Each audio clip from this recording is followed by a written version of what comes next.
The first time my cart ever did anything worth a story, I was ankle deep in another man's manure, hauling the load across a bridge that swayed like it wanted to drop me. Which, inside a minute, it did. The cart was the only thing my father left me, and it showed every hard year. One wheel that groaned on every turn, 2 boards cracked and lashed with wire, and a stink soaked so deep no river would ever rinse it clean. The man who paid me was Bran, and paid as generous for what he did. He gave me coppers to move his muck and insults for free, and that morning, he brought a crowd of his workers along to enjoy both. "Hello down there, Vale," he called from the dry end of the bridge. "The smell suits you."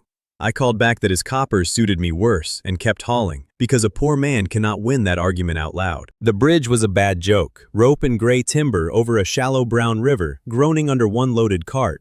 I remember thinking the town cared for that bridge better than for me, since somebody at least inspected the bridge. I was 3 steps from the far side when a sack went wrong. I had a torn one on top, seam split down the side, and between one heartbeat and the next there were 2 of it. Same rip, same size, same reek where one had been. I got no moment to marvel, because a second full load of manure is real weight, and the plank under my wheel had strong opinions about real weight. It cracked, then it folded, then the whole tired bridge quit on me. The cart went down and took me with it, and the river caught the lot of us in 2 feet of cold water and a brown cloud of everything I had carried. On the bank, Bran and his men laughed so hard one of them sat down. So picture it. I am soaked, coated in filth, publicly ruined, sitting in a river while grown men howl at me. And that is the exact moment a panel of pale light unfolds in front of my eyes. Words that not one of those men could see. Bran took my stillness for shock and shouted that even the fool had run out of things to say. I had plenty to say. I was reading a glowing window hanging over a river while covered in his manure, and there is no dignified way to explain that. "Cargo multiplier," it said. Awakened. I did not feel chosen or blessed. I felt cold, smelled terrible, and assumed the fall had knocked something loose behind my eyes. The light was patient. It told me the cart could copy whatever rode in its bed, ×2, meaning 2 of a thing where a breath ago there was 1. 3 uses a day, refilling at sunrise, and I had already burned one on a river. 2 uses left then, and a line about how much it could hold at once, a weight it named as 800 kilograms. There was even a small counter ticking over, logging the muck I had doubled toward a larger number I did not yet understand. I stopped thinking it was in my head when I set the 2 torn sacks side by side. The same split scene, thread for thread, the same frayed corner. The cart had not fetched a spare. It had made a perfect copy, rot and rip and stink and all. I turned them over in the water like a madman doing his washing. Every stain matched. The rusty patch where a nail once snagged the burlap sat on both in the same place. The cart improved nothing. It made more of exactly what I had. I am a poor man, and a poor man's mind runs one way. My first clear thought, sitting in that water, was not wonder. It was gold. If a wreck of a cart could double dung, it could double gold coins, and I would never smell a stable again. The flaw in that plan announced itself at once. I owned no gold. I owned a drowned cart, a soaked coat, a brass axle key on a cord at my neck, and a reputation that had just gone under the bridge with everything else. Nobody climbed down to help, so I hauled the cart out myself, 1 board at a time, and set off toward town still dripping. 2 turns of a miracle in my pocket and nothing worth spending them on. That drought lasted a quarter mile. A woman sat on a boundary stone at the roadside, one leg stretched stiff, a long gash down her calf bound in a torn strip of her sleeve. A heavy satchel of little corked bottles leaned against the stone, and she watched me with a measuring look. Her name was Mira, she said, apothecary's assistant 2 villages over, and she had opened her leg on a broken fence rail and needed a table before it went sour. Could the cart carry her that far? It could carry anything, I said, which was the trouble. I should have felt some caution, given what the cart had done to a sack of dung an hour before. In my defense, I did not yet know a full turn of the wheel was the trigger, and I did not think of a passenger as cargo. I was a wet man offered coin, and I said yes. The bench was cracked and slick with river water, so I helped her into the rear bed instead and set her satchel beside her. Then I took the shafts and pulled. Remember that detail, because the bed and not the bench is why the day came apart. The bad wheel made 1 full, groaning revolution. The pale light flashed again, told me 1 use was spent and 1 remained, and in the bed where a single injured woman had sat, there were now 2 of her. 2 of Mira. Same face, same hair tied back the same way, same gash down the same calf, same satchel of the same bottles. 2 women staring at each other over a heap of drying manure, both wearing the horror I must have worn on the bridge. They were not 1 soul in 2 bodies, and they proved it in 3 seconds. The one on the left seized the rail and shouted at me to stop the cart. The one on the right ignored me and leaned out to study the wheel that had done it to her. Both held every memory Mira owned up to that turn of the wheel. Both remembered the fence, the cut, the limp to the road, the climb into a manure cart driven by a stranger. From that shared start, they were already pulling apart into two people. The woman on the right got there first. She said flat and hard that she was no copy and nobody's cargo, whatever the cart believed it had built. Then she asked what I could not answer. So which of us, she said, do you send to walk into the river and vanish? I opened my mouth to say something reassuring and useless, then shut it. There was no version of "do not worry, you are both fine" that survived the fact that I had turned one injured woman into two by pulling a cart. So I said nothing, which was honest. Nobody had to answer because a woman came pelting up the road screaming for a healer before I got a word out. This was Ada, who farmed the plots past the mill, and she had a story that turned my strange morning into an emergency. Both her boys had been bitten by adders that same hour, in two separate fields on far sides of the valley. She had run to the apothecary and found it locked, then run for the road on a rumor that Mira was out this way with her bag. One trained pair of hands, she kept saying. One bag, two poisoned children in two places, and no road that carried a single healer to both before the venom finished. She was asking Mira to choose which son would live. Except there was no single bag on that road now. Both women had a satchel, remember. The cart had copied Mira down to the corks in her bottles. So two antidote kits and two sets of trained hands stood where Ada expected one. Both tore open their satchels at once to be sure, and I watched two identical hands lift two identical bottles of the same cloudy antidote to the same light.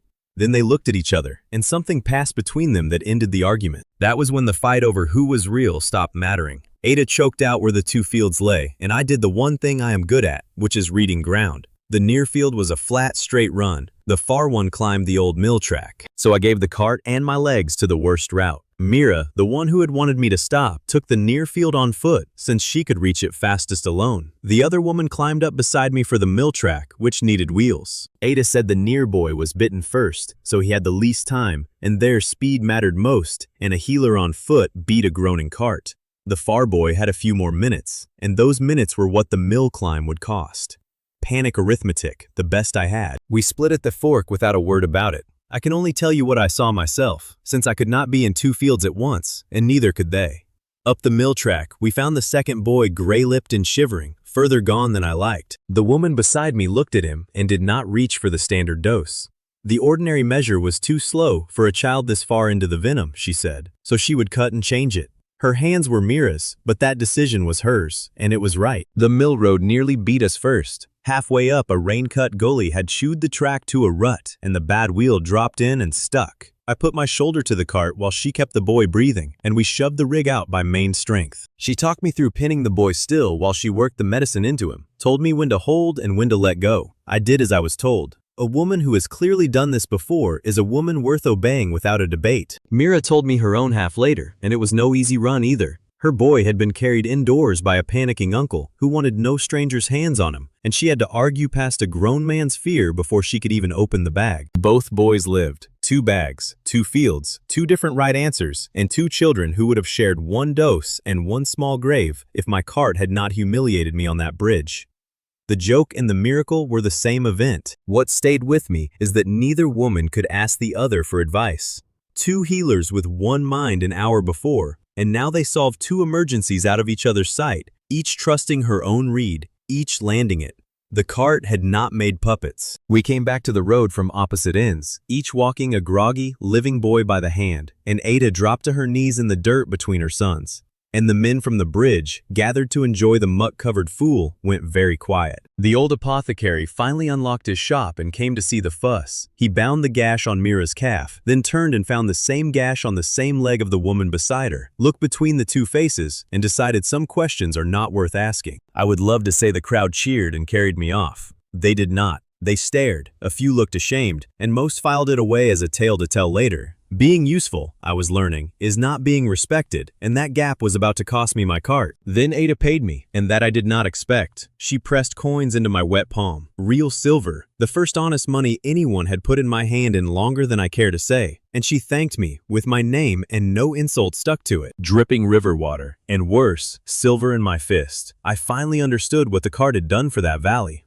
It had not doubled a passenger for a laugh. It had doubled a trained healer and her medicine, the one thing those fields could not buy in time. I did not get long with that thought, which became the pattern of my life that day. Every time the cart handed me an answer, it handed me 2 fresh problems wrapped around it, and one of them was usually already walking up the road. The trouble came when people tried to name the woman who had climbed the mill track with me. They called her the other Mira, the second one, that Mira, and I watched her jaw set harder each time. She had saved a child and could not get a name of her own, so she took one. If she was to be treated as a whole person, she said, she would answer to a whole person's name. And from that moment, she was Nora. Not a spare, not a copy, not the leftover half of anyone. Mira looked at her a long while, then nodded. That was the eeriest and the best thing about A Strange Day. The 2 of them were not rivals over me, and not one soul torn in half. They were 2 grown women who had started identical an hour before and were already becoming different people. They did not even agree on what to do next.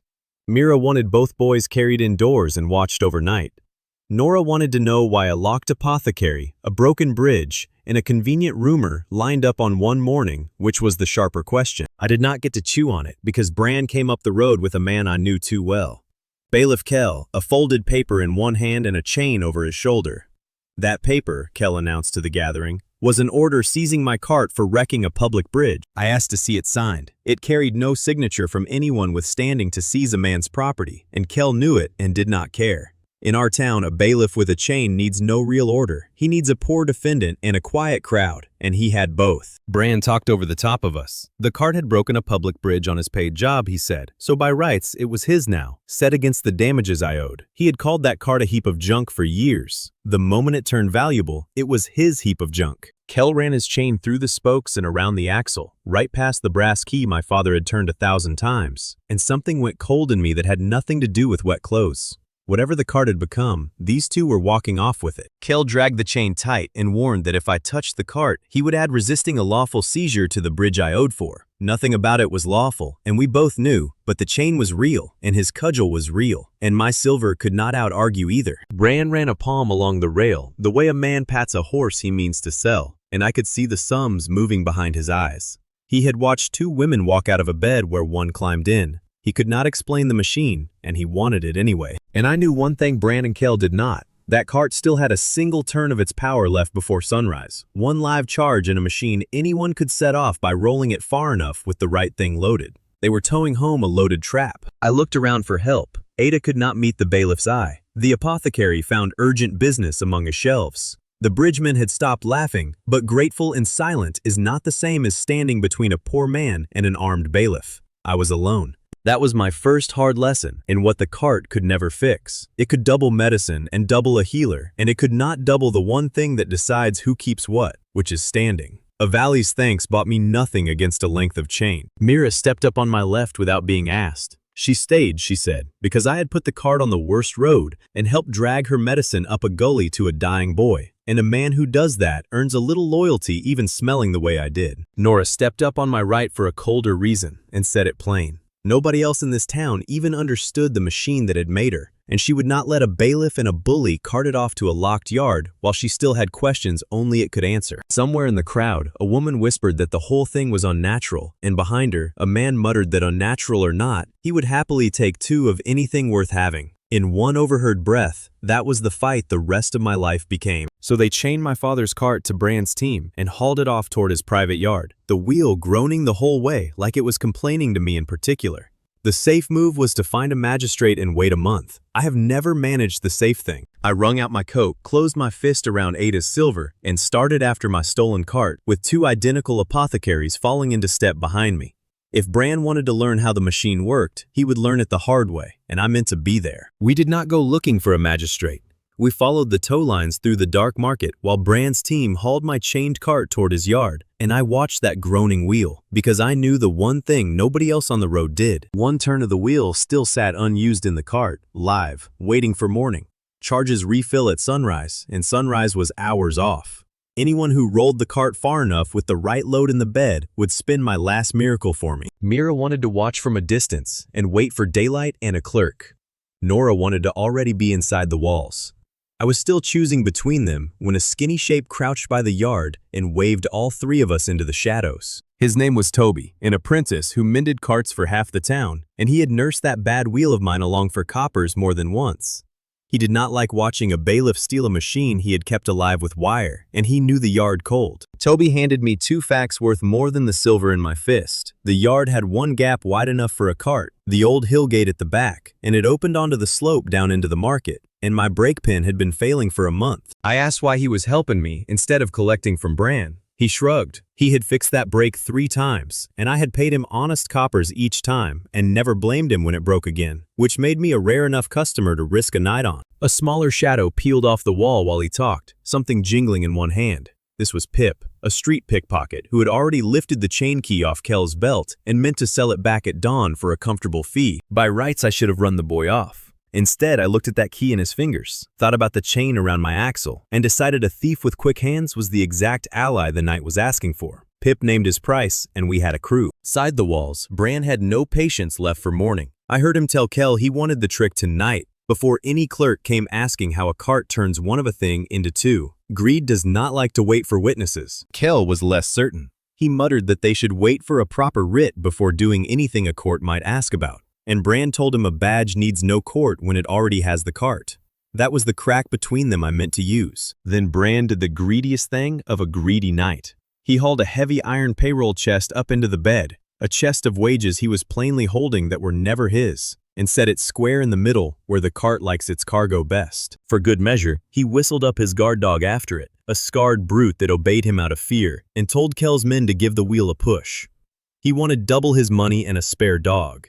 He got both, and neither behaved the way he pictured. Toby went pale beside me. He had rebuilt that brake 3 times and knew it would never hold on the hill, and he gripped my arm to say that if they rolled the cart and it slipped its handlers, it would not stop until the market bottom, loaded or not. I got to the top of the wall too late to do anything but watch. I could not shout without handing myself to the guards, and no warning would have stopped Bran anyway. The chest and dog together came to a shade over 100 kilograms, well within the limit. Kel's men put their shoulders to the frame, and the bad wheel rolled one full circle. The light flashed behind my eyes, told me the last charge was spent, and where one chest and one dog had stood, there were now 2 of each. Bran laughed like a winner. The counter in my sight ticked past 400, still crawling toward 1,000, and I filed the number away. Beside me, Mira breathed that the copied dog wore the first one's fear whole, every flinch and bared tooth carried straight across. Nora said the part that mattered. The new dog remembered Bran's beatings and owed him nothing for them because it had never been the dog he beat. It was a fresh animal with an old grudge and no reason to mind the man holding the stick. Bran's own workers had crept up to the wall to see what their master wanted with a chest at midnight, and 2 of them went quiet at the sight of it. They knew their wages had run thin all year, and here sat a full chest in his private cart. Nora was proved right inside a minute. One of Kel's men swung a boot to shove the nearer dog aside, and that dog had spent its whole life, all 1 minute of it, learning that these people hit. It did not flinch. It set its teeth in his leg and held. The yard came apart from there. The bitten man shrieked and fell against the cart. The second dog tore loose into the dark, and the whole loaded frame lurched toward the hill gate Toby had warned me about. A shove, a slope, and a ruined pin are all it takes. The pin failed on schedule. The cart burst through the hill gate, both chests banging in the bed, and rolled onto the market slope, gathering speed with nobody's hand on it and a couple 100 kilograms of loose iron along for company. I came off that wall running. A runaway cart full of stolen wages barreling into a waking market gets a poor man hanged, whether he touched it or not. I could not halt that weight by pulling. I could only fight to steer where it went. So we chased it and split the work without a word. Mira cut down the direct lane ahead, hauling a drowsy water carrier and 2 stall keepers clear, and barking the sort of orders people obey before they think to ask who is giving them. Nora went after the loose dog, and she did not chase it blind. She had watched it learn the yard for 1 minute, reasoned where a frightened new animal would bolt, cut the angle, and turned it off a lane full of children before it reached them. Pip earned his fee twice. A length of axle chain had snagged a laundry line and was dragging a rack of wet linen down the slope behind the cart, and Pip darted in with Kel's stolen key, sprang the chain, and dumped the tangle before it jammed the wheel. Toby did the brave, foolish thing, swinging up onto the rear frame of a moving cart to reach the ruined pin, and shouting for me to hand him an angle, because a sheared pin will still bite if you jam it against the slope just right. My whole task was the road. I could not outmuscle the cart, so I turned the town against it, running one wheel into a stone gutter to drag that side, clipping an awning post to swing the nose, bleeding the speed off in ugly little turns instead of one stop. There was a flight of stone steps near the bottom that would have flipped the cart and scattered the chests. I steered wide of them, because a cart that shatters in an alley proves nothing to anyone but a coroner. Halfway down, the market decided I was the villain. Sellers I had hauled dung for cursed me as the thief with the payroll, and I could not spare the breath to argue, since being innocent slows a runaway cart about as much as arguing does, which is not at all. A woman with a baby on her hip stepped into the lane to gawk, and Mira shoved her back into a doorway, a breath before the wheel passed through where she had stood.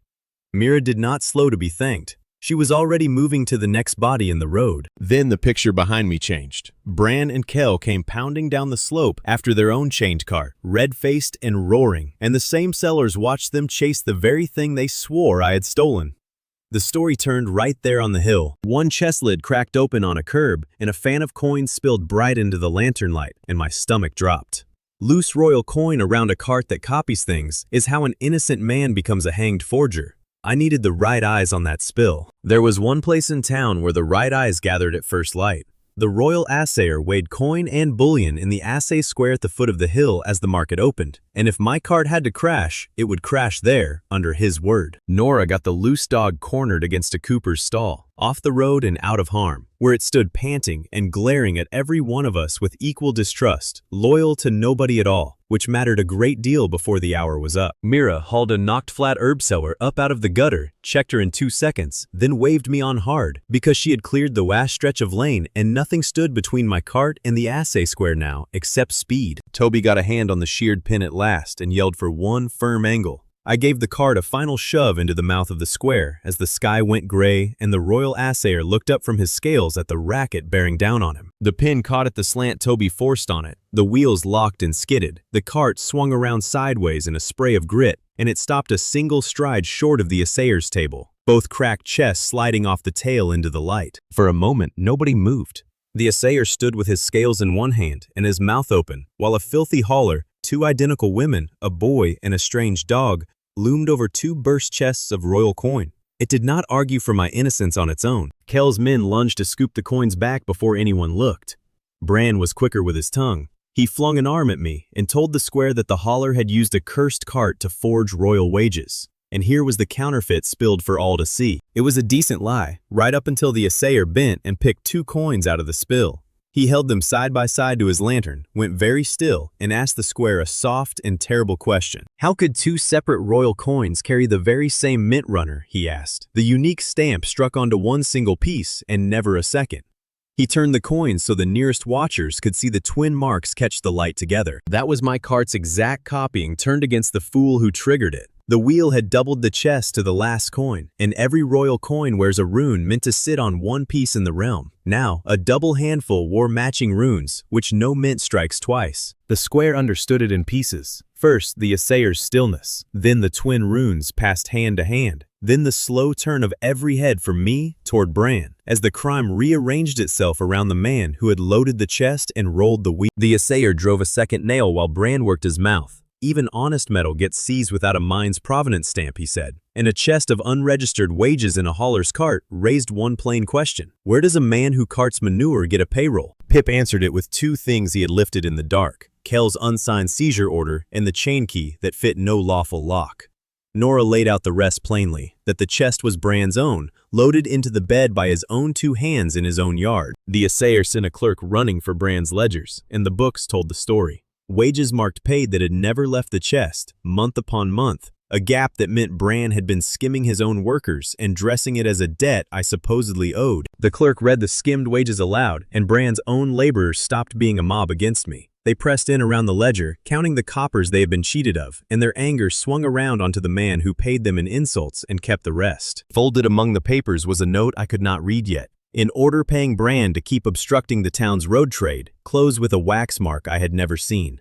The assayer frowned at the seal and spoke a name I would come to know too well. Silas. I did not learn who Silas was that morning. I only learned the seal carried more fear than Bran and Kel put together, and that somebody with real money had been paying to keep men like me small long before my broken cart ever woke up. The assayer folded the note away out of sight and told me quietly that a wise man does not shout the name Silas in an open square. He would keep the paper as evidence, but I should understand the fight I had blundered into ran larger than one employer and one bailiff. He needed no hour to rule the rest. He tore Kel's badge off his coat before the square for an unsigned seizure and a counterfeit charge he could not back, and had Bran held, his loud claim of owning my cart curdling into a confession that he owned the chest. The sellers who had cursed me down the hill went quiet, then sheepish, then loud again the other way, as a crowd swings. I could not care. I was watching my father's cart sit crooked and chainless in the square, mine again, before the witness whose word made it hold. Mira came and stood beside me while the guards took Bran away, and she was not gentle. I had run a loaded cart through a crowd full of children, she said, and it had worked, and I was never to mistake it working for it being wise. I told her that was fair. That left 2 dogs to settle. The first, Bran's cringing brute, went off to the city kennel, still shying from raised hands. The second, the one that had bitten the man who kicked it and answered to no one, was an entirely different question. Nora put it best while the animal watched us from the stall. Same body, same scars, same memory of the same beatings, and yet one dog cowered while the other fought back, because from their first new minute, they were 2 creatures making their own choices. That, she said, was the whole argument about her standing there on 4 legs. If the law could watch a copied dog pick a side and call it ordinary, it could learn to say the same of a copied woman, and she meant to make it learn before anyone filed her under property. Pip crouched, held out a strip of dried meat, and got a wary sniff instead of a bite, already more than Bran had earned in years. He named the beast Grom on the spot and claimed it, and the dog trotted after Pip and Nora like it had settled the same thing. So there I stood, with a cart, a mechanic, a pickpocket, a dog, and 2 apothecaries, a stranger crew than I pictured. What I lacked was any legal right to roll that cart down a public road for pay, and the guild made certain I heard about it. A guild officer came at morning to say the cart was recognized as mine, the good news, though a machine like it could carry no cargo for pay until a licensed courier vouched it safe. Prove it under a sponsor at the Lantern Run, he said, or lose the roads. The one courier who could hand me the roads, or strip them away, was a hard old postwoman named Vess, and everyone said the same 2 things. She had no patience for miracles, and a deep patience for breaks, roots, and kept promises. I asked about the run, while my crew argued over a breakfast none of us had paid for. It was a festival courier race through the crowded heart of town, a sealed flame to the shrine, and Vess used it to sort couriers she would vouch for from reckless ones. So that was my reward for a night chasing a cart downhill through a market. I had won back 1 broken heap of wood and inherited a public examination, the whole town watching, the pass held by a woman who despised shortcuts. My last charge was gone until sunrise. Vess inspected my cart the way a butcher inspects a suspect's sausage. She crawled under the bed, tugged the new brake pin Toby had fitted, rattled the wheels, and told me flatly that she did not vouch for miracles. She vouched for brakes, she said, and mine had been a disgrace until 2 days ago.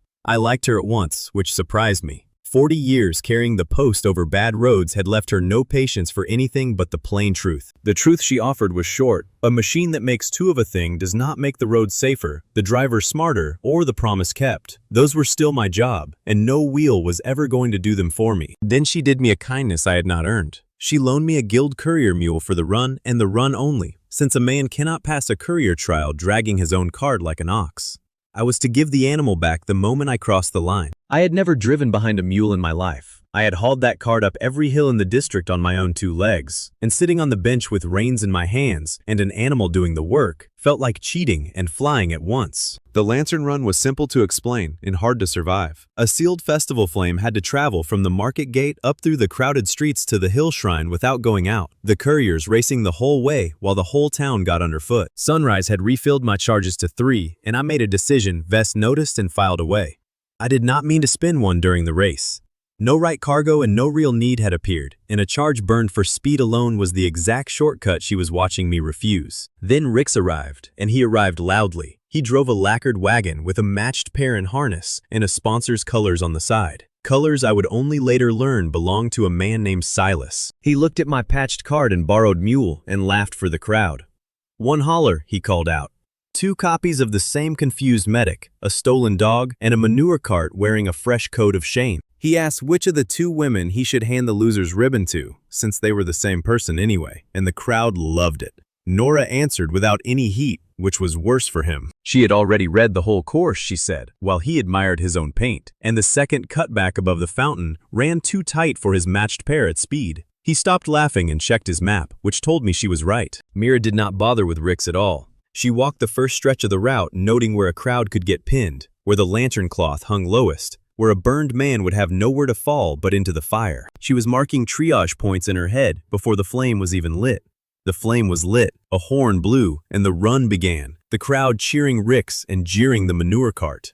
I will admit it stung, because I wanted to win. The route was a gauntlet of festival. Paper lanterns strung low over the lanes, fireworks racks propped at every corner for the evening show, drink stalls, children on shoulders, and dry decorations packed against every wall. It was beautiful, and it was kindling, and none of us thought hard enough about that. Rix pulled ahead through the market gate and I led him, keeping my borrowed mule steady while he burned his pair out on the straight. Coming up on the fountain cutback, he did the thing that undid everyone. He dropped a weighted chain off his tailgate to foul my wheel and slow me on the turn, a cheap trick he had surely pulled on lesser drivers before. The chain missed my wheel. It caught the leg of a fireworks rack instead, yanked it over, and dragged it, spitting sparks across a wall of dry lantern cloth. I do not think Rix meant to burn anything down. I think he meant to embarrass me, and misjudged a chain at speed, which is its own kind of guilt. The rack went up all at once, fireworks tearing sideways into the decorations, instead of up into the sky. The cloth caught, and a whole strung lane of lanterns began to burn over the heads of a crowd packed far too tight to run.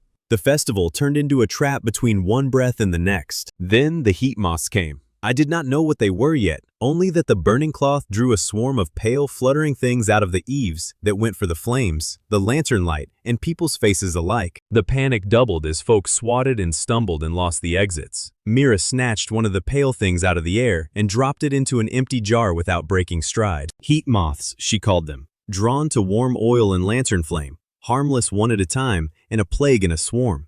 She kept the jar. I did not think to ask why, and I would wish later that I had. Ahead of me the route forked in my mind. The outer lane was clear and open, a straight run to the shrine and the win Rix had just handed me by setting the inner lane on fire. The inner lane was where the people were, pinned behind burning decorations with the flame crawling toward them. I hesitated. I am not proud of it, but I hesitated, because I wanted that finish line. For one ugly second, I told myself the fire brigade would handle it. Nora did not hesitate.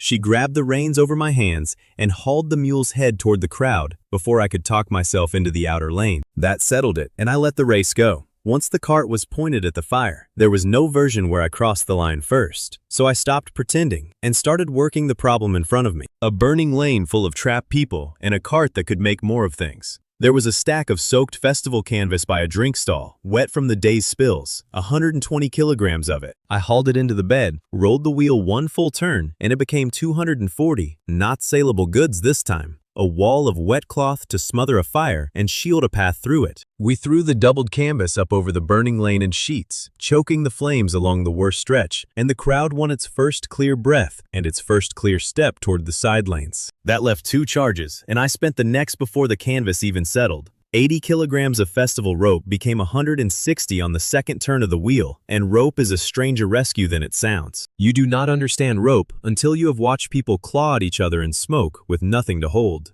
We strung the doubled lines from post to post as guides, and the blind, panicking crowd finally had something to follow out. Mira had already built a triage post out of a drink stall, dragging the burned and choking behind the counter and working on them with water, wet cloth, and the flat calm that makes frightened people obey. She did not ask me for more supplies. She used what was there and told me where the next casualties would fall. Vess, meanwhile, did the thing I could never have done, and it taught me more than any charge. She stopped commandeering nothing and started commandeering everyone, pulling the rival couriers off the race one by one and turning them into an evacuation chain strung along Mira's rope lines. Her network moved more people than a third activation ever could have. The crowd changed while I watched. The same folk who had jeered the manure cart now gripping my doubled rope and passing children hand to hand down the line. Nobody was laughing at anybody now. Being useful had finally started to look like something, though it had taken losing the race in front of the whole town to get there. Pip and Grom earned their keep in the smoke.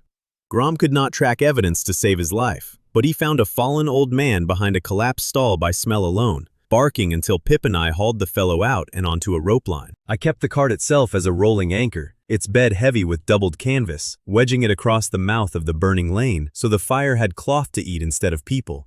Toby rode the brake and called the angles. He held the whole heavy weight steady while the crowd streamed past on both sides.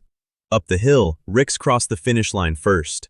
He won the lantern run clean, flames still lit, colors bright, the official victory entirely his. And it did not matter at all, because a child was still trapped under the shrine banner that had begun to burn and sag above the last stretch of the route. That banner was a painted sheet the length of the shrine wall. It was coming down slow and heavy, fire creeping along its top edge, a small girl pinned beneath a fallen pole under it. There was no time to cut it, and no hand strong enough to lift it, only my cart and whatever I could tie to it. Vess watched me line the cart up, and I knew she was still judging, still weighing whether this was a rescue or a reckless man making a bigger mess. A courier who turns every crisis into chaos was no better to her than one who abandons people to win. I had to do this cleanly or lose the pass anyway. Then Rix came back. He had his win, his ribbon, his cross line, and he turned his matched pair around at the top of the hill and drove back down into the smoke. It was the first thing I ever saw him do that did not fit the man his sponsor had paid me to lose against. I ran the cart's wheel into a stone gutter to lock it against the shrine wall, a solid anchor at last. I threw a line from the frame up over the sagging banner, and Rix took the other side.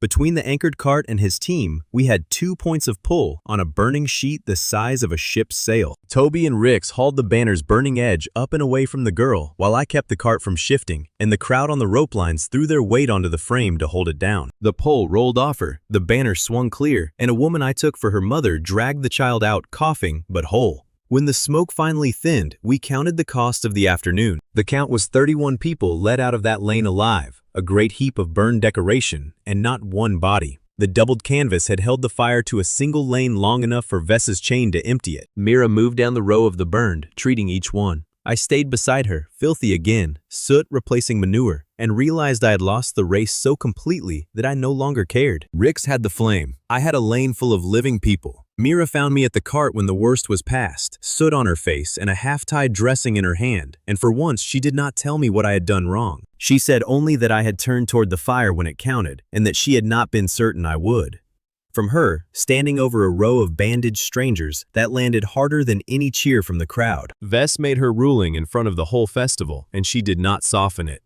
The run measured who crossed the line, she said, and by that measure, Rix had won and would keep his record for the year. But she vouched for couriers by a different measure, whether they guarded the road and the people on it, and by that measure, the manure cart had won the only prize she had ever cared about handing out. A courier who leaves people in a fire to save his finishing time was the man she had spent 40 years refusing to sign, and she was not about to start now. Rix kept his ribbon and held it like it had gotten heavier. Rix drove off without collecting his winner's purse, which no one had ever seen him do. His sponsor had paid good coin for a race and gotten a rescue with Rix's own chain at the root of the fire. I think some part of him had started doing sums about the colors on his wagon.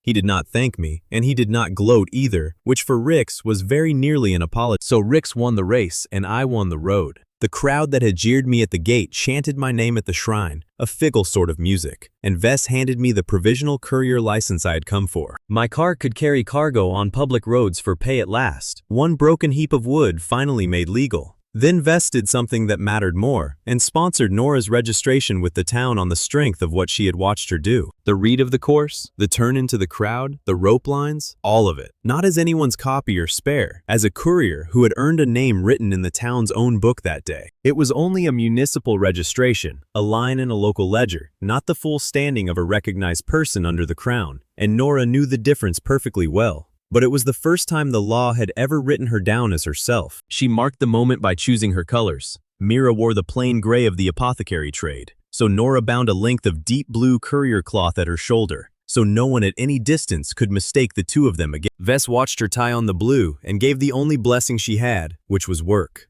A real courier's badge waited behind a real trial, she told her. And a municipal line was the first rung of a long ladder, not the top of it. I gave Vess her mule back at the shrine, as promised, and felt the loss of it more than I expected. Handing it over meant going home to pulling the cart myself again, and she saw that plainly enough. A good courier earns his own team in time, she said, which was as close to comfort as Vess ever came. I still had one charge left, unspent, when the sun went down over the shrine. 2 days earlier, I would have hunted for something to waste it on before it expired at sunrise. Now I let it go unused on purpose, because Vess had spent the whole day teaching me what an emptied counter costs when the real need finally comes. She had one last word about Rick's, pitched low so the crowd would not catch it. His sponsor had paid him to break me here, the same colors on his wagon as on certain notes she had seen pressed into men like Bran. She did not say the name Silas. She did not have to. The mine contract found me before I had even washed the soot off. A hill cooperative needed an urgent delivery hauled through, the fee richer than anything I had ever been offered, and time was pressing. The dispatcher had helpfully marked the fastest route on the map, a shortcut through an old section of tunnel. I should have been thrilled. Instead, I looked at the seal on the contract and went cold all over. I had seen that exact wax mark once before, folded into the obstruction note beneath Bran's skimmed ledgers. The mark the assayer would not say aloud. The same hand that had paid to keep me small was now paying me to hurry down a road it had chosen for me. Nora looked over my shoulder and said what I was already thinking, that a man does not offer a fortune to the hauler he just tried to ruin unless the road itself is the trap. Vess would have told me to check the route twice and trust the shortcut never. I folded the contract, took the fee anyway, and promised myself I would be careful. People tell me that a lot, being careful. I am not always good at it. The mine cooperative did not send a wagon for me. They sent a mule, and he arrived at my door before sunrise with the contract folded under his collar and a look that had already judged my whole yard. His name was Beryl, gray, thick through the chest, one ear notched, and entirely uninterested in the famous cart he had been walked out of the hills to pull. He leaned into the shafts unasked, and I sat on the rail holding a rein, replaced by a better animal. Mira rode with us because the cooperative had asked for a medic and she had asked for the fee, in that order. She spent the whole climb sorting her bag and telling me that hill work breaks hands and ankles, not heads. Nora came on her own account, with the deep blue courier cloth bound at her shoulder and a dispatch pouch she had earned by being written into a town ledger for one single day. She wore both like they might be taken back. The fee was the largest number anyone had ever written next to my name. It was also folded under a wax seal I had seen once before, pressed into an obstruction note beneath Bran's skimmed ledgers, and I took the job anyway. The dispatcher met us at the timber gate with the map already unrolled and the fastest route already inked. Straight through the old eastern section, he said. Over the rail shelf, out the lower gate, 2 hours saved against the deadline. He said it the way men say a thing they have been told to say. Then Mara came up out of the dark, put one finger on his inked line, and told him no. She was the mine supervisor, built wide and low, rock dust in every crease of her, and she never once raised her voice that day. The shelf was cut for empty trams 60 years ago, she said, and the bed under it is timber and packed waste, not stone. The dispatcher said the shelf had held for 60 years. Mara said that was precisely the argument that kills people, and that a thing which has not failed yet is not the same as a thing that can hold. She won because it was her mine. We went the long way, down the main incline, with Beryl breaking against the shafts and 12 of her people walking ahead of us with lamps on their heads. Mira stopped 100 paces in to strap a loader's hand that had been crushed a week earlier and never set right. The man told her he could still lift. She told him he could still lift once. Then I saw the wheel marks. A branch tunnel ran off east where the map said abandoned in the dispatcher's own ink, and the floor of it was scored with fresh ruts, cut deep, cut recently, loaded in both directions. I called Mara over and she looked at them a long moment and said nobody had run that shelf in years. Then she said we would report it at the gate after the haul because the ore was loaded and the deadline was real. I agreed. It would have been convenient later to claim she overruled me, but she did not. I saw the ruts, saw the fee, and chose to go on. The ore chamber was pale gray stone, with the star metal crated along one wall, the kind of dents that makes a box the size of a loaf take 2 men and bad language. I had 3 charges. The sun had come up over the hill an hour before, with the counter full, 3 of 3, and 600 kilograms of original mass on the long climb toward 1,000. The first tunnel closed behind us with a bang that shook dust off the roof. Not a collapse. A drop gate, an old safety gate, dropped on purpose by somebody who knew where the pin was. The second went a breath later, and then the lamps in that chamber were the only lamps in the world. And 12 miners, and 1 medic, and 1 courier, and 1 hauler were sealed in a stone room with the ore. Garrett came in through the eastern branch with 6 men and a chain over his shoulder, grinning before he had the lamp off us. The chain had a brand stamped into the 3rd link. I made a note of that brand. He had robbed the eastern face for months, running ore out over the shelf the map called abandoned, which is a fine trick right up until your victims read their own floor. He did not want the ore in the crates. He told me flatly he wanted the cart. and that the whole valley had watched a manure hauler make two of a burning banner at the lantern run. So please, no modesty. Then his man took Nora by the arm and put a knife where the blue cloth met her neck. And Garrick explained his terms in a reasonable voice, and my hands went cold on the cart rail. Nora did not scream, and she did not freeze. She let them walk her east and dragged her boot heel the whole way, scoring a line in the dust, and when they put her up on a ledge above the shelf, she was still marking it. Garrick's men loaded 150 kilograms of star metal into my bed, out on the shelf, right beside Garrick's own waiting cart. He wanted his prize made where his road out already was. I told him the cart would not do it for him. I said the machine answered to me, which was a lie, and I said it with all the conviction of a man whose only remaining asset is a lie. He laughed at me. He had watched at the festival and listened in the taverns, and he told me the wheel does the work, not the man, and that a hauler who thinks he owns the road is still just a hauler. Then he put his own shoulder to my cart and rolled it one full revolution, and the machine did exactly what it does for anybody at all who turns the wheel. 150 kilograms became 300, two crates standing where one had stood, the second dented in the identical place, because the machine copies dents along with everything else. My charges dropped to 2 of 3. My counter climbed to 750 of 1,000. His men cheered and pounded each other's backs, and Garrick looked at me with pure delight. He had the rule dead right, which was the sickening part. He simply never asked the other question, the one you learn in your first week of hauling, not what can I make, what is holding it up. The shelf answered him. It made a long, dry crack that ran away under the rail, timber and packed waste, 60 years old, taking 300 kilograms of star metal where it had been cut for empty trams. Mara was already shouting for the wall before the rail moved. The shelf went in sections, east to west, and it took Garrick's cart with it, and his ore, and his road out. The dust put every lamp down to arm's length. When it thinned, the shelf was gone. Garrick and 3 of his men were cut off east of the gap, and Nora was alone on the ledge above with the ladder route sheared off under her. Mara went along the roof with her mug held flat to the stone, reading cracks, and what she read she did not enjoy. 2 roofs were working, she said. The northern drift would come down within the hour, maybe less. The lower ropeway would hold longer, but the counterweight for it was sitting on the wrong side of a gap that no longer had a shelf across it. I looked at the crates. I stood in a collapsing mine and did arithmetic on the ore, because that ore was a horse and a warehouse, and never pulling a cart again as long as I lived. Mara did not argue with me. She said one sentence, that the ore does not walk out and her people do, and then she waited to find out what kind of man had driven up her hill. I told her to leave it.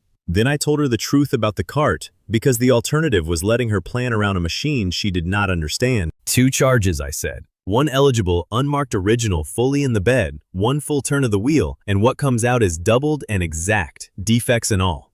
The star metal was marked now and would never copy again. Mara did not ask how it worked, which is the only time anybody has ever failed to ask me how it works. She asked what it could not do, which is a much better question, and she asked it in about 4 seconds. It cannot move itself, I said. It cannot heal. It cannot fix bad rock. It makes more of exactly what you give it, and whatever it makes has to fit in the bed. Then wedges, she said. Not props, not planks, wedges. She had 140 kilograms of oak wedges on a pallet by the ore, and she told me where every one of them was going before I had the pallet loaded. Beryl pulled the cart 1 revolution because Beryl does not care about drama, and 140 became 280, 2 identical pallets of oak, and my counter went to 890. Wedges do not brace a roof by being strong. They brace it by being driven, and driving takes hands, and I had 11 pairs of hands, and a supervisor who knew the order to use them in. They went in up the northern drift, 10 paces apart, each one tapped until it sang, and the roof stopped talking. Not fixed, quiet. Mara said we had bought minutes and that I should stop admiring it. The first group went up under the wedges, 6 of them, walking, not running, because Mara made them walk. A man who runs under fresh wedges brings the roof down on the man behind him. Dell went with them. Dell was the loader with the crushed hand Mira had strapped that morning, and he got to the top of the drift, and then he did not go out the gate. I saw none of it. I was under the gap with a rope on my shoulder and the second group waiting, and I got the whole thing afterward in pieces. From 2 people with no reason at all to make me look good. Nora had been shouting down from that ledge since the dust cleared, not for help, directions. She had watched Garrick's men come and go for an hour, and from up there she could see both routes at once. She called Dell through the fall by name, turn by turn, told him where the floor was sound and where it was only dust lying over nothing, and she put him at the top of the northern drift alive. So Dell, one hand strapped and one hand working, went back along the ledge she had talked him through and cut her free with his belt knife, and the two of them came down her marked line together. The woman my rescue was supposed to be about had spent the collapse doing the rescuing from a ledge with the memory of a knife still at her neck. When I heard, I laughed, and it came out closer to a cough. The second group had no wedges and no drift. They had the lower ropeway and a counterweight sitting uselessly across the gap, and I had one charge left in the world. Mara wanted rail and rope, 110 kilograms of it in the store's drift, and she wanted twice that, because a counterweight has to actually weigh something, or it is just decoration on a rope. 110 became 220, and the counter in my head clicked over to 1,000 of 1,000 exactly, and the machine chose that moment to offer me a promotion. 6 people were waiting on a ropeway in a failing mine. The offer sat there in front of my eyes and would not execute because the cart was loaded and the cart was moving, and the rule is the rule. Unloaded. Stopped. Not 1 second earlier. I have never wanted to hit a cart before. I put it out of my head and carried rail, and we built the counterweight out of 2 identical bundles, and the ropeway took them across the gap in 3s. Mira went last with her bag, which I did not enjoy, and which she did not ask my opinion about. Somewhere in that hour, Garrick stopped having a crew. He was shouting from the eastern side about the payment he had promised, and Mara was 15 paces from me telling people where to put their feet, and men are not stupid about which of those 2 voices is worth following. 3 of his 6 walked away from him and stood with the miners. They had just watched his prize break the road under his own cart. He had multiplied himself right out of a crew. That left the air. The wedge drift was quiet, but the dust was thick and the lower way was slow, and Mara had 1 blast charge in her belt, carried down that morning for an ordinary day's work. Garrick was at the waste chute by then, on the far side, climbing for the surface with nothing in his hands. She could have put that charge into the eastern wall and brought the face down on top of him. She stood there long enough that I knew she had considered it. She blew the air shaft instead. She said, without any weight on it, that air comes first and thieves come second, and that she was not going to explain a murder to 12 families who were still underground. The shaft opened and the dust went up it, and we walked 12 miners, 1 medic, 1 courier, 3 deserters, and 1 extremely calm mule out of that mine and into the afternoon. Garrett came out of the waste chute and kept going over the hill with no oar, no cart, no crew, and no road. He left his false map, 1 chain, with a brand on the 3rd link, and 3 men who now had a great deal to say. Outside in the light, Mara counted her people twice. 12. The same 12 who had gone down. She did not thank me. She looked at the cart for a while with an expression I could not read. Then the cooperative did the thanking, in the only currency a mine has. They gave me barrel, not loaned, gave, with a paper, for 12 of theirs walking out on their own feet. I had handed Vess her mule back at the shrine the day before and gone home to pull my own cart with my own shoulders. And she had told me a good courier earns his own team in time. It took me about a day. So there I stood with my hand on a gray mule's notched ear and a mine full of star metal I had refused behind me, and I have never in my life been paid better for losing money. Then we emptied the bed of every last splinter of rail, and barrel stood still, and the cart stopped, and the promotion I had been carrying around for 2 hours finally opened. 1,000 kilograms. The machine gave me 2 doors, times 4, meaning what goes in comes out as 4, or a cargo inspection that would tell me the physical facts of anything sitting in my bed. Mira asked her question before I had finished reading them. What happens, she said, when something bad goes in? Not gold, not wedges, something bad, and you make 4 of it. Nora put it in courier terms, which was worse. She said I had spent all day proud of copying 2 pallets of oak that Mara had personally chosen, and that the machine had never once checked the oak. Mara checked the oak. I made my argument anyway, out loud, to 2 people who were not convinced. 280 kilograms of wedges bought us minutes today, I said.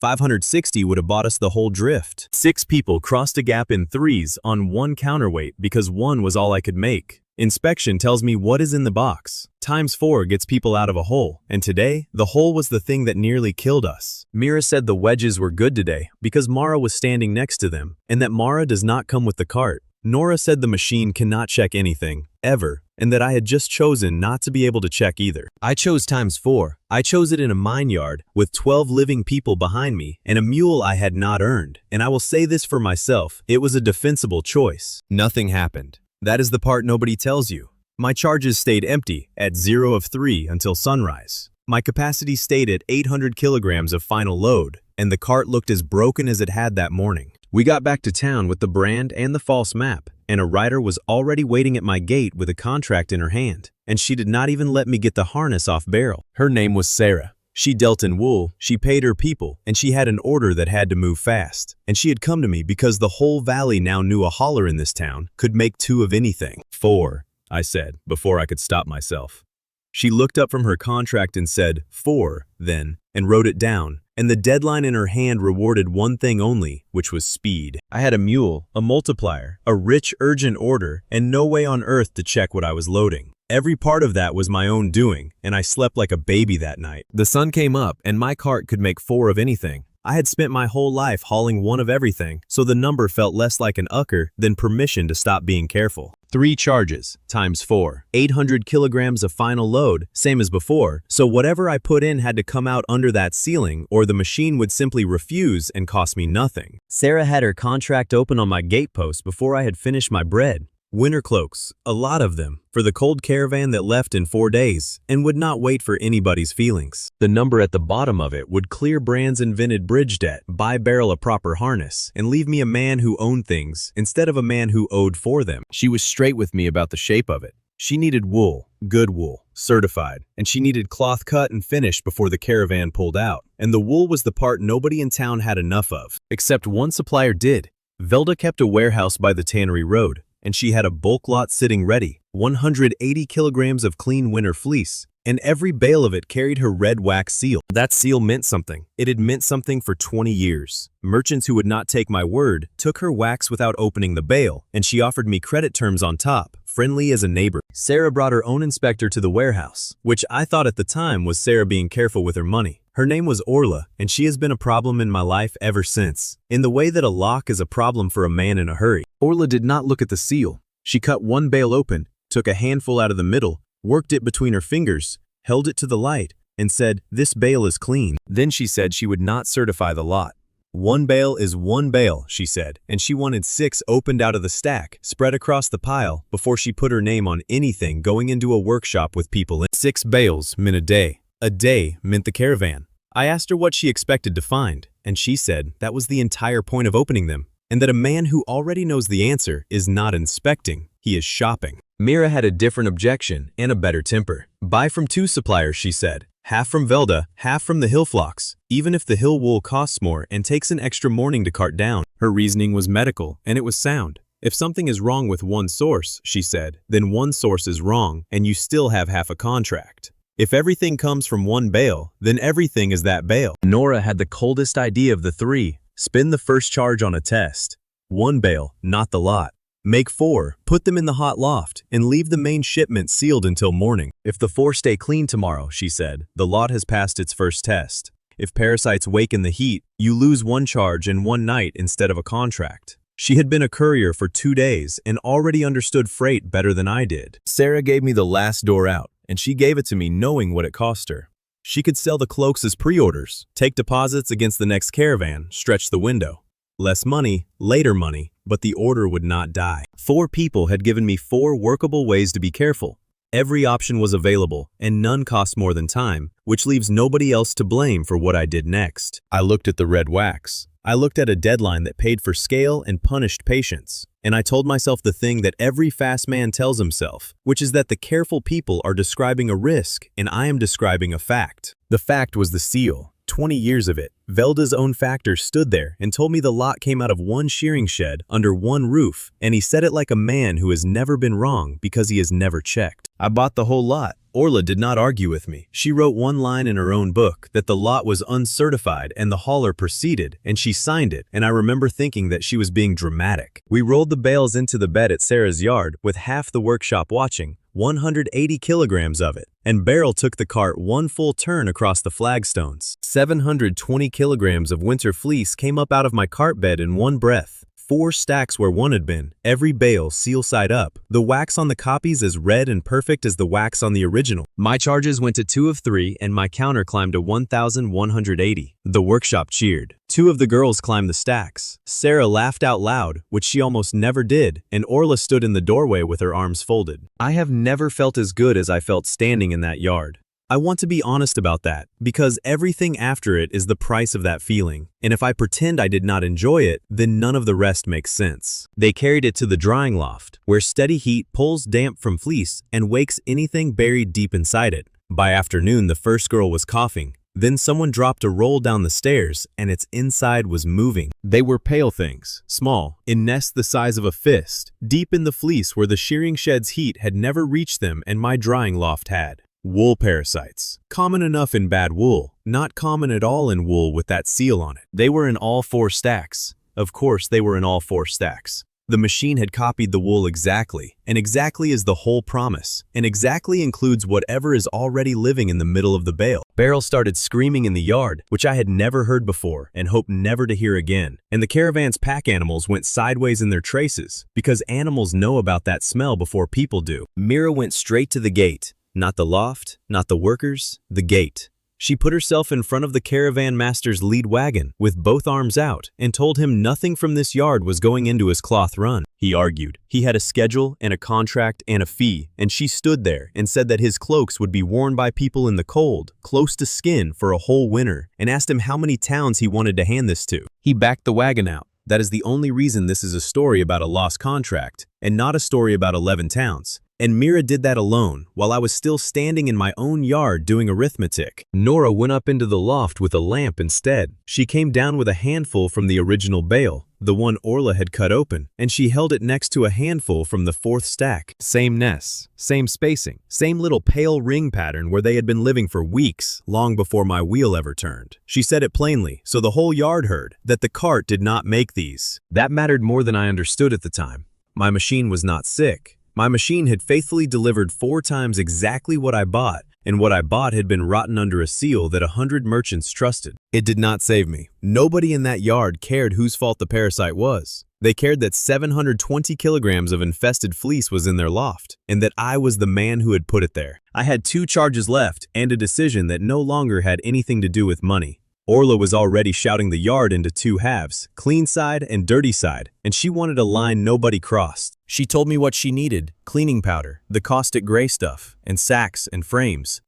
She had a supplier 2 streets over with 200 kilograms of powder in stock and no time to make more. 200 kilograms is a beautiful number when your ceiling is 800, because 200 times 4 is exactly 800, and I spent that charge with the machine sitting right on its limit. Orla opened 3 sacks of that powder herself before it went in the bed.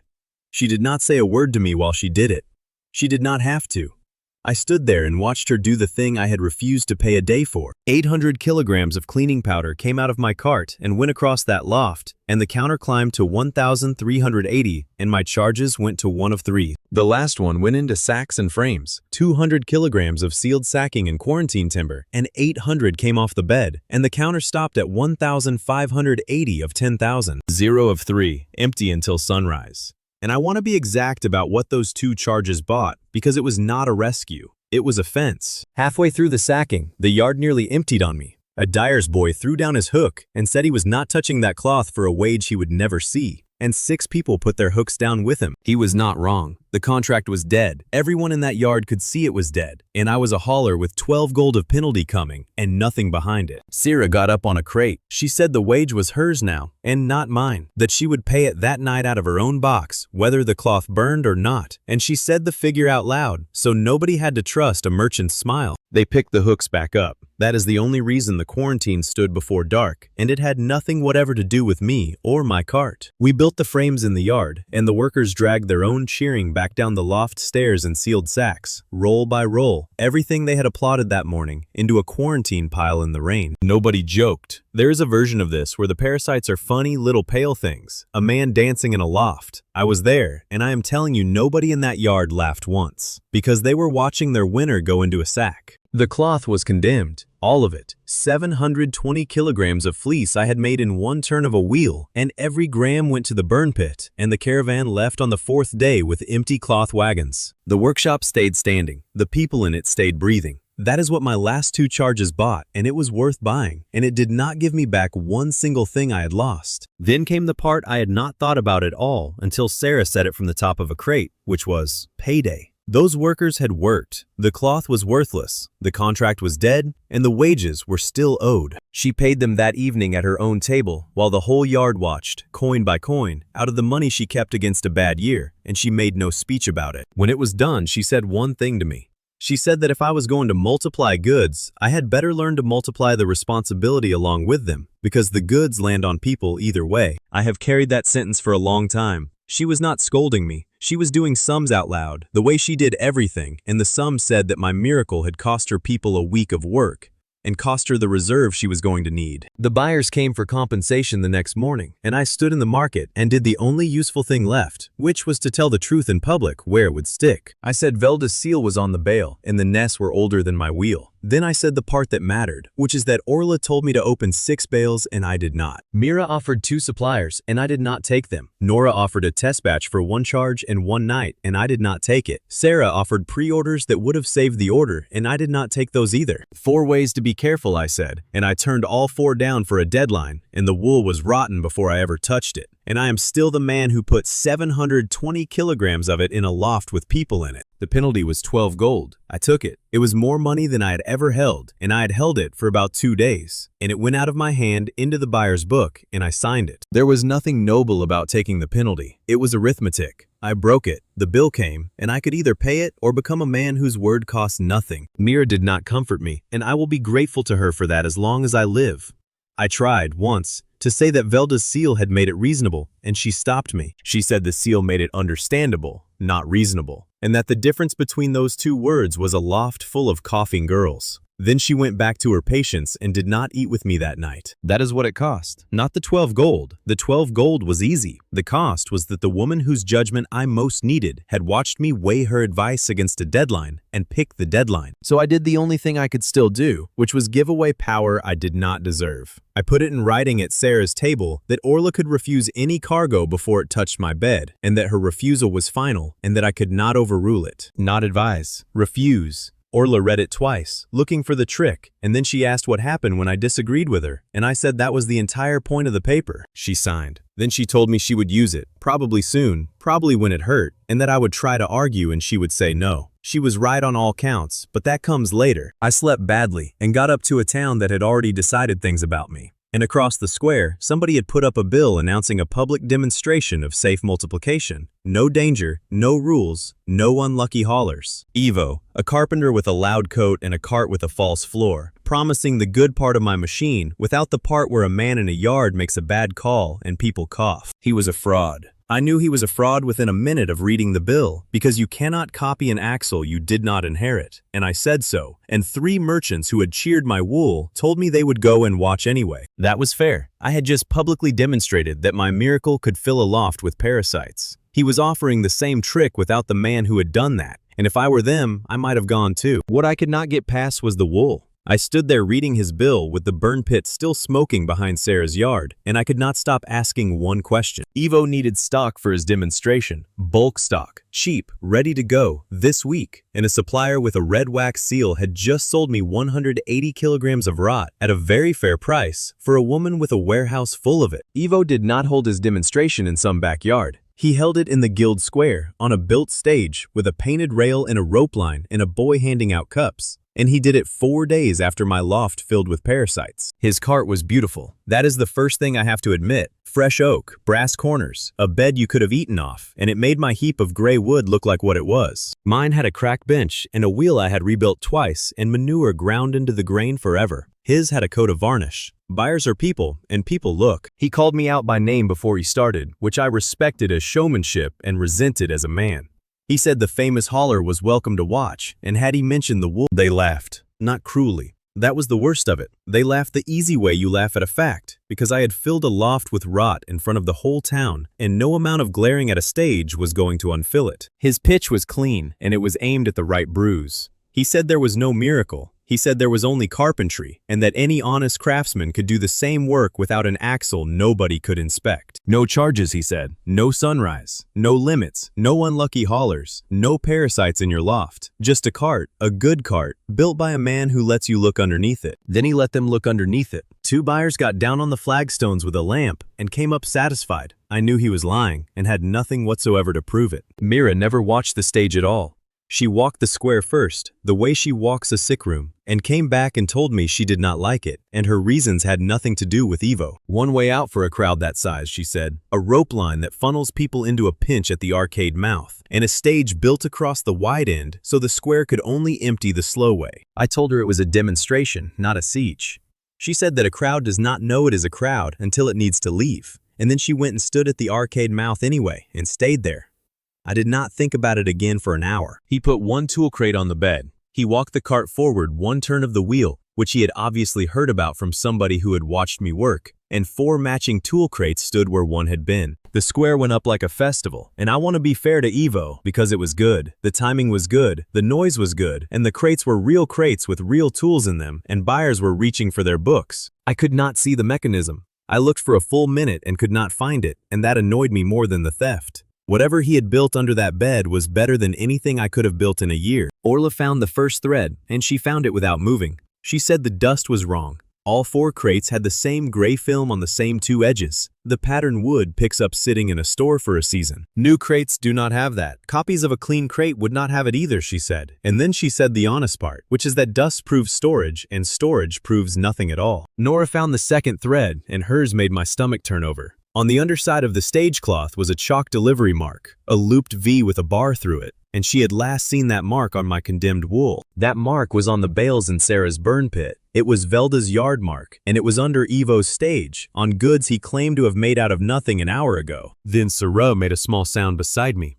She had recognized 3 rolls of dyed cloth stacked at the back of the stage as her own, written off in the quarantine, condemned and paid for out of her reserve. 3 facts: dust, a chalk mark, and Sarah's dead stock standing up alive on a stage. Any one of them was an argument. All 3 together were a proof, and we needed about 4 more minutes to put them in front of the buyers. Evo did not give us 4 minutes. He is not stupid, and he could see us conferring, and he did the thing a showman does when the room is turning, which is go faster and go bigger. He called for the big crates. He put a stack on that bed that no honest man would have loaded, and I saw his boy's face, and his boy knew, and the boy loaded it anyway. While the crowd watched him, I watched the side door. Velda walked out through the service passage with her contract case under her arm, at a pace that was not quite a hurry before one thing had gone wrong. The timing was the evidence. Nothing had gone wrong yet. The stage was sound, the crowd was cheering, and the woman whose mark was under the platform had already decided to be somewhere else. The floor jammed first. I heard it before I understood it. A heavy wooden knock under the bed, the sound of a mechanism asked to carry more than it was cut for, and Evo's face changed for half a second. Then the moths came up out of the crates.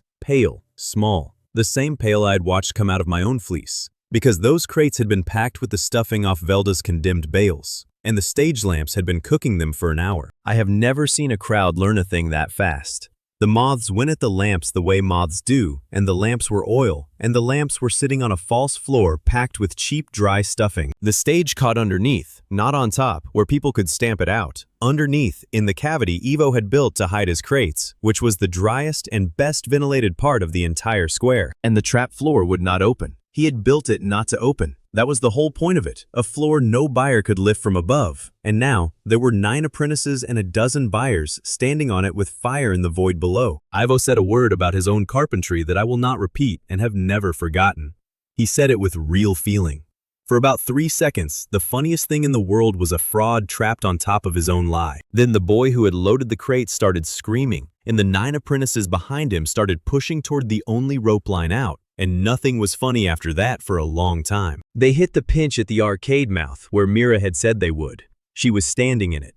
She turned them along the wall instead of through the gap and kept 9 children out of a crush that would have started in about 4 seconds. Evo did the thing I did not expect. He went at his own mechanism with a bar and broke the release he had spent months hiding. And he did it knowing every buyer in that square would see what came out. He knew. I watched him know. He had one move that saved his business, and one move that saved the people standing on it. And he took the bar to the floor, and his imitation empire ended in about 9 seconds. The floor came apart in sections, and the man is a real engineer because it did not just collapse. He dropped the far edge and pinned the near one and turned his trap into a ramp down into the square. That got them moving. It also opened the void to the air, which fed the fire, which is the trade he made in his head in the half second he had, and he made the right one. Orla was already at my cart. She did not ask me for a miracle. She asked me for wet canvas, 200 kilograms of it, and she asked to see the barrel it had been soaking in. She checked it. In the middle of a fire, with the ramp full of children, she put her hand in the water and made sure the canvas was actually wet through and not wet on the outside, because that was the entire lesson of my wool. 200 kilograms became 800. Right at the ceiling, the machine sitting on its limit, 4 soaked canvas rolls where one had been, and the counter read 1,780. Sand next, 200 to 800, poured into the void along the ramp edge, because sand does not care how well a floor is ventilated. Counter to 1,980. 1 charge left. The last went into 100 sealed containment sacks and frames, the same stock we had used in the loft, and it came out 800, and my counter stopped at 2,180 of 10,000.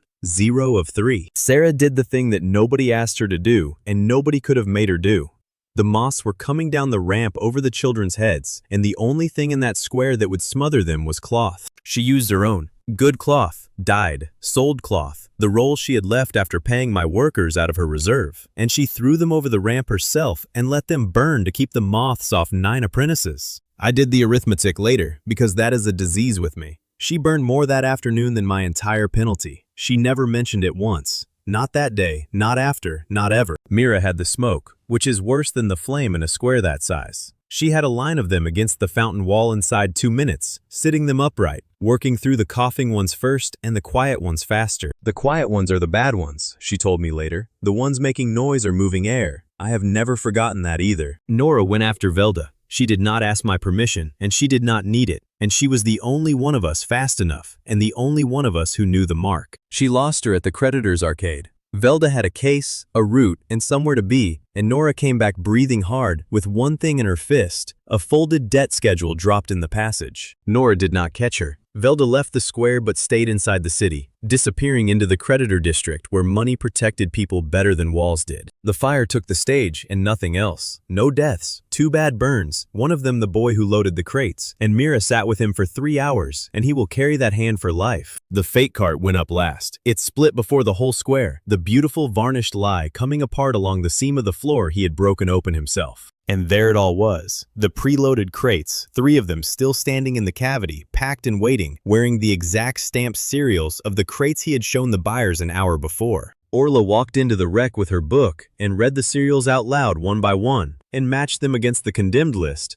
and no one in that square said a single word while she did it. The reversal was simple, and it felt good. The same buyers who had laughed about my wool were now standing in front of a hole full of the goods Ivo claimed to have made. Then Orla kept reading, and the good feeling went away, because the serials did not stop at Ivo's stage. They ran back into a consignment that had come down the tannery road under one red seal. 186 bales. That was the size of the lot Velda had been feeding into this town, while her factor stood in her warehouse telling buyers it all came out of one shearing shed under one roof. Orla condemned every one of them by name in her book that night, and half of those bales were already in workshops, in mattresses, in a school, and the town spent the next week pulling them back out. That was the bill for my wool, and it was not 12 gold.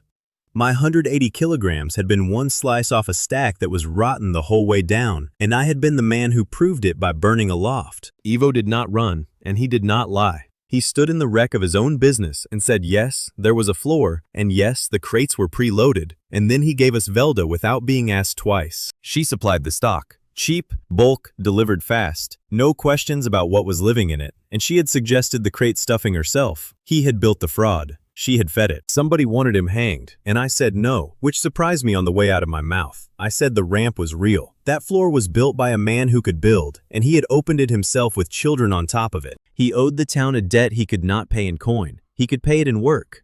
That is not forgiveness. That is invoicing, and I have never regretted it, though I did not know then what he would end up building for us. The buyers still had a question that Ivo's wreck did not answer, and it was a fair one. If Leon's cart turns rot into 4 times the rot, and a stage can fake the whole thing, what is a man supposed to trust here? Not me. That was the answer, and it took me the whole afternoon to get to it. Not my word, not my axle, not my face in a square. They needed something that held up on the days I got it wrong, and I had just proved there would be days. Orla wrote it that evening on Sarah's table, and it was short, because Orla is short. Sample the original before the wheel turns. Open a fixed count out of the stack, never the top one. The inspector's refusal is final, and the hauler cannot overrule it, which she had already made me sign once. And every load carries the mark, or the load does not move. 7 merchants signed it. Sarah first, and she put her remaining stock behind it, which, after that afternoon, was not a large amount of stock and was worth more than anyone else's. Then 6 more, one at a time, slowly. They called it the blue seal because Orla wanted a color no one could confuse with red wax at 40 paces. And because Nora was standing there in blue, and nobody said the second part out loud. 7 merchants, not the guild, not the crown, not the valley. 7 in a town, on a night when a stage had just burned. Every buyer who signed also asked what happened when Velda's people simply printed a blue mark of their own. Orla said that was tomorrow's problem, and that a rule you can check beats a seal you can only believe.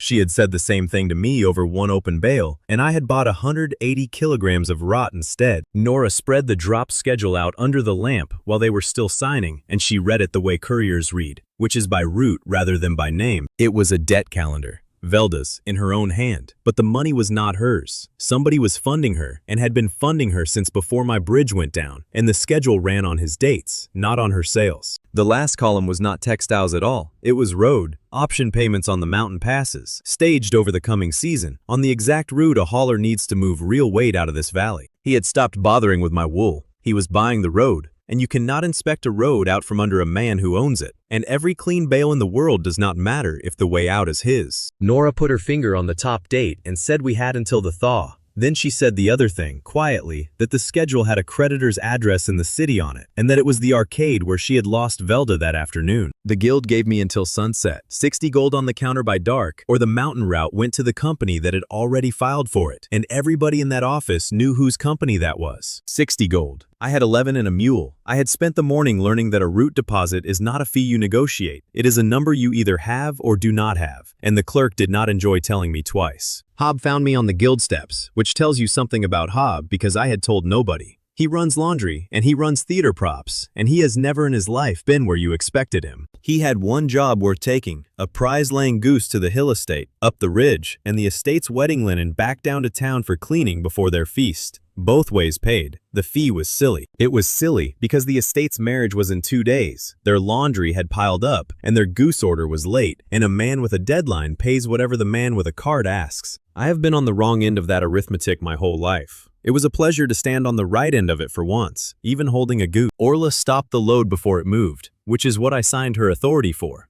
She opened the goose crate, looked the bird over, checked her legs, checked her breathing, and marked the crate. Then she said the thing that made the day possible. The estate ordered 4 geese, she said. You are carrying one. Do not come back to me afterward and tell me you thought 4 was a suggestion. The estate wanted 4 laying geese, and they already kept ganders of the right line, which mattered because a copied goose is a goose and not a miracle. And 4 birds with nothing to breed with is just a lot of noise in a yard. We went up the ridge with Beryl doing the work, Mira on the bench beside me, Nora riding ahead, and Pip and Grom in the back, because Pip had heard the word estate, and Grom goes where Pip goes. At the estate yard, I did the thing that cost me the afternoon, and I did it for a reason that seemed excellent at the time. I loaded the return laundry before I unloaded the goose. The reason was sunset. Unload, turn the cart, reload, turn again. That is a quarter hour of shuffling in a busy yard, and I had 1 wheel revolution to spend and a deadline. So I stacked their hampers in around the crate and told myself I was being efficient. Nora asked me, from the ground, whether everything in that bed was mine to copy. I said it was laundry. She said that was not the question, and I rolled the cart before she finished the sentence. Because I am a fast man, and that is my entire problem. 200 kilograms went in, 1 cage laying goose, and every hamper of the estate's wedding linen packed to the rail, and Beryl took 1 full turn across the cobbles. 800 kilograms came out, right on the ceiling. 4 geese, the 4 they ordered, healthy, identical, complaining, and 4 of every single hamper of the estate's dirty wedding linen. Hob was delighted for about 6 seconds. He saw 4 times the canvas he had contracted to wash, and you could watch him doing sums. Then the wind changed and he got the rest of the information, because one of those hampers was not wedding linen for cleaning. One was the basket the kitchen staff hid at the bottom of the pile, the truly unspeakable one. And the machine had made 4 of that as well, with everything in it, exactly. Nora climbed up into the bed with her nose covered and worked out the boundary in about a minute, which is a minute faster than I did. The tail hampers had been roped half over the gate, hanging out, and they had not copied. Everything under the rail had. Fully inside, she said. That is the whole rule, and you have been saying it for a month without hearing it. The stuff hanging off the back was not in your bed. The kitchen's basket was shoved to the front, and the front is the bed. I would like to state my objection for the record. I have been covered in manure. I have been laughed at in a river. And after all that, my miracle cart, my one gift in this world, spent a charge of its 3 on somebody else's washing. The geese got out inside the bed. Of course they did. 4 birds in a wall of linen. And geese are not decorative animals. Geese are opinionated. One went straight over the rail and into Barrel's harness. Barrel stopped. Barrel is the most reasonable creature I have ever worked with, and he stopped completely and would not lurch, which was correct, because lurching with a goose in your traces is how a mule breaks a leg and a cart goes over. Mira got down and cleared it. Not fast, not dramatic. She got a hand under the bird and unhooked the wing from the trace and put it back over the rail and told me to stop shouting because shouting was not helping the goose. That is when the route seal went missing. The guild seal, the little lead disc that turns a paid deposit into a registered route, out of my belt in the middle of a yard full of geese and linen and a mule who had had enough. And then, on top of the geese and the linen and the missing seal, a woman in a very good dress climbed onto my driver bench and asked me to take her away from her own wedding. Her name was Lisa. She owned the warehouse at the bottom of the ridge, which I knew because everybody who moves cargo in that valley knows that warehouse. She was in a good dress and she had a leather case under her arm, and she was not crying. She was getting married in 2 days to a man with a name that opened doors in the city, and the marriage contract had a line in it that moved her warehouse to him on the day, and she had decided at some point that morning that she would rather not. Now, I want to be precise about the next 10 seconds, because they matter more than the geese, more than the seal, and more than the 60 gold, and I did not get them right by accident. She climbed onto the bench. The bench. The cracked plank at the front where a driver sits, which is not the cargo bed, which is not the active zone, which is the one part of my cart that has never made 2 of anything. I have already duplicated one woman by accident, once, on a road, with a satchel and a wound, and it cost her a life she had to build from nothing in an afternoon, and it cost Mira a stranger with her own face forever. I am not collecting a set. So I checked, in front of everybody, with riders coming. I put my hand on the rail and told her where the bed ended and the bench began, and told her not to move 1 inch backward for any reason at all. She said she understood, and then she said the practical thing, which is that she had ridden in 100 carts, and mine was the first one where a man had explained his own machine before she got on it. The riders came out of the estate gate about a minute later. Wedding party. 8 of them, on good horses, with the groom's colors, and they were not coming to wish anybody well. Barrel is a mule. Mules do not outrun wedding horses. We had a bed full of geese and 800 kilograms of stinking linen, and the fast road down was the only road down, and that is where Rick's was parked, sideways. Across the whole cut, his team standing, his wagon blocking the one road, which is a thing you can only do if somebody paid you to be there before there was anything to block. He had the colors on his wagon that Vess had told me about at the shrine, the same colors that had been pressed into notes for men like Bran. He had been paid to be standing in that road. He told me so himself. He told me the rest of it too, and he did not have to. The order was not to block me. The order was to put me off the ridge road at the bend, cart and all, and to be paid for a race accident. He sat up there with his reins in his hands and told me he had taken money to break my run, and he would take it again, and that he had not taken money to kill a man in front of his own mule. Then he moved his wagon 3 feet, not off the road, 3 feet, enough for a cart and not enough for a horse to get by cleanly. And he sat there and let 8 wedding riders pile up behind him and swear at him. That is who Rick's is. He did not help me. He refused one specific thing, and it cost him a bonus he had already been paid half of, and I have never once heard him claim credit for it. Lisa took over then, and it was her estate and her ridge and her 40 years of watching cargo move. She said the wool lift. Not the road, the lift. Every hill estate has one, a tower with a counterweight that drops fleece down to the valley road, so nobody has to cart it around the long way, and the estate's own men would be loading it at that hour, because they always load it at that hour. Nobody chases a cart onto a wool lift, because nobody puts a cart on a wool lift. That was the entire point of it. The riders went for the road, because a cart belongs on a road. Mira did the only part I actually understood, which was the weight. She stood at the base of that tower and worked out what the counterweight could take with people on the platform, and she took 2 of us off it and sent us down on foot. She would not be argued with. The lift was rated for fleece, not for a cart and a mule and 4 adults, and she stood there and made me put Pip and herself on the stairs before she would let the platform drop. So my cart went down a hill estate's wool lift, at speed, with a mule, a warehouse owner, 800 kilograms of somebody's wedding laundry, and 4 extremely loud geese, and I would pay money to see it from the outside. Grom, meanwhile, had been searching the whole time with tremendous energy and total commitment and found the kitchen basket. He was very pleased.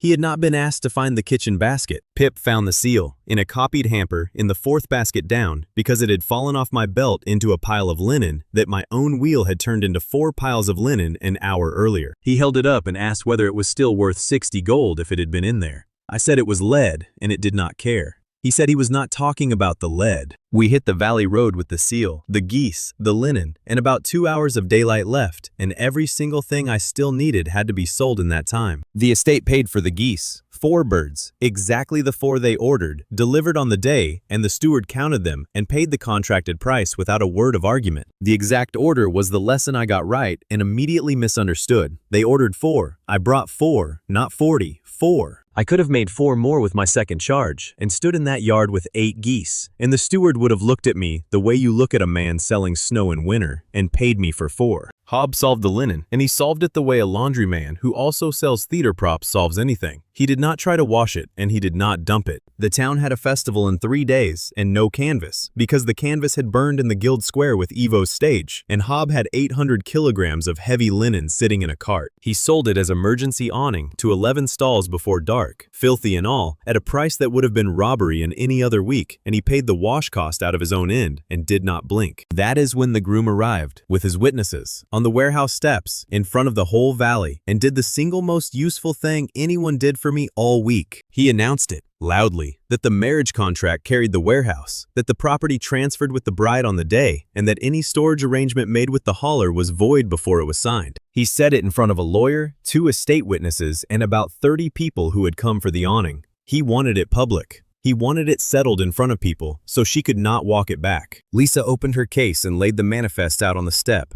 1 page at a time, in front of his own lawyer, and she took her time about it. The warehouse came to her from her mother's line, in her own name, before the contract existed, and it had never once appeared in the dowry schedule, because a dowry schedule lists dowry, and this was not dowry. She had the deed and she had the inheritance filing. Then she had the page that finished it, the warehouse's own manifest in her own writing, showing 9 years of her running it as her property while he was still sending her letters. The lawyer read the pages and gave the groom the worst answer a man can get in public, which is a shrug. The contract moved what the contract listed. The contract did not list the warehouse. He had announced his ownership of a thing he did not own, out loud, on the steps of it, in front of the people he had brought to watch him own it. Then he had to walk back down them. I have stood in a market being publicly wrong about a wool lot 4 days earlier and paid 12 gold for the privilege. So I know how those steps felt under him, and I enjoyed it more than I should admit. The geese and the awning came to exactly 60 gold, not a coin less or more. Landing dead on the target made me believe I had aimed, which was a dangerous amount of confidence to buy for free. I registered the route before the clerk closed his book, with a seal that had spent an hour in a basket of estate laundry, and I put my last 2 charges into the guild's own equipment list. 200 kilograms of marker post became 800, and the same weight again in grit and rope became 800, because a registered route has to be posted and gridded before it carries traffic, and I could not have bought that in a season. 600 kilograms of original mass that day. My counter went to 2,780 of 10,000, and I owned a mountain road. Lisa signed storage rights to us that evening, at her own table, on her own paper, as a woman who owned a warehouse. Not a gift, a rate, and a fair one, and she charged us properly for it. Nora argued the courier access down by 1/10, and Lisa let her have it, which told me those two were going to get along, and that I would be outvoted by them for years. So there I was, a route out of the valley, a warehouse at the bottom of it, a mule, a multiplier, 7 Blue Seal merchants, and an order I had matched exactly to the number. And the whole time in the back of my head, I was doing the sums that were going to cost me everything. The Blue Seal cloth was moving. Every merchant who signed wanted it. Orla's mark had turned into the only thing buyers trusted after the fire. Demand, I said to myself, in my own kitchen, out loud, like an idiot. There is demand. I have a route and a warehouse and 3 charges a day, and the market wants Blue Seal cloth. Why wait for orders? Make the cloth first, fill Lisa's floor with it, and let the buyers come to a warehouse that already has 120 rolls sitting in it. Nobody outbids the man who already has the goods. Mira was in the doorway, and she heard me. She did not argue with a word of it. She asked me one question, which was how many rolls anyone had actually ordered, and I said none yet, and she said that was interesting, and went to bed. Orla brought me the buyer count at breakfast, on paper, because she had learned that I argue with speech and not with paper. 40 rolls. That was the whole town's appetite for blue seal cloth that month. 40. Written down, shop by shop, with the names beside the numbers, gathered by a woman who had spent 3 days walking to each door and asking, not a guess, a count. Sarah brought the alternative, same as she always did, and it was the same alternative she had offered me before the wool. Pre-orders. Take the paper first, make the cloth second, let the buyers carry the risk they were asking for. She was blunt about why. She said a cart that makes cloth does not make customers, and that the second one is harder and slower and does not care about my axle at all. I had a mountain route. I had a warehouse with a floor big enough to land a barn on. I had 3 charges a day and a mark that buyers were asking for by name, and I stood in Lisa's warehouse and did arithmetic that felt like genius. 40 is the orders, I said. Orders are what people have already decided. Demand is what they decide when they see the goods. Nobody orders what does not exist yet. That sentence is true, by the way. That is what makes it dangerous. It is true often enough to have made men rich, and I had exactly one piece of evidence for it, which was 4 geese sold to a steward who had ordered 4 geese. Nora named it before I did it. She said this was the wool again wearing a better coat, and that last time the fast choice was a seal, and this time the fast choice was my own opinion. Mira did not say anything at all. She had asked me the night before how many rolls anyone had ordered, and I had said none yet, and she had gone to bed. And she was not going to say it twice. I made 120 rolls before noon, and I did it in front of an audience. And I remember how my own voice sounded, telling Lisa to clear more floor. 3 charges. Blue seal cloth in the bed each time, 200 kilograms a turn, verified by Orla, marked, clean, exactly what it claimed to be. 800 kilograms out, 40 rolls, 3 times over. 600 kilograms of original mass, and my counter climbed to 3,380 of 10,000. And Lisa's floor filled up with the best cloth this valley had ever seen. The square did cheer. Buyers came down to look. Merchants shook my hand, and for about 2 hours I was the man who had put an entire winter's cloth on one warehouse floor in a morning. The first 40 rolls sold before noon at a good price. Every roll I had a buyer for sold, just as Orla's paper said. Her count was perfect. Her count was perfect, and I had made 3 times it. The 80 came after, and there was nowhere on earth for them to go. 80 rolls of the best cloth in the valley, sitting on a warehouse floor, with every buyer in the county already carrying as much as they could use. I watched it happen from Lisa's loading door, and it took about an hour. A shop on the north side dropped his price to move his stock before mine reached him. The shop beside him saw the new number and dropped under it. By the 3rd hour, they were cutting each other in the same square, in front of each other, over cloth they had bought from me that morning at the honest price. My cloth. Undercut by my cloth. Nobody was cheating anybody. That is what I could not get my head around.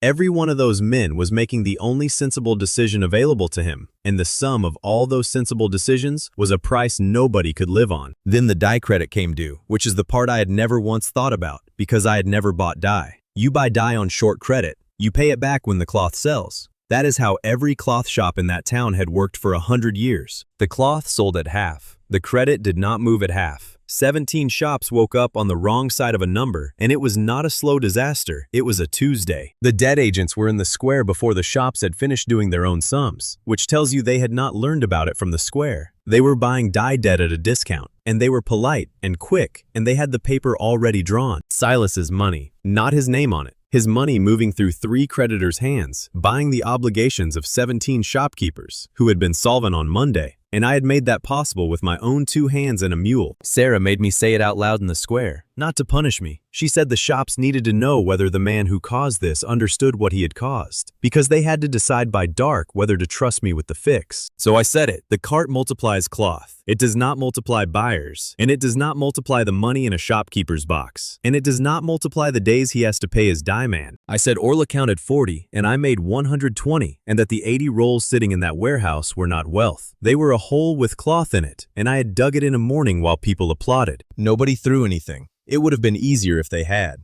They just listened, and then a woman who ran a dye shop asked what I was going to do about it by sunrise, which was the only question that mattered. 0 of 3, empty until dawn, in 17 shops with numbers due. The single most useless man standing in that square was the one with the miracle on his axle, and everybody in it knew whose morning had done this. We worked all night instead. Lisa knew every buyer within 3 days' ride, and she went through her book by candle, not for cloth buyers, for anybody who needed anything compact and expensive that a cart could make at dawn. Sarah organized the hall. her own auction house, her own apprentices, her own risk, for shops that were not hers, because she had decided sometime around midnight that 17 was too many to lose over my education. Orla wrote the verification order for the morning and made me initial it. Every original opened and sampled before the wheel turns. No exceptions for speed, no exceptions for crowds, no exceptions for me. Sunrise gave me 3 charges, the same as it always had: on time, asking nothing, and forgiving nothing. I have never in my life been so glad to watch a sky go gray over a roofline. The first load was tin, 200 kilograms of good tin ingots, opened, sampled, weighed, marked by Orla in front of 40 bidders. 800 kilograms of it stood up on the bed and sold in 11 minutes. The second was seed grain, verified the same way, and it went the same way, and my counter climbed to 3,780. When the bidding closed, we had 52 gold on Sarah's table, and 15 of the 17 shops could clear or restructure their die credit by noon. 15. In one morning, from a standing start, with a mule and 2 honest loads, and a woman who knew every buyer in the valley. I let myself feel it for about a minute and a half. The third load was purple dye, 2 barrels of it, worth more than the tin and the grain together, because purple is what you use on a wedding, and there was a wedding. Orla did check it before anyone tells this story differently. She opened the barrels, drew samples, checked the seals and staves, and marked them because they were sound at that moment. Then she went to verify the grain buyer's weights across the hall, because a hall like that has 1 inspector and 40 things happening. Velda swapped the barrel in that gap, not against Orla, around her. She had watched our procedure for a week, and she knew that verification happens at a moment, and loading happens at a different moment, and she only needed the space between them. The barrel that went in my bed had a crack in the stave, low down, hairline, packed over with straw, and the straw had heat moth eggs in it, because she had a warehouse full of the exact same stuffing she had sold Evo. She was through the creditor service gate and out of the city before my wheel turned. Her debt agents went with her, and their paper was already filed, and she left the barrel behind her the way you leave a lamp burning in a hayloft. I rolled the cart, 200 kilograms, 1 full revolution, and the machine did what it does, which is exactly what it is told, with no opinion at all about the crack. 4 cracked barrels, and my counter went to 3,980. The crack copied, the pressure copied, the straw copied, and every egg in it. 800 kilograms of purple dye under pressure stood in a crowded hall in 4 barrels that were all going to fail in the same place at the same second. I heard it before I saw it. That is the thing I would take back. The crack made a sound, a small wet tick, and I heard it, and I did not know what it was. And a cooper in that hall did, and started shouting. They went almost together. Purple went across that hall at waist height and took the lamps off the wall, and dye burns. It is oil and spirit, and it goes up. And it went up under the ledger desk where the apprentices were sitting. Then the moss came out of the straw into the heat, thousands of them, and the hall stopped being a room where people could see, and the bidders went for the door in a body and jammed it. Sarah did not go to the door. She looked at the jam of 40 bidders shoving into a doorway built for 2, and she turned her back on the only exit in that hall and walked the other way. She went to her own stock, the last of it, the rolls she had left after paying my workers, and after burning her cloth over Evo's ramp, and she set them alight herself along the north wall. I did not understand it for a second and a half. She was making a wall of fire that everyone could see, which meant everyone could see where the wall was. And a lane opened along it that was not the jam door. 2 apprentices came off that desk, and she put them into the lane with her hands, physically, one and then the other, and shoved them at the light and told them to run and not to look back at her. They ran. They got out. Both of them are alive today, and both of them work for the cooperative, and one of them runs a yard of her own now. Then Sarah turned back for the ledger, because the ledger had every debt agent's paper, and every date, and every discount in it. The whole map of who had bought what from whom while the shops burned. She got it off the desk, and she threw it, underhand, flat, across the purple, to Nora at the lane mouth, and Nora caught it against her chest with both arms. The beam came down while her hands were still out from the throw. It came off the north wall she had lit herself, and it came down across the desk she had just emptied, and she was under it. I was 6 paces away. 6. I have counted them for a long time. It came down across her hips and she went under it, and the noise it made was not a dramatic noise. It was a short one, and then the hall was just burning. We got the beam up. 4 of us, and it took too long, and when it came up I could see what it had done, and I knew, and every person kneeling there knew, and Sarah knew. I turned for the cart. No pause, no argument with myself. I did not think about it at all. I turned for my cart with my hands already out, because my cart makes 4 of things, and I had one useless empty charge counter and a woman on the floor. Mira got in front of me. She put both hands flat on my chest, and she did not shout. She said it clearly, in the voice she uses to make people hear a thing they do not want to hear. It copies exactly, she said. Whatever goes in that bed comes out the same, 4 times over, with every single wound it went in carrying. You would not make Sarah, she said.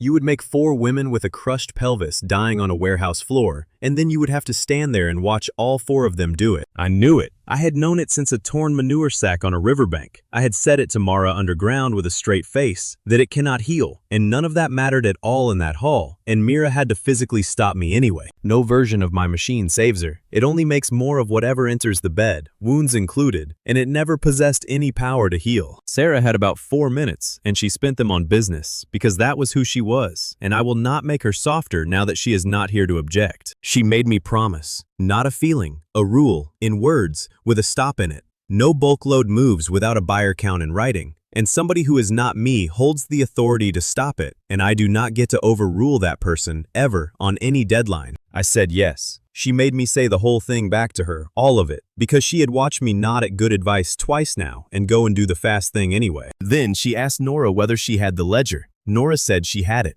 That was the last thing Sarah asked anybody, and it was about evidence. And she died about a minute later with Mira's hands on her and the hall still burning. She was 44. She paid her people out of her own box when my wool rotted. She burned her cloth over Ivo's ramp and her stock over her own apprentices. And the last thing she did with her hands was throw a book to a woman who could run. Orla closed the Blue Seal that night. Not suspended, closed.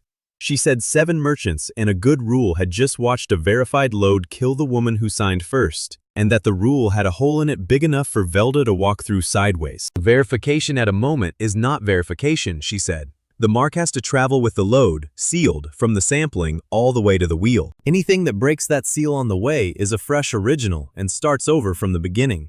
She would not reopen the Blue Seal until that was written down, and every founder had signed it again. The 2 shops we did not save transferred that week, not stolen, signed, in the panic, at fair-looking prices, by 2 men who had a number due on a Thursday and no other door. Silas owns them both. Alara came on the 3rd day, and she came from the Crown, not the town. Royal investigator, gray coat, and she did not shake my hand or threaten me. She asked for my counter and my charge times and wrote them down. She was the first person in this entire story to understand my cart in one afternoon, and what she understood scared me more than the bailiff ever had. She asked when my charges were fresh. I said sunrise. She wrote that down too. Then she gave me her finding out loud, in the yard, in front of everyone, and she did not let me have the comfortable half of it. There are 2 causes here, she said, and you do not get to keep only the one you like. A woman substituted a cracked barrel and hid eggs in the straw. That is a crime, and I will pursue her across jurisdictions. And a hauler put 120 rolls into a market of 40 and made the dead emergency that put a crowd of 40 bidders inside that hall in the first place. She said Velda did not make me overproduce. She said the sabotage needed my mistake to have anything to burn, and that a man who says the villain did it is a man who intends to make the same choice again. Then, she chained my cart in Sarah's yard as evidence and as a public hazard, pending a finding on whether the thing on my axle should be allowed to exist in a town at all. I did not argue. I stood in the yard and watched a royal clerk put a chain on the wheel that had been rolled by Garrick and Beryl and Evo's fire and my own 2 hands, and I could not think of one honest sentence to say against it. The chain did not stop the sunrise. My charges came back the next morning, 3 of 3, on a card I was not allowed to touch, and they went away unused at the following dawn. Nora noticed the other thing 4 days later, and it is the reason I've never slept well in that yard since.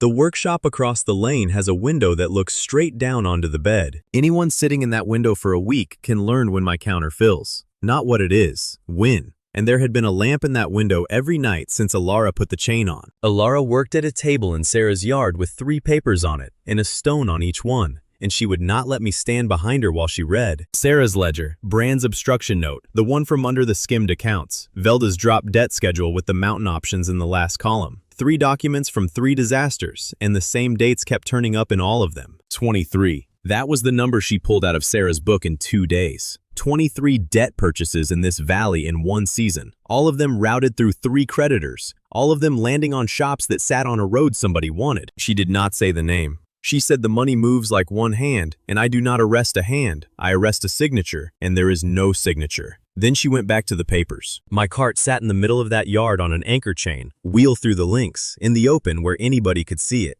I asked her once why she did not put it in a shed. She said evidence lives where witnesses can see it. Nora had been watching the lamp in the workshop window across the lane for 4 nights.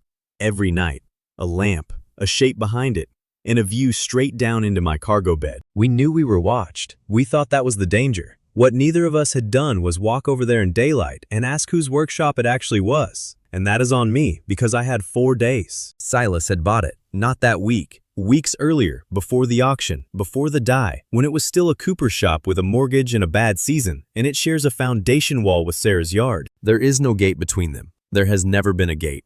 There is a cellar and a wall and a man with a hammer, and 3 nights of nobody looking has all the door he needs. They came up under the wall at sunrise, not before it. That is the detail that told me everything about how long they had been watching, because my charges fill the moment the sky goes gray, and they came up at gray. 3 of 3, on a chained cart, in a yard I was not allowed to touch.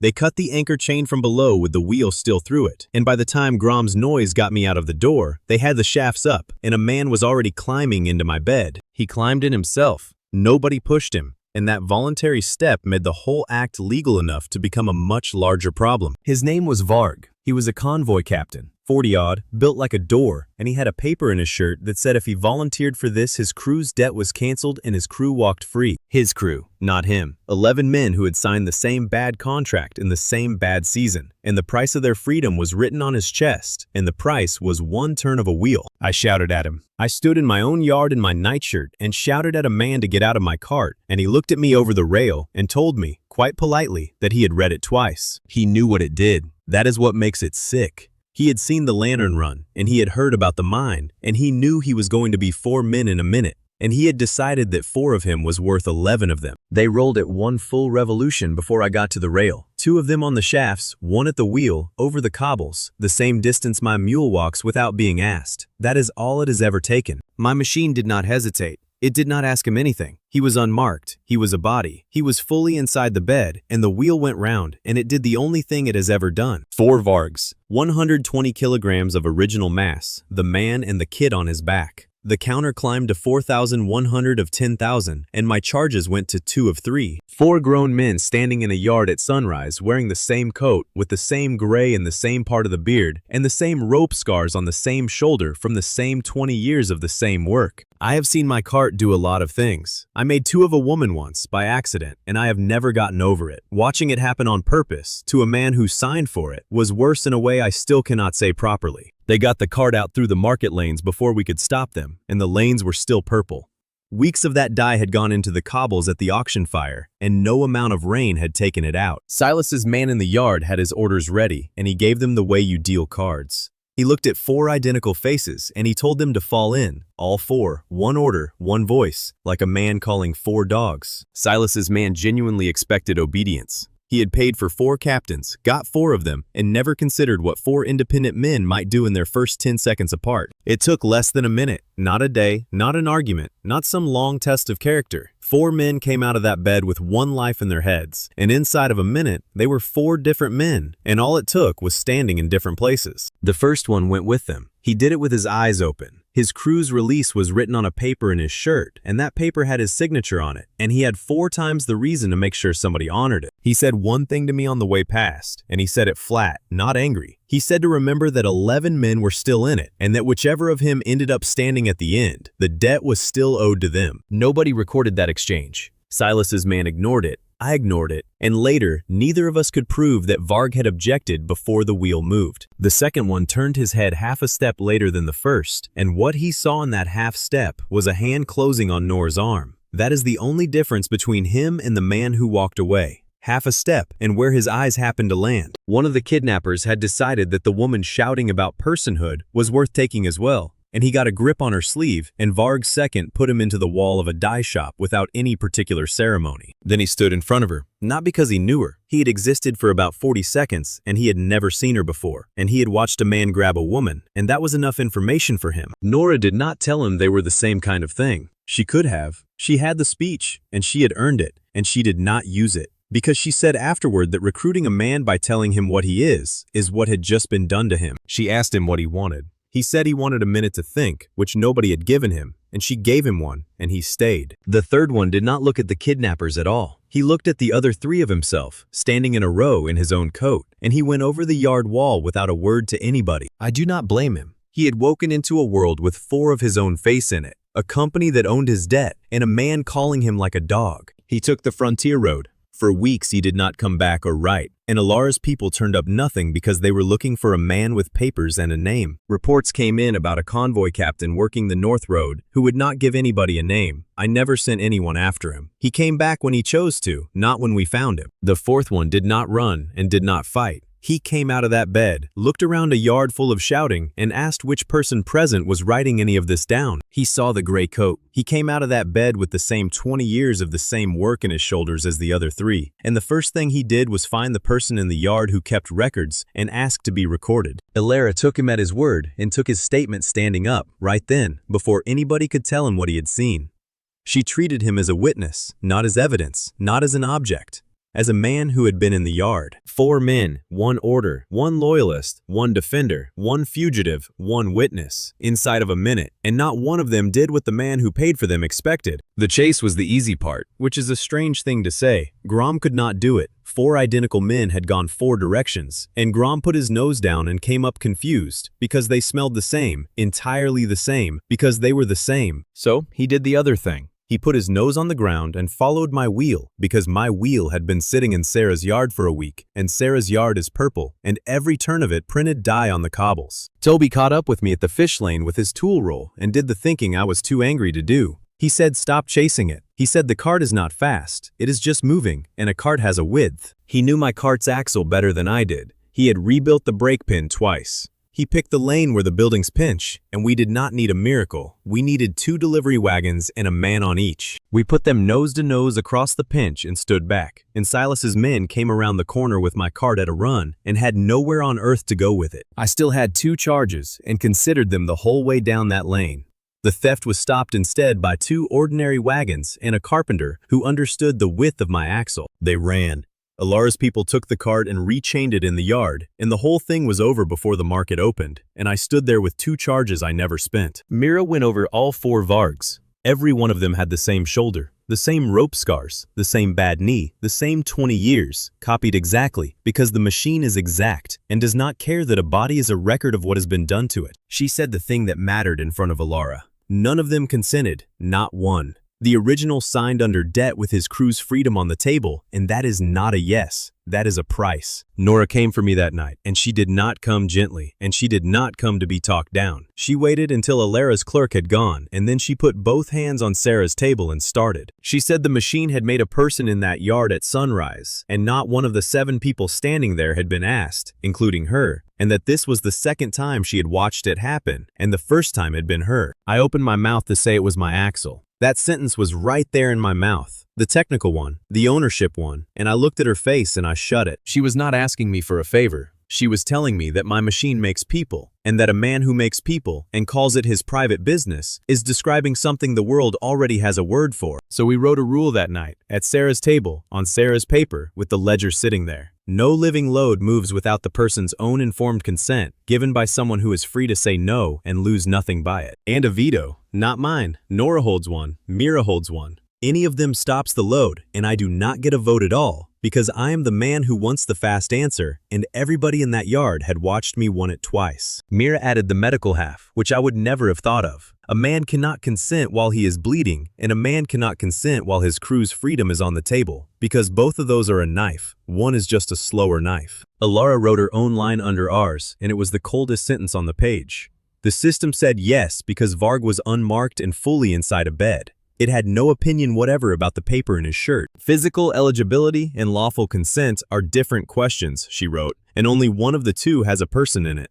Then she signed it and told me that the day I confused those 2 was the day she took the axle off me for good. Then she made her trade, and it was a fair one. Supervised work. Her clerk on my bed, her seal on every load, her authority to stop it, in exchange for my cart coming off the chain for the shops that were still dying from my 120 rolls. The supervised work lasted 9 days. Most of it was routine, loading under a clerk's eye, but 3 deliveries changed the city, the blue seal, and the way I watched my counter. The first day was pipe, 200 kilograms of lead pipe became 800, and the North District got water back into 3 streets that had been carrying buckets since the fire. A woman I had never met in my life took my hands and washed them at her own step, with her thumb going over the knuckles the way you do for a child, and did not say one word the whole time. The 4th day was the small one, the only 100-kilogram original I have ever bothered to remember. Fever medicine, sealed, checked by Mira twice, 100 kilograms in and 400 out, and it went to the school where the condemned mattresses had been. The 9th day was rope and timber for Lisa's floor, and by then, Orla had the redesigned blue seal on the table with the sealed mark rule written into it, waiting on 7 signatures she would not chase and would not beg for. 26 loads of 200 kilograms and one of 100. 5,300 kilograms of original mass in 9 days, and it took me until the 9th evening to look at my own counter properly. 9,400 of 10,000. I sat down on the tailgate in Lisa's yard with a rope burn on both palms and read it again because I had stopped watching the counter somewhere around the 4th day. 600 kilograms. That is what stood between my broken cart and whatever the machine had been saving up for me. 3 charges at 200 each, 1 clean morning, and I would find out what my father's axle actually was. Silas closed the city that night. He did it while we were unloading the 9th day's timber, which means he had known about the 600 kilograms before I had finished doing the sum myself. Not with soldiers. He does not own soldiers. He owns wagons, and he put 100 of them across the 3 approaches, nose to tail, ordinary carts with ordinary drivers and perfectly legal paper, parked on public roads with their brakes set. You cannot arrest a wagon for standing still. Alara tried. The drivers were paid, the roads were public, the loads were declared, and every single one of those 100 wagons was doing nothing illegal at all, in the most expensive way I have ever seen. And the 23 shops in Sarah's ledger were his lever. Every one of those debts came due while the roads were shut, which is a thing you can only arrange if you have owned both the debt and the road for a season. I stood at Lisa's loading door and looked at a wall of wagons across my own route, the one I had bought with 60 gold and 4 geese. And I had 600 kilograms to go, and 3 districts about to burn at once. 100 wagons. I counted them myself from Lisa's roof at first light, nose to tail across the north approach, the east approach, and the river gate, and most of them had nothing in the bed at all. Most of them were empty. Silas had blocked the city with vehicles rather than goods, and every driver was paid, declared, and doing nothing illegal while standing still. Alara walked the north line herself and came back with her jaw set. You cannot arrest a wagon for being parked. You cannot arrest a driver for eating his lunch. She had 23 debt purchases in a ledger and 100 men committing no crime at all. Silas owns 100 wagons. That morning, I understood the difference between owning 100 wagons and being able to move anything, because a fleet that cannot turn around in its own traffic is not a fleet, it is a wall. The fire started behind the wall, and nobody ever saw Silas walk around with a torch, because he did not have to, and I have never found a man who says he did. You lock a district's credit in a dry season, and the die stock sits in a warehouse nobody can insure, and the watchmen get paid off in a shop that has just changed owners, and then one of those warehouses goes up on its own schedule. 3 districts, the dye yard first, then the cooperage, then the grain lofts on the east side, and all 3 of them behind 100 parked wagons with the pumps on the wrong side. His new shops made it worse on purpose and did it politely. 2 of the 15 were his now, signed in the panic after Sarah died, and they had the hose couplings and the fever powder, and they simply would not sell to anybody wearing our mark. Not refuse loudly, refused with a shrug and an apology. Out of stock, they said, to a woman with a burned arm standing at the counter looking at the shelf behind them. I had 3 charges and 600 kilograms to go, and the arithmetic in my head was ugly. I was standing in a burning city thinking about my own counter. Then Mira told me which district went first, and that settled it, because that was her call under the rule, and I had signed the rule. Not the dye yard, she said, though the dye yard was loudest. The grain lofts, because the smoke there was going into 2 streets of houses, and smoke kills more people in a night than flame does in a week. Orla verified the first original in the yard with the clerk's seal on it. Bridge plates, 200 kilograms, iron, sound, opened and sampled and stamped, and the sealed mark stayed on the load from her hand to my bed, because that rule cost Sarah's life to write. 800 kilograms of plate came out of that bed. My counter went to 9,600, and Mara took one look at the stack and told me where it was going, and it was not any road. The canal. Every city has one, and every city forgets it. And Mara had spent her whole life looking at what holds weight. She said the towpath is stone, the bank is cut, and a canal does not care that 100 wagons are parked on the road above it. Toby laid those plates across the canal locks in 2 hours, plate by plate, with Evo doing the fitting because Evo owed the town work, and it turned out that Evo can fit anything. It was not a bridge, it was a floor. It was flat iron over water where no cart had ever driven, and it went around the North Blockade entirely and came out inside the grain district. Lisa solved the other half of it before I had noticed there was another half. A relief line is not just a road, she said. A road with nowhere to put anything is a queue. She opened her canal frontage, the old bonded sheds nobody had used since her mother's time, and she had them swept and lit and staffed in 90 minutes with her own people and her own lamps. That gave us somewhere to land.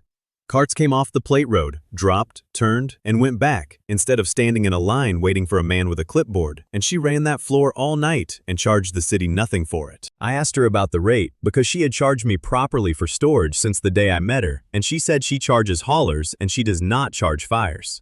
Then she went back to work. Ricks filled the road, which was the biggest contribution anybody made that day. He knew every driver in the valley. Half owed him a favor, and the other half were afraid of him. He had 40 ordinary carts on that plate road inside an hour. Not multiplied, not special. Ordinary carts with ordinary drivers, moving, which is the one thing 100 parked wagons could not do. Silas's drivers watched it happen. They sat on their brakes at the north gate and watched a manure hauler's team run a relief line past them over a canal. And some of them got down off their boxes to see it, and one of them cheered before his foreman turned around. The second charge went into pumps. 200 kilograms of pump bodies, hose couplings, and water bladders, verified and sealed. 800 out, and the counter climbed to 9,800. Mira took the whole east quarter with it. She put her triage in the cooperage yard, because the cooperage had water and a wall, and she ran it herself with the couplings we had just made, and she did not ask me one question all afternoon. She sorted them at the gate by breathing and nothing else. Not by how bad they looked, not by who was shouting, and not by who arrived first, which made 2 men very angry until they watched her work for 5 minutes. The quiet ones went in first. She had told me that in a burning auction hall, and I had not understood it until I watched her pull a carter's boy out of a line of people who were all making more noise than he was. She had 20 of them on that flagstone floor by dusk, and she lost none of them.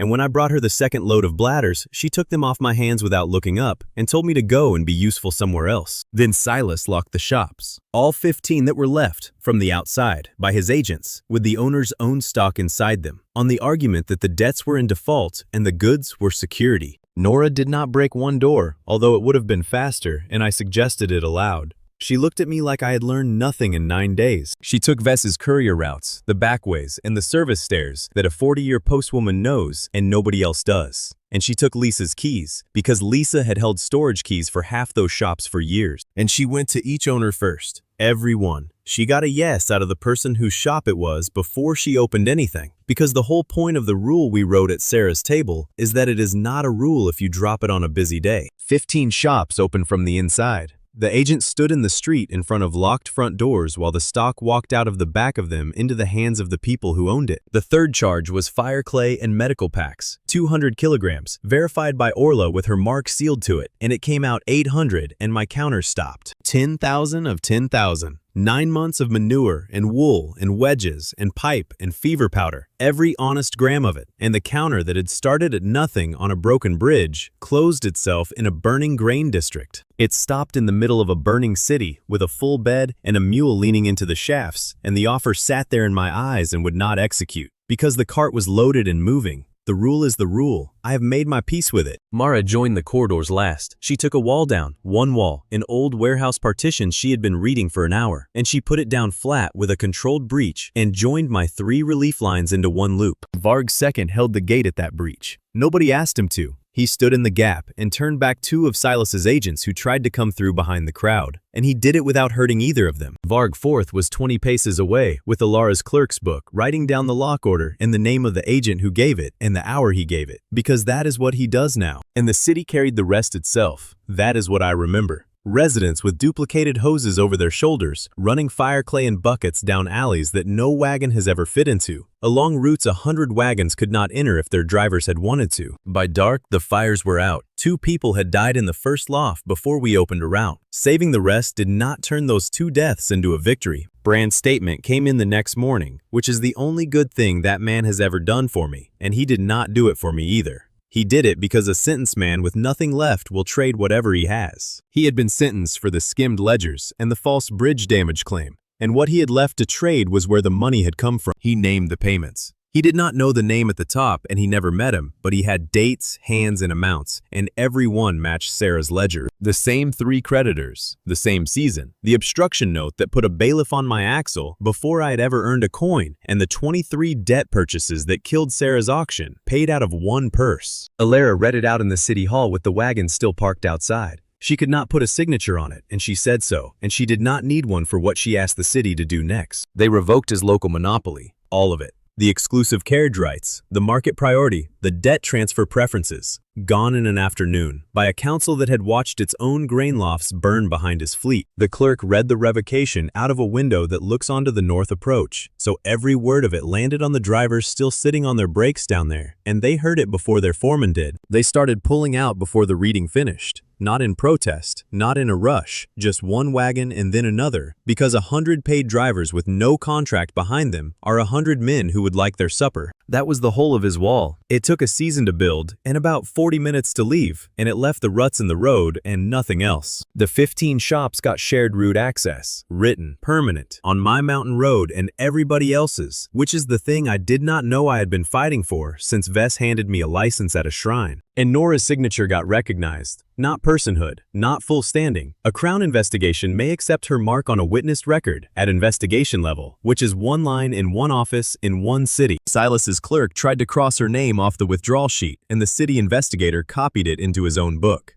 For once, a man in Silas's colors had to wait for Nora's record instead of erasing it. She read it twice and folded it and put it in her pouch and said it was a rung. She has never once let anybody tell her it was more than a rung. Then we emptied the bed. Every plate, every bladder, every sack of clay, out onto Lisa's floor, and Beryl stopped walking, and the cart stood still in the yard with nothing in it for the first time in 3 days. I felt it in the axle before I saw anything. It went through the frame like a cart settling under a load, except there was no load, and the wood moved under my hand. It got bigger, that is the plain way to say it. My father's cart, the heap of gray wood I had been pulling with my own shoulders in the spring, stretched out into a proper trade wagon with a bed you could sleep 4 men in. Same wheels, same cracked bench, which it kept, and I have never worked out why. Same axle underneath it all, the only part that ever mattered. 4,000 kilograms of final load, 5 times what it could hold that morning, and 5 charges a day instead of 3, starting at the next sunrise and not 1 minute before, because the machine has never once given me anything early. Then it offered me the choice, and I had known it was coming since the mine, and I still stood there for a long minute in front of it. Times 8 it said, or cargo inspection. 2 doors, the same as the mine yard, except this time I had a burn pit and a grave behind me instead of 12 living miners. Times 8 meant 120 rolls again, the same dangerous day with a larger number. I had already lived it once, with parasites in a loft, and once with a woman under a beam. Inspection tells me what is physically in the box before the wheel turns. It does not tell me who packed it or why. It cannot read a man's intention, and it cannot read a market, and Orla told me that to my face before I chose. She said it plainly, standing in the yard.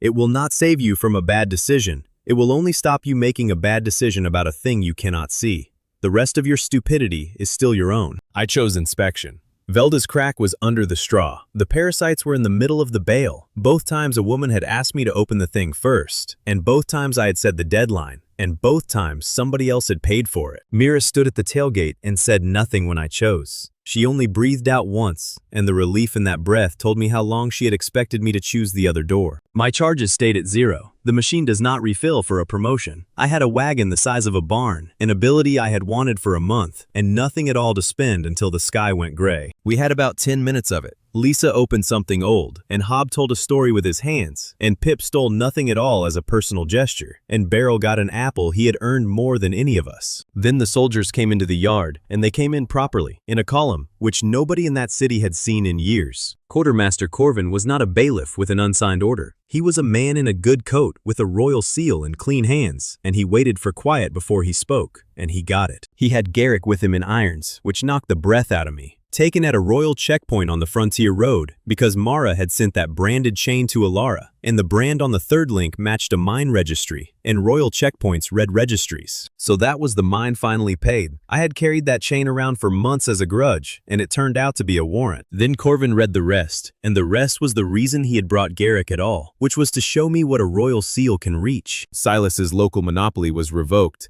His royal supply contract was not. It had been signed a year before I ever fell off a bridge. It covered the border war, and no city council on earth can revoke it. Under that contract, Corvin said, the Crown may requisition any transport capacity in the county. He looked at my new bed, which was still warm under my hand, and he said that this qualified. Every load my wagon manifests from this day serves the Crown until the war ends.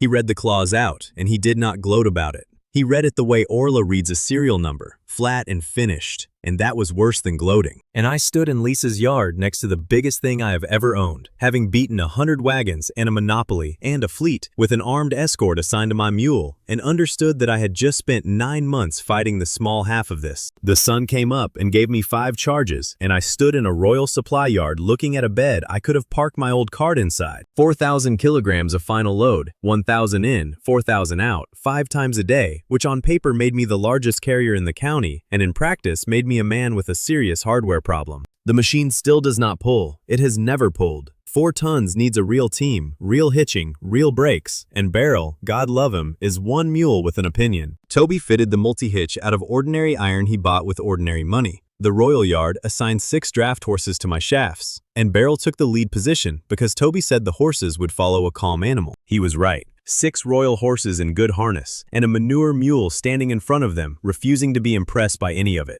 That was my army, and it worked. Corvin had built a stand, an actual stand, with rails and a cloth, because the Royal Heirs Supply delegation was visiting, and Corvin intended them to watch the Crown's new asset perform. He put Garrick in a cage at the side of the yard, a witness cage, in the open, in the sun, positioned so that I would have to look at him every time I turned my head toward the stand. That was not for Garrick. Garrick was already caught. That was for me, and I understood it standing there, because a hostile witness kept alive and comfortable is a man being saved for a hearing, and the only hearing that needed Garrick was one about me. He grinned at me through the bars all morning. He had learned the wheel rule in a mine, and it had cost him everything, and now the Crown was keeping him fed for the day they needed somebody to say, the cart is dangerous. He called me over once when the guards were changing, and he was not angry, which I had not expected.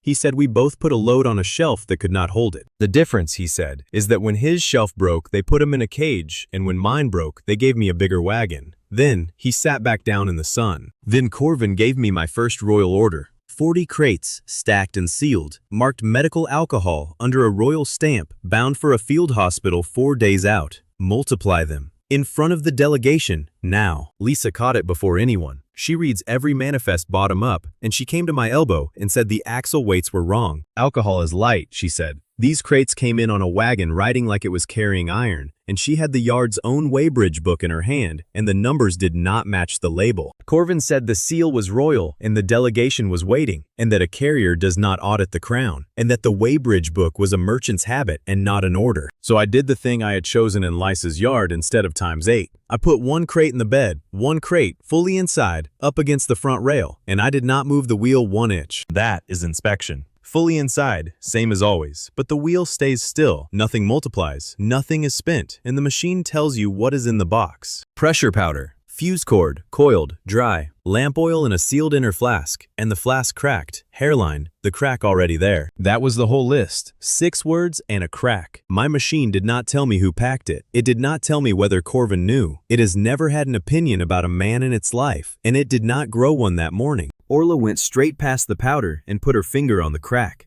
Powder is only a fire, she said.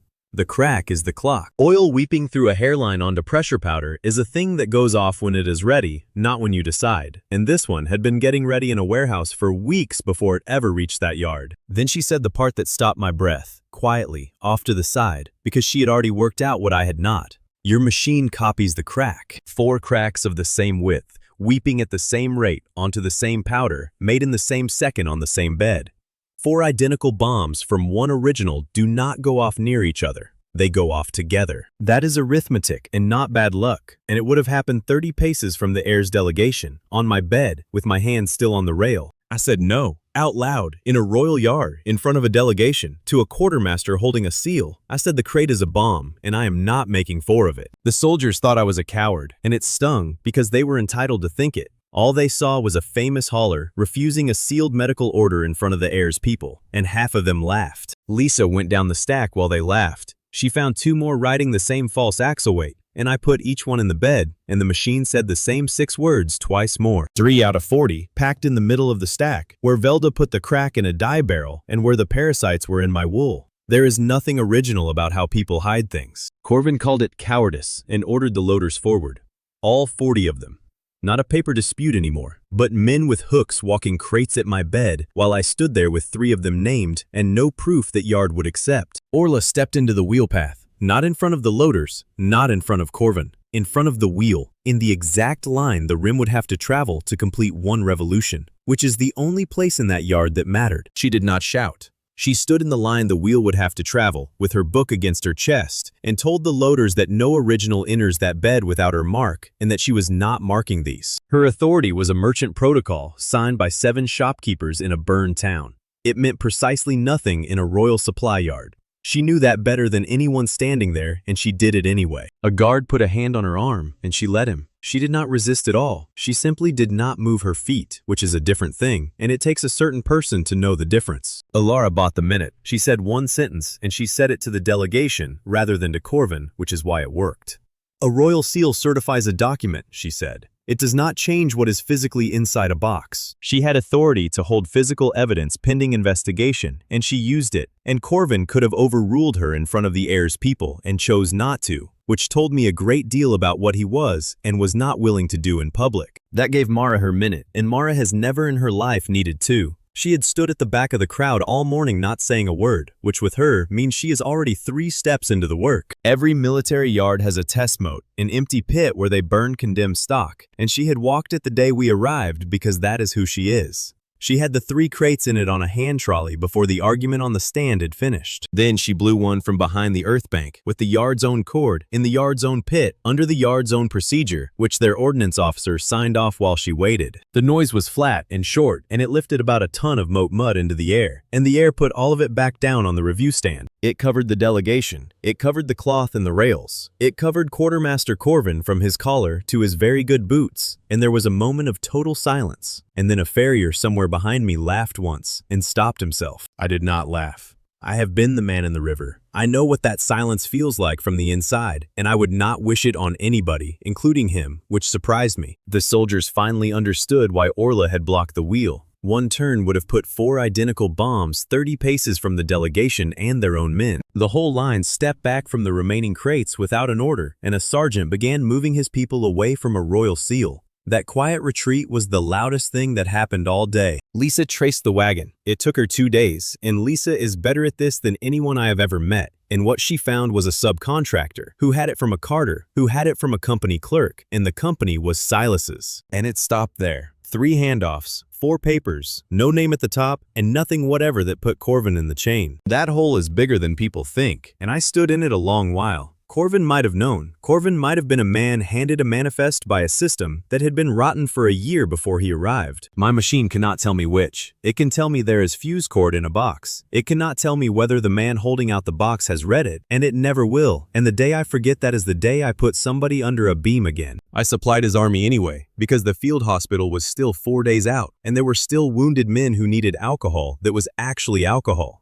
I hated the decision and made it. Orla verified 5 originals and put her sealed mark on every one of them, from her hand to the bed, unbroken. The rule Sarah bought with her life. 1,000 kilograms of bridge fittings became 4,000, then repair timber, then wheel stock, then rope and canvas. 5 loads, all 5 charges, every one landing flat on the ceiling. The medical load was the one I watched go. Real alcohol this time, opened, drawn from, tested by Mira with her own hands before Orla would seal it. Because after those crates, nobody in my team was taking a label from anybody. It went out on the evening convoy to the field hospital that had waited 4 days, and a surgeon's runner rode back 2 nights later to say it arrived, and it was what the label said. That is my whole war so far. 4,000 kilograms of alcohol that was actually alcohol, delivered to men who needed it, by a machine that would have made 4 bombs that same morning if Lisa had not read an axle weight. 5,000 kilograms of original mass in a day, which was more than I had moved in my first 4 months. My counter went from 10,000 to 15,000, and I barely felt it go by. The same soldiers who had called me a coward at breakfast were queuing at my tailgate by dusk, asking whether the load carried the blue mark. Not the royal seal, the blue one. They had watched a royal seal come down on their quartermaster as mud. Orla did not enjoy that as much as I did. She said a mark is only worth the last load that carried it, and then she went and checked the rope stock again because she had checked it once, and once is not a count. The Crown made me an auxiliary supplier that evening. It is a real rank with a real seal, and it is the largest thing anybody in my family has ever been called. And my father hauled dung for 30 years and died owing money. It nearly cost me the wagon inside the same hour, and it would have, if Alara had not been standing in that yard with her coat on and her case in her head. A supply clerk with a good mind had already drafted the sensible version. If the output is Crown property the moment it manifests, why route it through a hauler at all? Take the axle, put it in a royal yard, assign a soldier to the wheel. Corvin did not say no to that. He studied the proposal like a good hand of cards, while my father's axle became government property in a conversation that did not include me. Alara killed it with paper. The axle, she said, is physical evidence in an open Crown investigation into 23 debt purchases, an obstruction note, and 1 death, and it stays with the witness who can operate it until that investigation closes. She was not protecting me, and she said so afterward in case I got sentimental. She was protecting her case, and her case needed a working cart and a man who could work it. I got about 4 minutes to enjoy the largest title of my life before Corvin set the actual terms. Permanent transport guards assigned to my wagon, my mule, and my people. Garrick stays in his cage, retained as a witness at Crown convenience, which meant Corvin was keeping his accusation loaded for whenever I became inconvenient. And every load the wagon manifests in wartime is Crown property at the moment it manifests. Not the original, the output. The 4,000 kilograms that comes out of my bed belongs to the Crown before it touches the ground. Then he ordered Evo to retrofit the escort cages, which I did not think about at all at the time, and which turned out to matter more than everything else in this part. Evo built them. He is not a hero. He built exactly what a quartermaster ordered, in good timber, on time, because he owes this town work, and because he is vain about his hands. But he built them to the transport code, all of it, including the clause nobody reads, which requires a lawful emergency release on any cage that carries people. He put it where the code says to put it, which is where it can be reached from inside. He mentioned it to me once, in passing, in the tone of a man complaining about paperwork. I nodded and forgot it until the prison convoy. Mira watched the whole day from the medical tent, and she said one thing to me that night, and it was not about the bomb. She said that a year ago, if Orla had stood in my wheel path, I would have argued.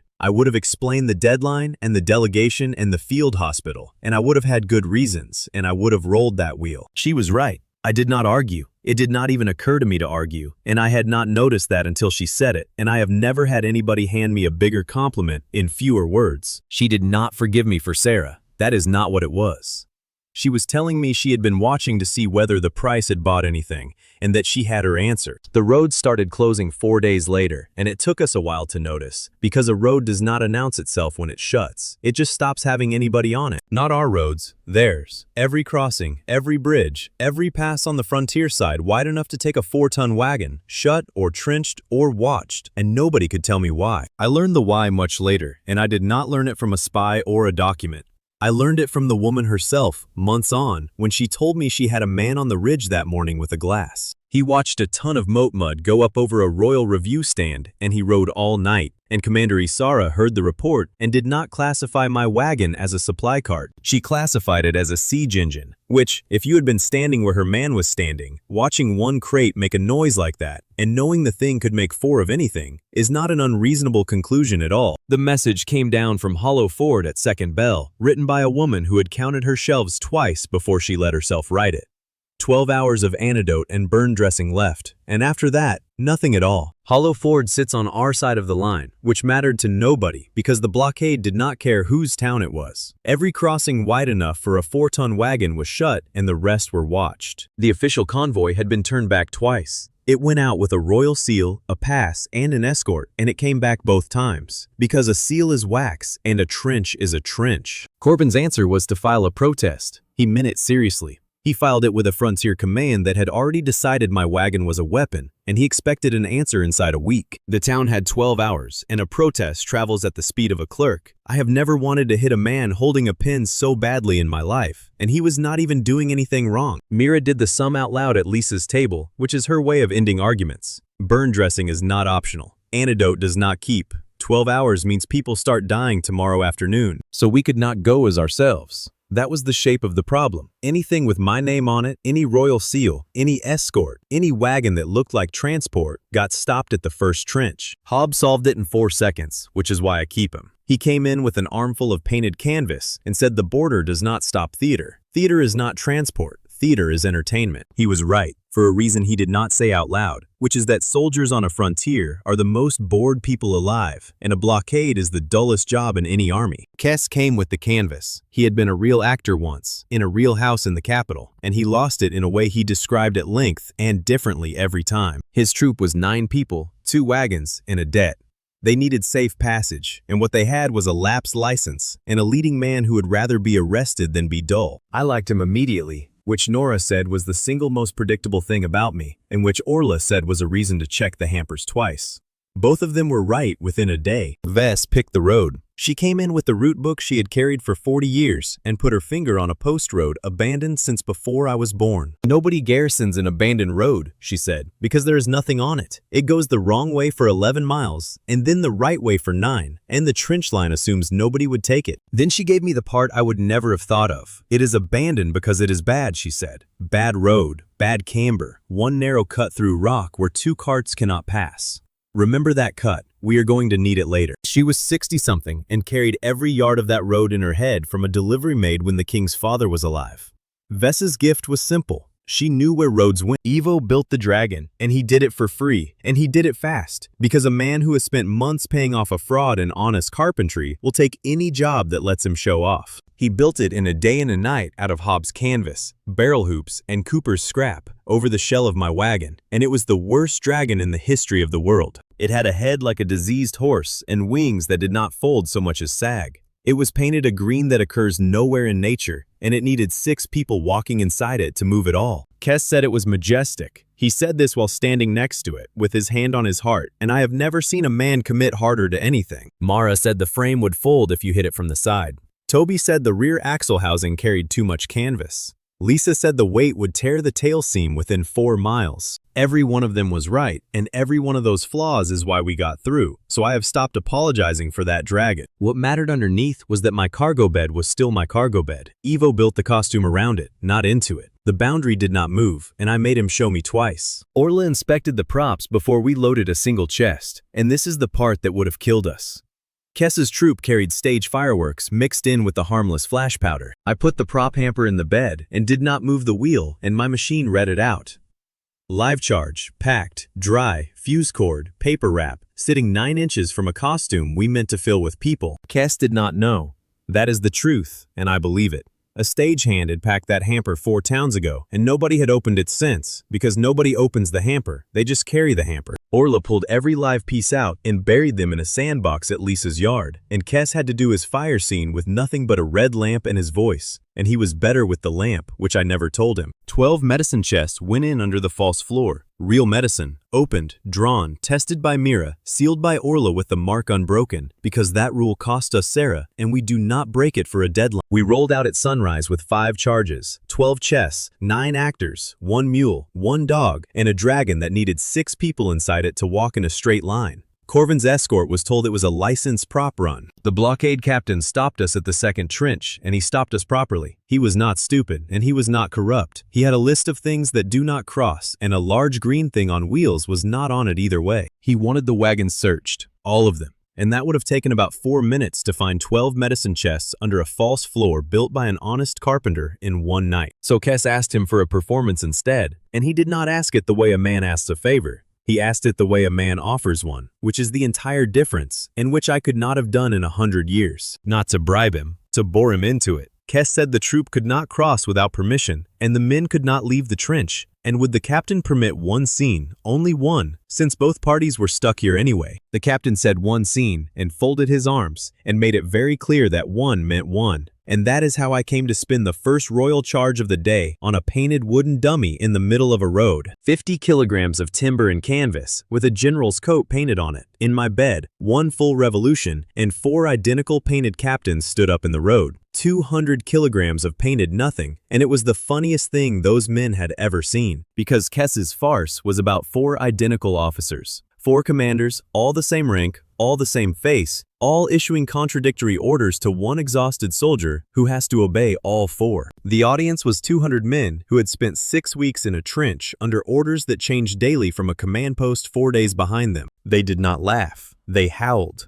The captain himself lasted about 90 seconds before he had to turn around and look at the tree line, and one of his sergeants had to sit down. They demanded the ending. That was the whole plan, and it worked. And it worked because Kes is genuinely good, and because the joke was true. Then Grom went through the dragon. Pip had not briefed him, because Pip does not brief a dog, and a dog does not care about military theater. Somebody in that trench had a sausage. Grom is a dog. He does not care about infiltration. He cares about sausage, and he went into the costume at the shoulder and came out through the tail at a dead run. The tail seam tore where Lisa said it would tear, 4 miles late, and the false floor lifted, and one medicine chest slid out into the road in front of 200 soldiers and a professional captain. Everything stopped. I could hear my own heart. And Vess, who was 60-something and standing at the head of my mule, did not even blink. She stepped over, kicked the chest upright with the side of her boot, pointed at it in front of 200 men, and told Kes to get on with the plague scene, in the flat voice of a woman naming a delivery. Vess made the trick work by refusing to explain it.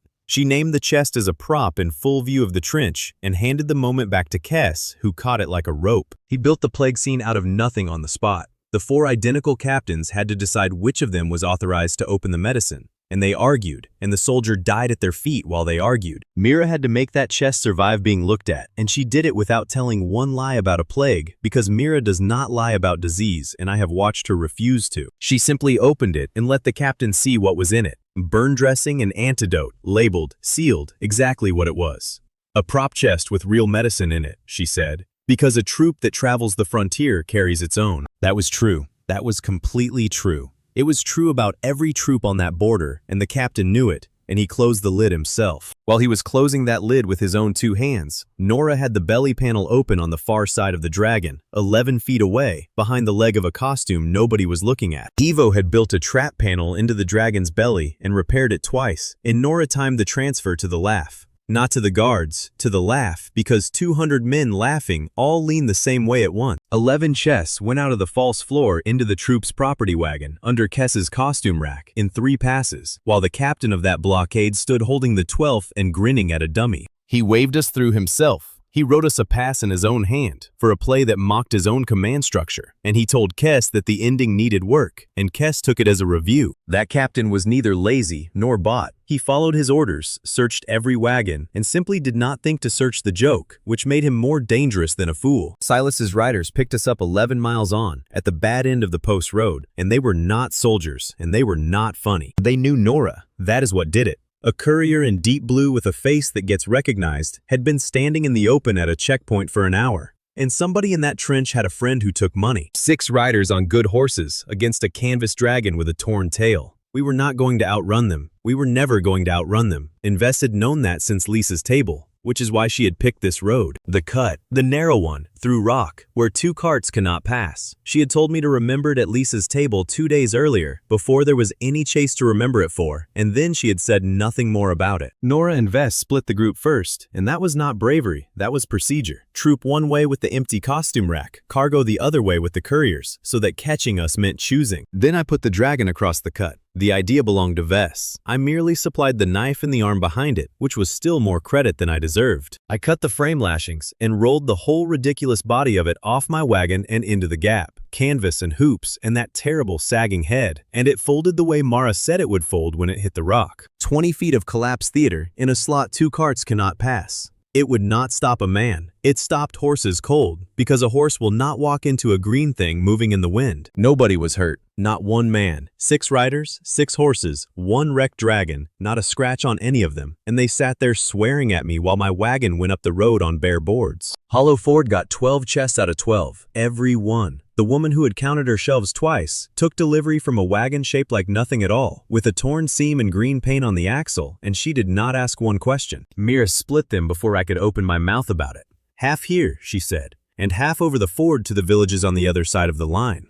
Because Burns do not check whose army you belong to. I did argue that one. I said we had just run a blockade for our own people and that the other side had closed the road. She said that was the argument and that if I wanted to make it in front of her, I could make it to the child in the second cot. I did not make it to the child in the second cot. 6 chests went across the ford that night, with Nora and 2 of Kess's actors. And I did not know it then, but that is the single most important thing I did in this entire war. Kess got a real touring license out of it. The blockade captain's written pass, plus Alara's signature, plus a farce 200 royal soldiers had demanded the ending of, was enough paper for a lapsed man to be a company again. We worked 3 more days on that road with the pass he had written us, hauling audited stock into towns the blockade had cut off, and Alara's clerk sealed every original before it touched my bed. My counter went from 15,000 to 28,000 across those 3 days. 13,000 kilograms of grain and dressing into places that had been counting their shelves twice. And Vess found the thing that mattered, because Vess went through the town's rubbish like a postwoman and not like a hero. The crates, the town's old supply crates, from the depot that had failed them, stacked behind the apothecary, and on the end of every one, a depot mark she recognized, because she had carried post out of that depot for 30 years. Then she crossed the ford with Nora and looked at the enemy village's crates. Same mark, same depot. Same bad batch numbers on both sides of a war, sold to 2 armies shooting at each other. He was not backing a side. He was selling defective material to both of them and taking the difference. And Vess put 2 crate ends in her satchel and said this is worth more than the medicine. Isara answered inside 2 days, and she answered like a professional, which is the thing nobody on our side had prepared me for. I had been braced for a threat. What I got was a competent person adjusting. She sealed the frozen lake. It was the last unwatched way across, and I had been looking at it on Vess's map that morning, and by the time I looked again, she had men on both shores and a line of stakes through the ice. And she sent one message across the ice, in writing, addressed to me by name and not to my rank or my crown, which nobody on that side of the line had ever done before. It said that a cart, which can make 4 of anything, is a siege engine until proven otherwise, and that she had watched a royal review stand disappear under a ton of mud. It said she was not interested in my seal or my rank. It said if the hauler wants a road, the hauler brings the cart itself to the ice, unloaded, and shows her what it is. Not a letter, the cart. The mountain road went under 40 feet of avalanche on a Tuesday, which was nobody's fault and nobody's plot, and it took the last legal route to the northern stations with it. That left the lake. Isara had staked a line across the ice herself, marked and posted, and she had left it open for one reason, which was that her own supply ran on it, and she was not going to starve her own men to spite me. Rix looked at those stakes for a long time. He has been driving since he was 9 years old, and he knows ice the way Vess knows roads, and he said the line was good. Rix was not being reckless. The stakes stood exactly where an experienced driver would have put them,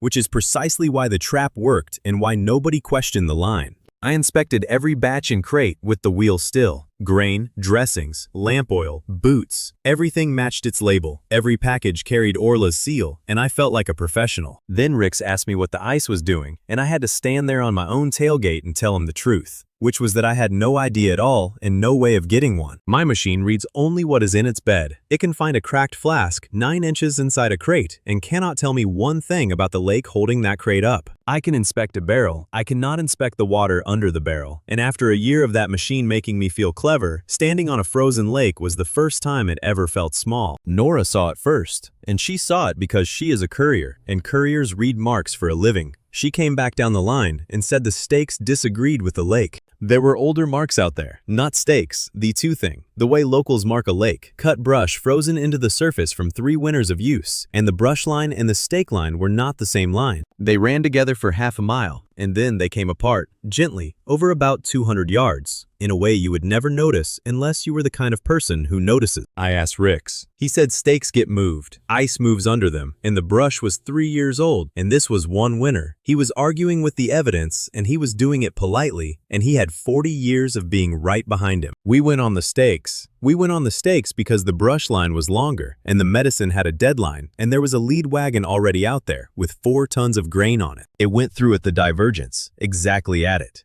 The lead wagon dropped a wheel, then an axle, then the whole near side, and the sound was not a crack. It was a long, low complaint that went out under our feet for half a mile. The fracture ran. That is the thing about a lake. The break is not where the wagon is. The break is everywhere the wagon's weight is telling the ice about, and it went out in 3 directions at once. And then it went straight under Asara's scouts, who were the one group of people on that lake I had spent all morning trying to avoid and had not once thought about falling through anything. They had been riding to intercept me. 7 of them, on the ice, closing on my convoy from the north bank to seize a siege engine, and the fracture line I had made did not care whose uniform they were wearing. Both sides started shouting about the other. Her people thought I had cracked it on purpose. My drivers thought her people had. That lasted about 20 seconds, which is how long it takes to understand that everyone is standing on the same ice. Then, my wagon started to go, and it went the way heavy things go on ice, which is slowly at first, and entirely without any way to argue with it. 4 tons on a bed on a spreading crack, and the horses felt it before we did, and the whole thing began to slide sideways toward open water, with Beryl screaming in the lead, and 6 royal horses trying to climb the air. Rix went for the steering chain. Not the reins, the chain, on the outside of the wagon, the one that swings the front axle, which is a thing you do not touch with the load moving, because the load will take your arm off. He took it in both hands, and he held that axle against 4 tons of momentum for about 8 seconds, while 2 drivers and Pip got clear over the tailgate. 8 seconds. I counted them because I was 3 feet away and could not reach him. The chain went taut, and then it went round, and his arm went with it, and he did not let go until the boys were off. His elbow is not a joint anymore. It is a repair. Mira has told him 3 separate times, in 3 different ways, over 3 months, and the answer has never changed. I did not know that on the ice.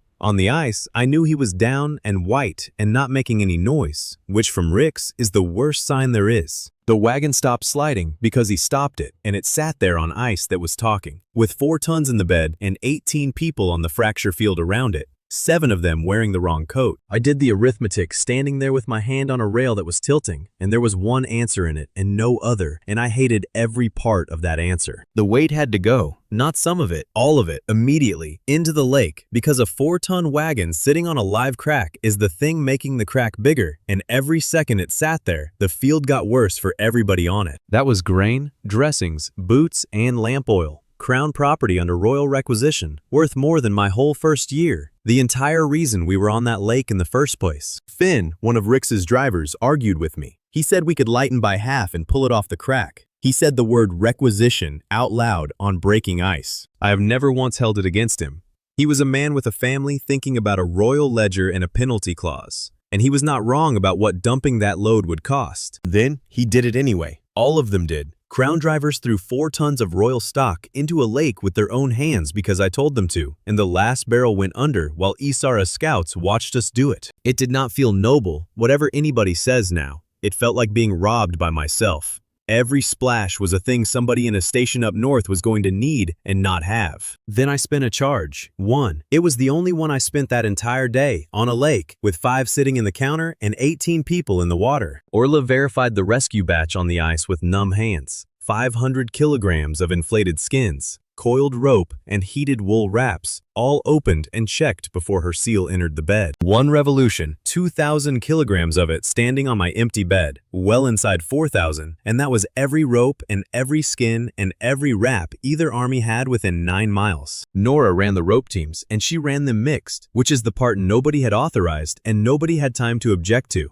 Enemy scouts on one end of my duplicated rope and royal drivers on the other, hauling in the same direction. She had the map for it too, and that is the strangest part of the whole day, because the map was not hers, and it was not mine, and it did not come from either army. Varg III was on that lake, the one who ran, who went over Sarah's yard wall inside a minute of being made, and was never seen again by anybody who went looking for him. I had not laid eyes on him since the morning he ran. Alara's people had never found him, and there he was on the north shore in a borrowed fur coat with a local's ice pole in his hands, walking out onto a fracture field. He had been living out there, working. He knew that lake because he had crossed it nearly 40 times in those weeks, and he came out onto it in the middle of a fracture field and started telling Nora where the sound ice was. Mira did not ask anybody's allegiance. She had the first man out of the water, and he was one of Isara's, a boy of about 19, and she had him stripped and wrapped and between two other bodies before anyone told her he was the enemy. Somebody did tell her, actually. One of my own drivers said it. She said cold does not ask, and went to the next one. And that was the entire conversation. Isara came onto the ice on foot, without a horse, and without an escort, with a coil of rope in her own two hands, and her staff 20 paces behind her trying to keep up. I had never seen Isara. To me, she was only a tall woman in a gray coat who took the far end of my rope and hauled for 20 minutes before anybody said a rank. She had come expecting a weapons convoy. She had ridden to take my cart off me and put it in a shed on her side, and what she found was a royal hauler who had put 4 tons of his own army stock in the water and spent his charge on rope. 18 out, every one. 7 of hers, 11 of mine. One of them Rick's with his arm in a splint Mira made out of a broken stake, and not one body left in that lake. The convoy did not continue. What had not sunk was wet, contaminated, or used in the rescue, so our destination received a messenger instead of medicine. Saving 18 people cost us the original mission, not merely cargo on a ledger. Nobody cheered. It was too cold, and everyone was too tired, and half of them were holding somebody else's soldier upright. The stakes came up that evening, and both armies went and looked at them together, which I am told had not happened in that war before. They had been moved, not by ice. The bottom ends had been cut and reset, and the cuts were clean and fresh and made with a tool, and they had been walked about 200 yards north over the deep channel. Vard III named the man who did it. He did not wait to be asked, and he did not ask anybody what it would cost him to say it, which it turned out was quite a lot. He named the contractor before Isara, her staff, and Alara's clerk, standing in a borrowed fur coat with his ice pole. And he did not make a speech about it. A contractor had been paying him since he reached the frontier to report road traffic. Small money, regular, no questions. The sort of arrangement a man with no papers and no name takes because he has to eat. Same man had hired 2 locals to reset the lake stakes 11 days before, and Varg III knew because the contractor had offered him the job first and he had said no. He gave the payment route, the hand, the in, the dates, the way the money came in and who it came through. And Alara's clerk wrote every word of it, and it ran back into a Silas subcontract the same way everything always did. Silas made that man, paid to have a captain multiplied so he could own 4 obedient copies, then treated the one who ran as garbage not worth chasing, wrote him off, never looked for him. And the garbage had spent those weeks watching the road, taking his money, and learning the lake. When it mattered, he stood up in front of both armies and read out the whole payment chain from memory. Isara detained the contractor herself inside 2 hours. She did not hand him to us. Her ice, her stakes, her dead nearly, her prisoner. She let Alara's clerk witness the questions, giving us evidence without surrendering jurisdiction. Both flags heard the answers. Then she gave me back my cart, not traded it, not held it for terms, not sent it up the chain to her own quartermaster to be argued over for a month. Gave it back, on the ice, that afternoon. She did it in front of everybody, without any ceremony at all, and she told me why, and it was not a speech about my character. She said a siege engine does not throw its ammunition in a lake. She said she had watched me spend crown stock and a charge on her people while my own driver's arm was hanging, and that she now had a different problem than the one she rode out with. Then she kept her blockade, every road, the same as before. She said she would open a neutral exchange, one, at a place she chose, on terms she could physically watch, and that until she saw it working, the roads stayed shut. I liked her immediately. Nora called this predictable because Isara had returned a siege engine, kept her blockade, and insulted my planning in the same hour. Alara's clerk recorded the diagnosis. I did not offer to supply Isara's army, whatever Corvin later claimed. I proposed a neutral exchange of medicine and civil stock, watched by both sides, with military goods barred in both directions. She said she would think about it. Then she went to look at her 19-year-old, who sat under Mira's wraps drinking something hot while she scolded him in a language he did not speak. He nodded at every word. Rix asked Mira for the truth that night, and she gave it to him straight across. Because he asked her straight, and because she does not soften a bone for anybody's pride. The arm will hold a rein, it will not hold a chain, it will not hold a wagon on a slide, and it will not do it for 8 seconds at speed ever again. He is not a solo driver anymore. That door is shut. He sat with that for a while. Then he asked whether it would hold a whistle and a book, and Mira said it would. Rix asked for 40 drivers, one for every road he could no longer run alone.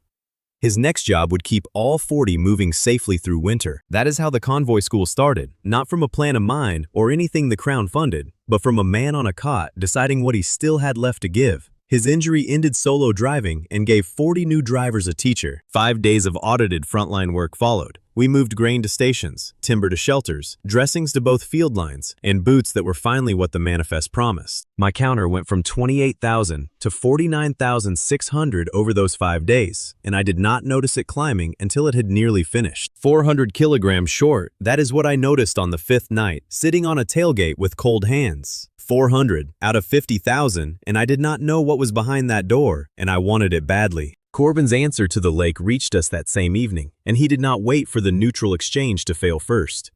He did not even wait to hear the terms of it. He had lost control of a royal wagon on foreign ice. His hauler had dumped requisitioned stock and made a private arrangement with an enemy commander in front of witnesses, and a quartermaster does not shout about that. He files. The warrant classified every person produced by my axle as Crown-created property. Everyone, not people, property, manufactured under a royal supply contract, and therefore the Crown's. Nora read it standing up, out loud, all the way through, in a voice that did not change once. Then she folded it and put it in her pouch beside her investigation-level signature and her municipal registration, and did not say anything at all. Varg IV wrote down the hour it arrived. Varg II put his back against the door. And somewhere on the frontier road, the one Silas threw away was walking home with the contractor's payment schedule in his head. Vess carried the terms. That was her idea, and nobody argued with it, because a truce that arrives in a soldier's hand is an order, and a truce that arrives in a postwoman's hand is a letter. She went across the ice line 4 times in 2 days with matched sheets. 1 copy each side, same words, both signed as received. 40 years of carrying other people's paper, and she had never once been searched, and she was not searched now. Isara chose the ground, a burned mill yard on the flat, no cover for anybody, sight lines both ways, and she picked it because she could watch it, and because I could not hide a wagon in it. Alara came with me as my supervisor, which is a word that means jailer if you say it the wrong way. Corvin's warrant was live.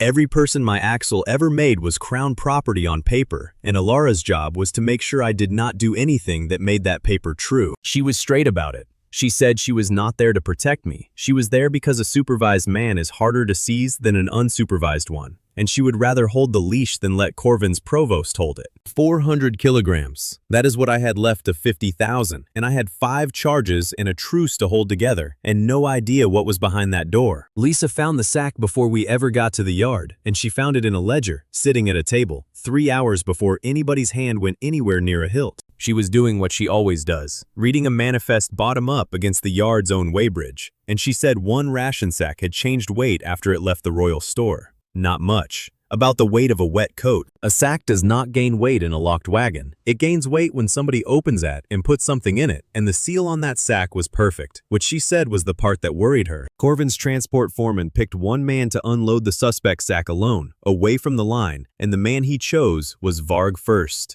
That choice told me more than his orders did. I had not seen him since the morning Silas took him away. He was standing there in a contractor's coat, with a Silas Company badge sewn on it, legal, papered, a driver in good standing, and already grayer through the beard. He went to do it. He did not argue. He did not ask why him. He picked up the hooks and walked toward a sack that 2 armies were watching, alone, because that is what he had been told to do. He stopped by Vess on the way past. I did not hear it. Vess told me afterward, and she told me word for word, because she knew what it was worth. He asked her whether his crew's release had ever come through, quietly, not angry. He had been asking since the day he was made, he said, and he could not get an answer out of anybody in the company, so he thought a postwoman might know where a paper goes. 11 men. He had been made 4 times over for 11 men, and he still did not know if they had walked. And he asked the one person on that field who carries paper for a living because nobody had ever written it down. Vess told him the truth, which is that she had never carried any such release in either direction ever. He said thank you. Then he went and picked up the poison sack. I stopped him at the rail and took the hooks off him and put the sack in my own bed instead, and I ran inspection on it in the open with both lines watching. Poison residue on the inner surface. A false inner seal, stitched behind the real one. Grain above it, clean, exactly what the label said, and the bad thing underneath where a man's hooks would go through it. My machine found the false seal and the residue, but it could not say who planted them or why. It supplied evidence and remained perfectly useless about the only question that mattered. Corvin's transport men had their answer inside 4 seconds. and their answer was that the enemy had poisoned the exchange rations. They said it loudly, and they said it toward the other line, and hands went on to hilts on both sides of that yard. And the sack had come out of the royal store. Everybody standing there knew it. The Weybridge book said it. It had gained weight on our side, in our wagon, under our seal, and Corvin's foreman was pointing across the yard. The Silas Company did the other thing, which was worse and quieter. They did not defend their driver. They let it sit there that Varg first had been the man alone with the sack. No proof, no accusation, just a shape in the air. He was the convenient one. He always had been. That is what he was made for, and that is what they had kept him for. And he stood there with the hooks in his hands and said nothing at all, because what is a copy going to say? Elara held the yard open with about 9 words. She said the sack is physical evidence in a Crown investigation. Both sides may observe the examination, and any man who draws a blade on this ground is arrested by his own flag. Isara backed her instantly. Not for me. She said one word down her line, and her line came off its hilts, and she said it in the tone of a woman who has done this 100 times and expects to be obeyed the first time. That is how close it came. 1 sack, 4 seconds, and 2 armies would have gone at each other in a burned mill yard over a thing neither of them did. Then Isara made the whole thing hard on purpose, and she was right to do it, and I did not enjoy 1 second of it while it was happening. She put her own wounded in the distribution line, 22 of them, carried in on boards right at the front, before her fighting men and before my exchange party. She did not ask me. She did it. And then she looked at me across the yard, because the whole point of a neutral exchange is that it is neutral when it costs you, and she wanted to see it cost me in public. Corvin gave me the crown order about a minute later. Royal troops serve first, in writing, on the ground, under his seal, and he had every legal right to give it, and I was standing there under his warrant with his supervisor at my elbow. I refused it out loud, facing the middle of the yard, so that both lines heard me refuse it and neither side had to take anybody's word for what I had said. I said the load goes out by need and by number, not by flag, and that a load which serves one flag is not an exchange, it is a supply run with witnesses, and I would not be the man who turned a truce into that. Elara went very still beside me. She told me afterward that I had come within a hair of losing her protection right there, because a supervised man who refuses a lawful crown order is just a man with a warrant on him. Mira and Orla built the load together, and it took them 40 minutes, and they would not be hurried by me, by Corvin, or by 2 armies standing in the cold. 400 kilograms exactly. Ration concentrate, antidotes, burn dressings, and stove fuel in Mira's proportions. Every component opened and tested, while Orla kept the seal in her custody all the way to the bed. They both signed it, both of them, on the same sheet, because after Sarah, nobody in my team lets one person authorize anything, and because it is the 2 of them holding vetoes that lets me sleep at night. 1 revolution, 1,600 kilograms standing on my bed. The counter closed at 50,000 of 50,000, and I barely looked at it. 1,600 kilograms sounds larger than it is. The number needs a scale, because I have heard this story told wrong in 3 towns. It is not enough to feed 2 armies. It is not close. 2 armies is thousands of men, and it would take my whole wagon every day for a season, and then some. 1,600 kilograms fed the exchange parties on both sides, the 22 wounded on their boards, the prisoners both flags were holding, the 11 remaining families in that burned town, and 2 forward detachments who had been eating snow for 9 days. That was as far as it reached. Nora and Vess worked from a written list, share by share, and when the list ended, the bed was empty, while men still stood on the field with nothing. Vess called the numbers, and Nora ran the hands, and neither of them let one share move out of order. Not for a sergeant, not for a captain, not for me. A transport guard on our side spat at one of Isara's stretcher men, called him something. It was the 4th hour, everyone was cold, and there is always one. An Isara soldier answered him, put him on the ground, 1 punch, and it was a good punch, and it was the end of the truce. And everybody in that yard knew it in the same half-second. Isara arrested her own man, not ours, hers, the one who was in the right, the one whose stretcher bearer had just been spat on by a bored royal guard in the 4th hour. She had him off the ground and disarmed by his own sergeant before our guard had finished getting up, and she did it in front of both lines. And she did not look at me while she did it. Corvin had to arrest ours then. He could not stand in that yard and let one flag discipline itself while the other did nothing, not with both lines watching. And he knew it before his foreman did. 2 flags, 2 arrests, 1 yard. That is the moment the truce stopped being my promise and became a thing with 2 enforcers, and neither of them was me, which is why it held. Both armies signed the same receipt before either line dispersed. Isara put her name on it as guarantor, a word with weight in her service, which meant she personally answered for it to her own crown. Corvin signed too. He had to. Both flags had already taken the shares in front of witnesses, and there was no version of that afternoon where the Crown refused a receipt for food its own wounded had eaten. He signed it the way he reads clauses, flat, then told me quietly that a receipt is not a policy, and the warrant over my copies still stood. He was right, and Alara supervised every later load through that yard until the warrant changed. But he had lost the yard, and he knew that too.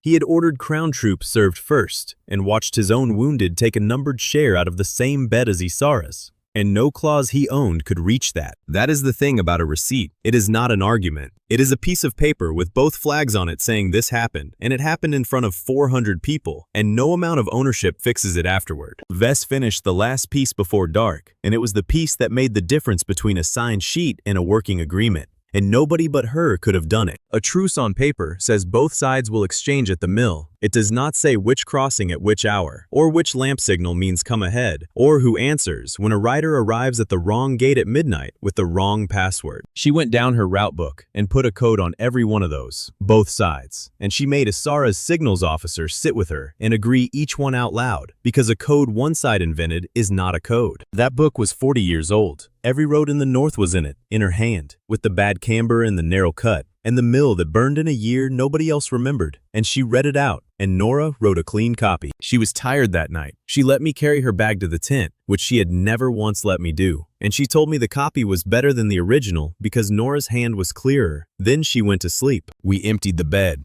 Every share gone, board swept, and barrel stopped, and the wagon stood still in a burned mill yard with the light going. 50,000 of 100,000, and the machine opened 2 doors in front of me while a burned mill yard packed up around my knees. Times 8, or preservation, which would mean nothing in my bed spoils, ever. Medicine that keeps, grain that does not rot in a wet season, antidote that survives 4 days on a road instead of 2. Preservation was a real offer, and it would have saved lives. Mira said so immediately. Half of what she loses to time and damp rather than the original injury. But I looked across that yard at 22 people on boards who got a share because one revolution made 4 of a sack, and I thought about 8. And this time I had something I did not have in a mine yard. I had Orla holding a stop I cannot overrule. I had Mira and Nora holding vetoes on anything living. I had Lisa reading Weybridge's and Sarah's rule written down. Times 8 is not a bigger number. It is a bigger mistake if the mistake is available. I had spent most of a year making that mistake harder to reach, and that is the only reason I felt entitled to choose it. I chose times 8. I chose it standing on the boards of an empty wagon in front of Alara with the receipt of a truce in my coat and no charge left to prove anything with. Nothing happened, the way it never does. My charges stayed at 4 of 5. Spent is spent, and the machine does not hand you a fresh day for growing. Capacity stayed at 4,000, which means the arithmetic went backward, and that is the joke nobody tells you about upgrades. 8 of a 500 kilogram original is 4,000 kilograms. 500 is my maximum batch now, down from 1,000. Mira found me at the tailgate, doing that sum on my fingers. She did not say anything clever. She got up on the boards next to me, and we sat there while the yard packed up, and she asked whether I wanted the last of the stove fuel or the last of the bread. I said bread. She said good, because she had already eaten the bread and handed me the fuel, and that was the entire conversation, and it was the best hour I had had in a year. Rowan came out of the dark at about the 3rd hour after midnight, when the fires were down to coals, and half the yard was asleep in whatever it had. He came alone, on foot, across a line both armies had sealed, which should have told me everything by itself. He was young, and he was shaking, and he had come from the enemy side, and he was not one of Isara's. He had 6 gates, 6 by name, all of them ours, and he said all 6 would be hit at dawn by a force that had been moving in pieces for a week, and that he had run because he had a sister behind the 4th one. Vess checked the gate names against her book while he stood there.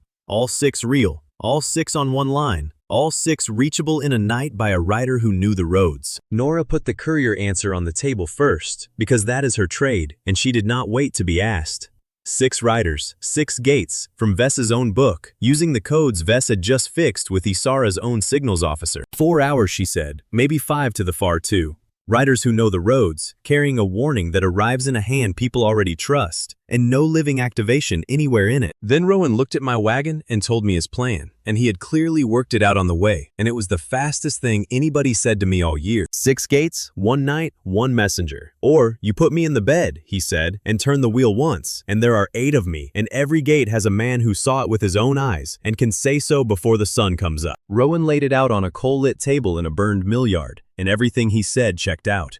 I have searched that meeting for a clue I ignored, but there was none. 6 gates. He named them in order, west to east, with the hour on each one, and he had a token from 4 of them. The little stamped lead discs a gatewatch carries, and Vess knew those discs. She checked them herself. Real. Right stamp, right wear, right weight, and 2 of them from gates that had not issued a new disc in 3 years, which is the kind of detail a forger does not know to fake. He had the scars for it. Rope burns on both palms, fresh, and a boot sole worn through on one side, and a man does not walk across a sealed frontier at night for the pleasure of lying to a hauler. I put him in the bed and ran inspection on him with his own permission and with 2 armies worth of people watching, and it came back clean. No poison, no hidden blade, no concealed pack, no false token, no wrong metal, no powder in the lining. 100 kilograms of man and carried kit, exactly, and every physical thing about him was what he said it was. That receipt is sitting in Alara's file to this day. It is completely accurate. Every word of it is true, and it is the most useless piece of paper I have ever been handed. Because my machine reads matter. It reads what a thing is made of, and what shape it is in. It has never once told me what a man intends to do at 4 o'clock in the morning, and it told me nothing about that now. Vess put the other plan on the table before I had even finished reading his receipt, and she put it there gently, the way she did everything, which is why it was so easy to step over. 6 riders, she said, her people, her routes, the code she had fixed with Isara's own signals officer that same afternoon, carrying a written warning to 6 gates that already knew her network. 4 hours, 5 to the far 2, minutes slower than 8 men riding out of a wagon, and no man multiplied at all, and the information copied instead of the person. That was the choice, and it was not a hard one to see, and it was not hidden from me by anybody. 2 plans on one table in front of everybody, one of them slower by minutes, and one of them mine, and Vess named it.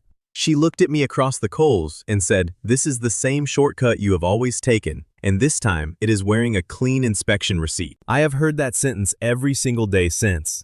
The same shortcut, now wearing a clean inspection receipt. She said it without heat, the way she read a camber or a bad bridge. And then she waited. Nora would not use her veto, and she told me why, and she was right, and I have gone around that one more times than any of the rest of it. She said her veto exists to stop a person being multiplied without their own free yes. Rowan had given his yes, in front of witnesses, unbled, unthreatened, with nothing held over him and nothing offered to him. That is a consent veto, she said. It is not a strategy veto. If I start using it to overrule a man's own decision about his own body because I dislike your tactics, then it stops being his and starts being mine. Mira said the last true thing anybody said to me that night. She said consent is not a fact check. He can mean every word and be wrong, or mean every word and be lying, and there is nothing in your machine that knows the difference. I did it anyway. Rowan had not tricked or rushed me, and I was neither out of options nor short of advice. The best advice on that frontier was standing at my elbow when I ignored it. I did it because 8 men who saw it with their own eyes beat 6 pieces of paper.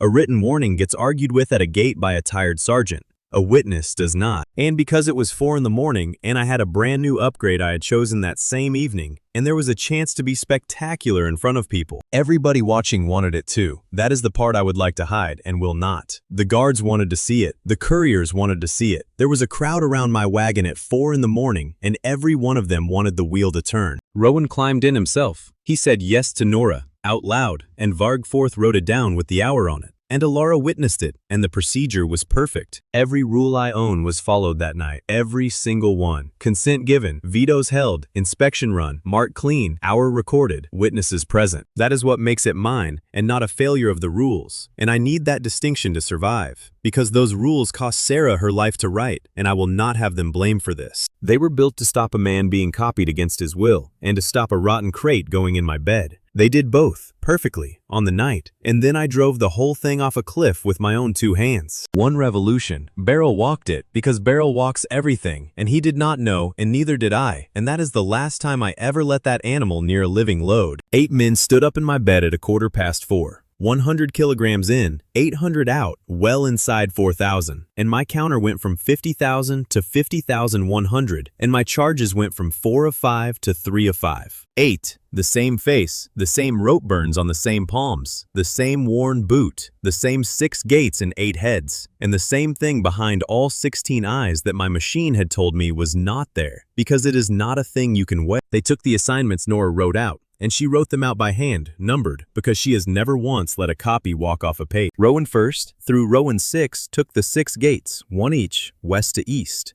Rowan 7 went with Vest to the old signal tower as a runner. Rowan 8 took the Royal Freight Road because somebody had to warn the depot. They rode out into the dark in 8 directions and everybody in that yard cheered them, and I stood on my own tailgate with my chest full of it and watched them go. That is the last good moment I get in this whole account. A yard of tired people, cheering 8 identical men riding out to save 6 gates before dawn, and me up on the boards enjoying it. Rowan first reached the west gate an hour before dawn and gave the watch a countermand. Not a warning, a countermand. In the name of a captain the watch knew, telling them the alert was false, stand down, and open for a supply column coming up behind. They knew his face by then. Of course they did. He had ridden in from the direction he said he would, at the hour he said he would, and he had the tokens, and he had walked out of a machine everybody in that valley had heard about. Rowan 2nd did the same at the mill gate 20 minutes later. Rowan 3rd at the ford, 4th, 5th, and 6th, east along the line, each one arriving at the hour a warning would have arrived. 2 of those gates tried to check it. That is the part that finishes me. The Ford watch sent a runner up the line to confirm the countermand, and the runner reached the next gate, and the next gate had its own Rowan standing in it saying the identical thing. 6 gates. 6 countermands, the same words in the same hour from 6 men who could each say they had seen it with their own eyes, and each one confirming the other 5 when anybody checked. That is what I built. Not one traitor at one gate, which the watch might have argued with. 6 identical trustworthy strangers arriving at 6 gates in the same hour with the same lie, corroborating each other across 9 miles of frontier. I did not multiply a warning that night. I multiplied a countermand. And then I gave it my own name and my own famous machine to ride in on, which is the part those gates actually believed. Rowan 8th did the other job. He went to the Royal Freight Gate with a transport seal and opened it, and the seal was Corvin's, out of Corvin's own office, and I have never been able to prove how it got into that man's coat. Stolen or handed over, I do not know. Ilera does not know. Corvin says stolen and has said so under oath, and the seal is real either way, and Rowan 8th went through that gate toward the Capitol Road and out of my reach entirely. Mira was at the first breach gate when it opened, because she had gone ahead to set a dressing station for an attack that was supposed to be met. She got 2 streets of people moving inside 4 minutes with raiders already in the lane behind her. She did not send for me. She has never sent for me in her life. Rowan 7 was up the tower with Vess when the fire came up the stair, and that is where the whole thing turns, and I was 9 miles away. I have this from him. I have sat with him and made him tell it 4 times, and he tells it the same way every time, and he does not spare himself in any of them. When the gates went, Vess knew what he was inside of 1 minute. She was the only person on that frontier holding the real signal codes, and he was standing between her and the ladder, made from the same original as the 6 men who had just opened her country. She locked him in the code room. It took about 2 seconds, and it was the correct decision. I would have done the same. Then she went back up the stair in a burning tower with 6 codes to ring and no time at all, and unlocked the door and let him out. He asked her why. She said because he had not done anything, and because she had spent 40 years watching people decide what a man was by where he came from, and she was not going to spend her last hour doing it too. Then she put him to work, which from Vess was the same thing as an apology and a promotion delivered together, and neither of them said one more word about it. The tower was the only thing on that frontier that could ring all 6 warning patterns. 6 gates, 6 distinct codes, each one a different sequence, and each one had to be rung by hand, in order, by somebody who knew them. There was one person alive who knew all 6. She had written them that afternoon with Asara's signals officer, and the clean copy was in Nora's satchel 9 miles away. The fire was in the stair by the 2nd code. There were 11 people living in the base of that tower, because there are always people living in the base of a tower, and Rowan 7 moved every one of them out while she rang. He came back up twice.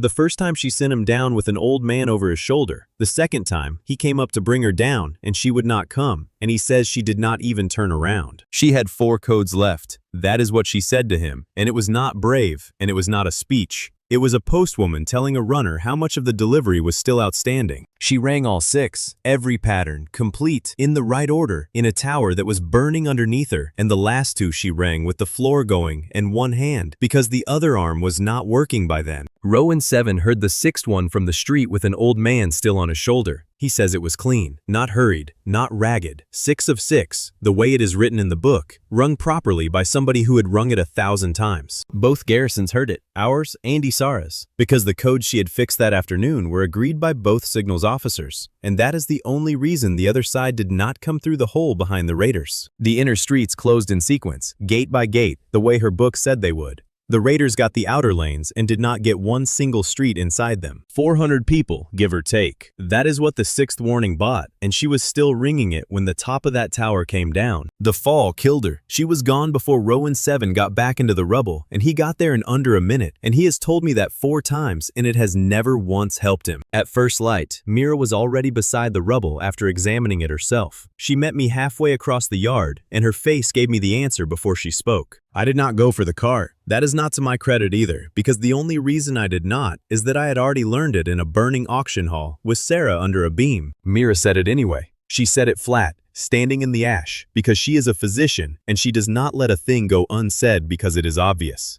3 charges left, she said, and every one of them would make a woman with those injuries. 8 of them, if you liked. 8 women dead in the same second on your bed.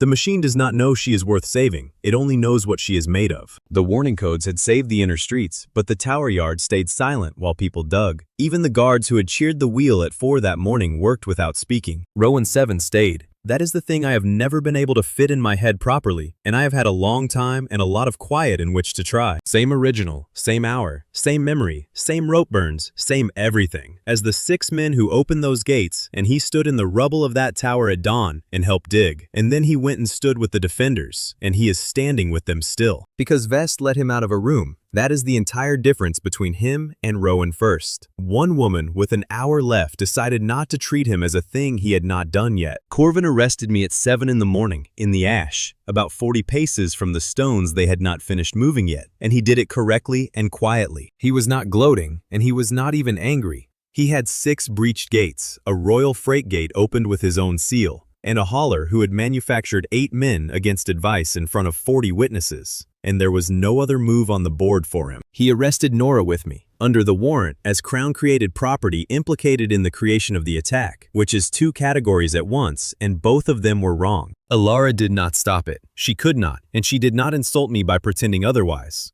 She stood in the ash with her hands at her sides and let a provost put irons on her own witness. Then she did the one thing she could still do, which was seize the evidence herself before the provost's men got their hands near it. Sarah's ledger, Vess's 2 crate ins, and Vargforth's book went into Crown custody under her own name and her own seal. They put the cart on a prison convoy, chain bed, royal drivers, Garrick in the same column in his cage, and Evo's escort cages carrying my people, the ones he had built to code weeks earlier. Nora had the route book. Vess left it to her, physically, by putting it in her hands 2 days before at the exchange, and I do not think that was an accident. Mira came to the convoy line before they closed it. She did not shout at me, and she did not cry, and I would have preferred either. She said Vess offered you 6 riders in 4 hours. She said Vess told you what it was, to your face, and you chose the version with a crowd around it. Then she said the part that took the wheels off me, and she said it slowly, because she wanted it to land and stay landed. Sarah died after you multiplied beyond the buyers and trusted a check that did not stay with the barrel, she said, and you learned to lock every handoff. Vess died because you did not listen to a woman who knew the roads. I do not know what you learned from that one, she said. She told you to your face, and you heard her, and you did it anyway. And she is the 3rd person to tell you, and the other 2 are dead. She walked away. She went back to the burned gate and worked for 19 hours, because there were people there, and that is who she is. And she did not look back at the convoy once. They took us south in a column of 9 wagons, and I rode the 4th one in a cage, which gave me a great deal of time to look at the back of my own chained wagon rolling along behind me. Nora was in the cage with me. Rowan 7 and Garrick were up front under separate guard, because Alara had insisted on separate custody records for every single person in that column, and had fought Corvin's provost for 2 hours about it. Mira and Orla rode the escort wagon as an approved medic and an approved inspector, which is a piece of paper Alara had bullied out of somebody at 4 in the morning, and which turned out to matter more than the soldiers. The escort captain was a young man named Voss, who had spent the first 2 days telling anybody who would listen that these cages were peasant tinkering, and that a proper core wagon does not need a release lever a prisoner can reach. He said it in front of Evo, twice, on 2 different mornings.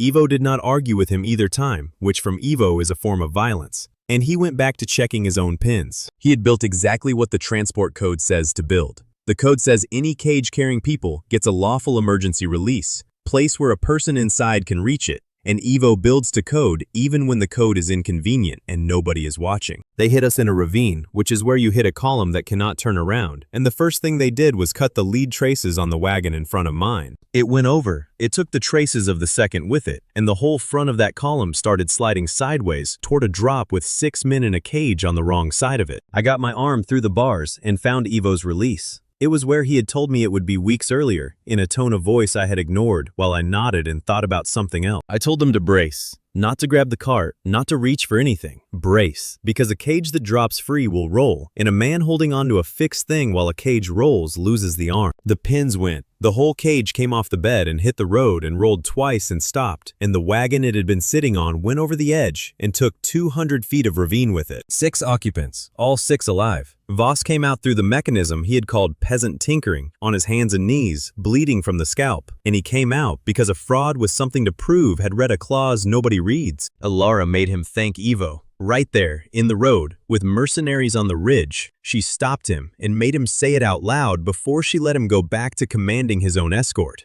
Then she formed a ring around the witnesses and held it. She was not protecting prisoners. She said it flat while people were still shooting at us. Prisoners can be replaced, she said. Witnesses cannot, and every person in this ravine is a witness in my investigation. Then the guards brought a crate to my bed because the Crown wagon carrying the evidence had gone over, and they were reloading what they could save onto the only sound bed left, which was mine. Orla stopped it on the boards. She held that crate on my active bed and would not let anybody move the wheel, and she made me inspect it before a single hand touched it again. 34 kilograms of court records, 18 kilograms of fire powder underneath them, a delayed fuse, set, packed under the paper, inside a crate wearing an authentic Crown seal that had been closed by a Crown clerk in a Crown yard. That crate had been riding 4 wagons ahead of me for 2 days. It was going to go off in a court building with the evidence in it, or on a road with the witnesses around it, and either way somebody inside the Crown wanted this convoy to arrive as ash. My machine gave me weight, powder, and fuse. It could not name a clerk, yard, or office, so I wasted several seconds in a ravine, being furious at a tool for remaining a tool. Mercenaries held the upper ridge. Our bridge was burning. Our water barrels were in the ravine with the first wagon, and our restraint gear had gone over with them, and Corvin's written order said Leon Vale does not touch the cart under any circumstances. Alara invoked emergency convoy authority over a remote written order, out loud, for the record, with Varg Forth's replacement clerk writing it down. She said Corvin could have her commission afterward, and that he would have to survive the afternoon first. Then she handed me my own wagon and told me to be quick and to be sensible, which are 2 things I have historically struggled to be at the same time. Mira picked the load, and she picked it against my instincts. I wanted cover material and something to fight with. She said no weapons, and she said it in the voice, and I did not argue for once in my life. Water bladders, rope, padded restraints, folding panel cover. That was her list, and she wrote it, and Orla balanced it on the boards to exactly 500 kilograms, because at times 8,500 is my whole bed now. That is the joke about the upgrade nobody warns you about. 8 of 500 is 4,000. My biggest batch went down when my multiplier went up, and I had wanted that number for a year. 1 revolution, 4,000 kilograms of water, rope, restraint, and panel came up out of that bed in a burning ravine. My counter went to 50,600, and my charges went to 4 of 5. The water killed the bridge fire in about 90 seconds, because there is no clever trick in the world better than a great deal of water arriving at once. The panels went up over the prison wagons, and prisoners who had been sitting in the open for 20 minutes were suddenly undercover, and the ridge lost every clean shot it had. Then Nora did the actual work with the rope. I had not thought of her plan, and would not have found it in a week, so the credit belongs entirely to her. She had the crews rig 2 false descent lines down the ravine face, waited, moving, right where a man on the ridge would expect us to be running for the water. 2 obvious escape routes, both empty, both drawing every eye up there. The mercenary captain took it. He committed his whole line down the false route, at a run, into ankle-deep water we had just put in the bottom of a ravine, and into soft padded restraint gear that Mira had chosen instead of blades. 23 went into the trap, and 5 escaped up the far side. Nobody died. Men who had come to murder chained prisoners ended the fight sitting in cold water inside padded straps. The prisoners under my copied awnings gave him a round of applause. Somebody called out that it was a brilliant shortcut, which was the first laugh anybody in that column had managed in 3 days, and I let them have it. Garrick changed sides in that ravine, and he did it for the least noble reason available to a human being, and I have never respected him more or trusted him less than I did that afternoon. He went through a dead mercenary's coat for money, because that is who Garrick is, and what he came up with instead was a written order with a list of names on it and his own name on the list. Silas's people had not sent men to free him. They had sent men to make sure the convoy did not arrive, and Garrick was inside the convoy, and he had been reading his own execution order in a dead man's handwriting. He put a crossbow on the remaining mercenary captain and held him there until Alara's people took him.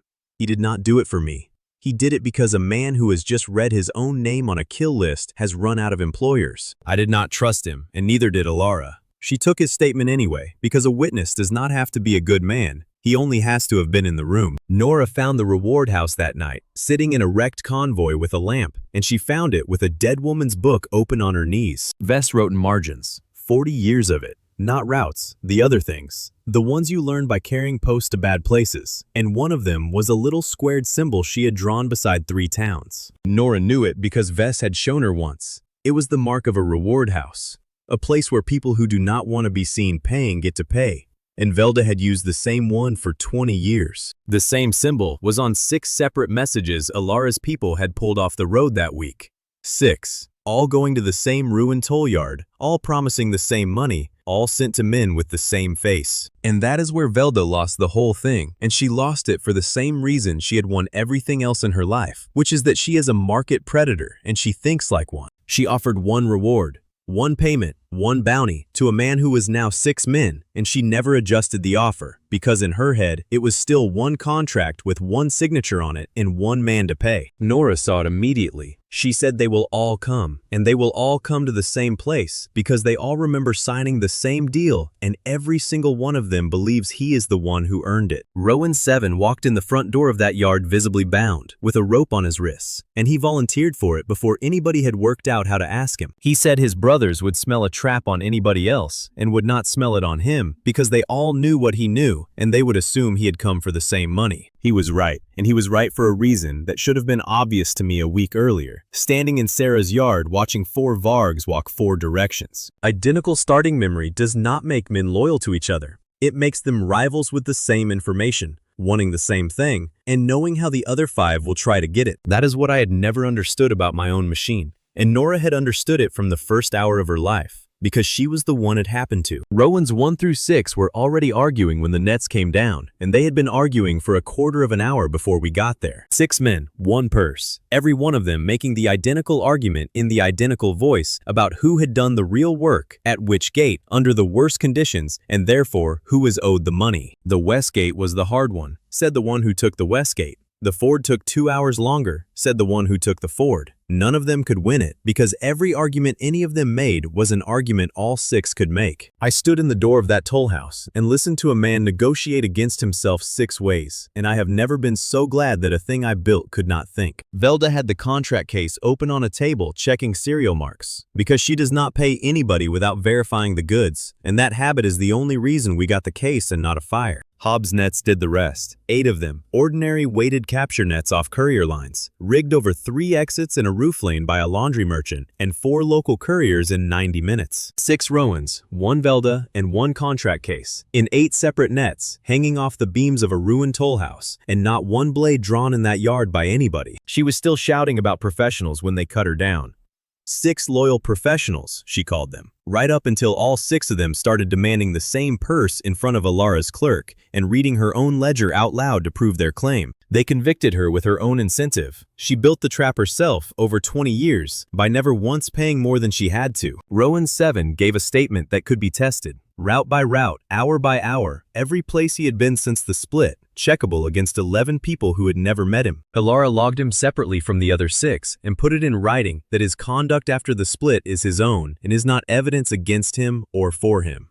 She would not call him innocent, she called him testable. My wound reopened somewhere in that toll yard, and I did not notice it at all until Mira was standing in front of me with her bag and a face I have learned to be frightened of. She would not touch it. She said there are 4 charges in that counter and a locked strong room in this yard, and she could see me looking at it, and that if I intended to open it with a copied RAM, she was not going to patch me first. I left it, all 4. We walked out of that yard with the 6, the case, and the woman, and the strong room still shut, and Alara's people opened it 3 days later with a key and a warrant like human beings. Then Mira sat me on a crate and cleaned the wound, and it took about 6 minutes, and she did not say anything the whole time. That is not forgiveness. She told me so directly when she finished. She said this is addressing, and it is addressing because you did what I told you and not because of anything you feel about it. But she sat down next to me afterward for a while, which she had not done since the tower, and neither of us said one word. It was the first hour since the tower that I did not feel like I was carrying the whole thing alone. Nora put the kill order beside Vess's route book that same night and worked it for an hour. And what she came out with was a road. The order routed through 3 depots. Every one of them was on a freight line that only the transport corps can open, and every one of them had a squared reward house mark within a mile of it in Vess's margins. That is not proof of a name. Alara said so before I could get excited about it. It is proof of a road, she said, and roads belong to whoever holds the gate at the end of them. Rowan 8th was already in the capital by then, through the Royal Freight Gate, on Corvin's seal, into a city we were still 4 days from reaching. Alara spent the last 3 days of that road building her file instead of sleeping, and she built it the way she does everything, which is slowly and in the correct order. 6 Rowans in 6 separate wagons with 6 separate clerks, so that no 2 of them could hear what the other said. Velda's contract case sealed and countersigned by 2 people who despise each other. Garrick's statement taken twice, 2 days apart to see if it moved. She told me on the last night that she had enough to hang a network and not one line that put a name on the man at the top of it. Then she said the thing that kept me awake for the rest of the ride. A hearing about whether copies are people, she said, is going to be decided by a court sitting inside a palace, and the transport corps owns every road into that palace, and I am arriving with my evidence on their wagons. We came over the last rise on the 4th morning and heard the bells going, and the bells were wrong. Not an hour, not an alarm, a summoning pattern, the kind they ring for a court sitting the crown wants people to attend. The gates of the palace were shut, and the whole road in front of them was full of transport corps wagons, parked, legal, brake set, nose to tail, the way 100 of them had once been parked across 3 approaches to a city I used to live in. The sun came up over the capital and gave me 5 charges, and Alara had already been awake for 3 hours, arguing 4 emergency windows out of a court clerk who did not want to sign anything before a hearing. She got them. 4 audited windows, 4 districts, and Lisa had the loads picked before the ink dried, because Lisa had been reading that city's damage reports on the road for 4 days, like a woman doing a crossword. 4 different bottlenecks, she said, not 4 of the same thing. The East Quarter needs roof, the Mill Row needs water fittings, the hospital needs frames, and the burned lane needs beams and nothing else. 500 kilograms of roof tile and batten became 4,000 for the East Quarter. Mill Row received 4,000 of fittings, and the hospital 4,000 of frames and bracing.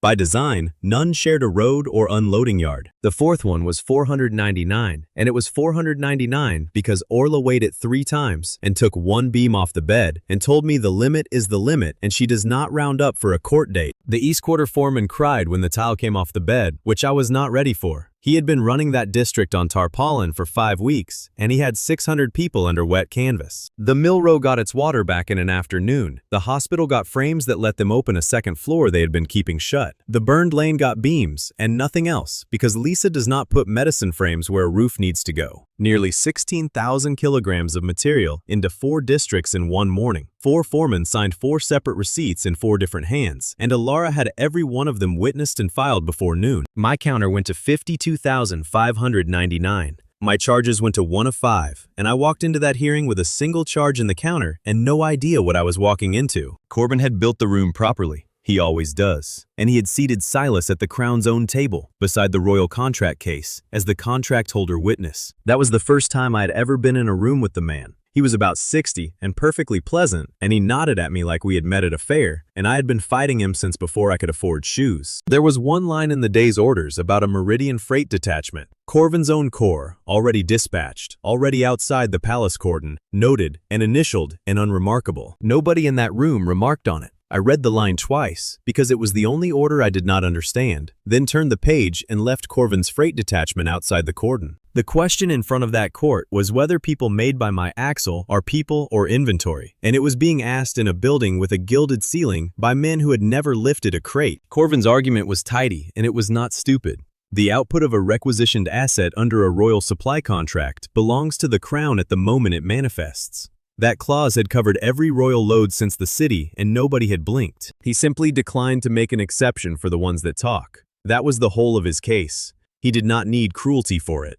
He needed a clause that already existed and that I had been living under since the city. He called Varg Fourth and Rowan 7 to prove it, and this is where it started coming apart on him. And it came apart because he did not understand what he was holding. He expected them to sound the same.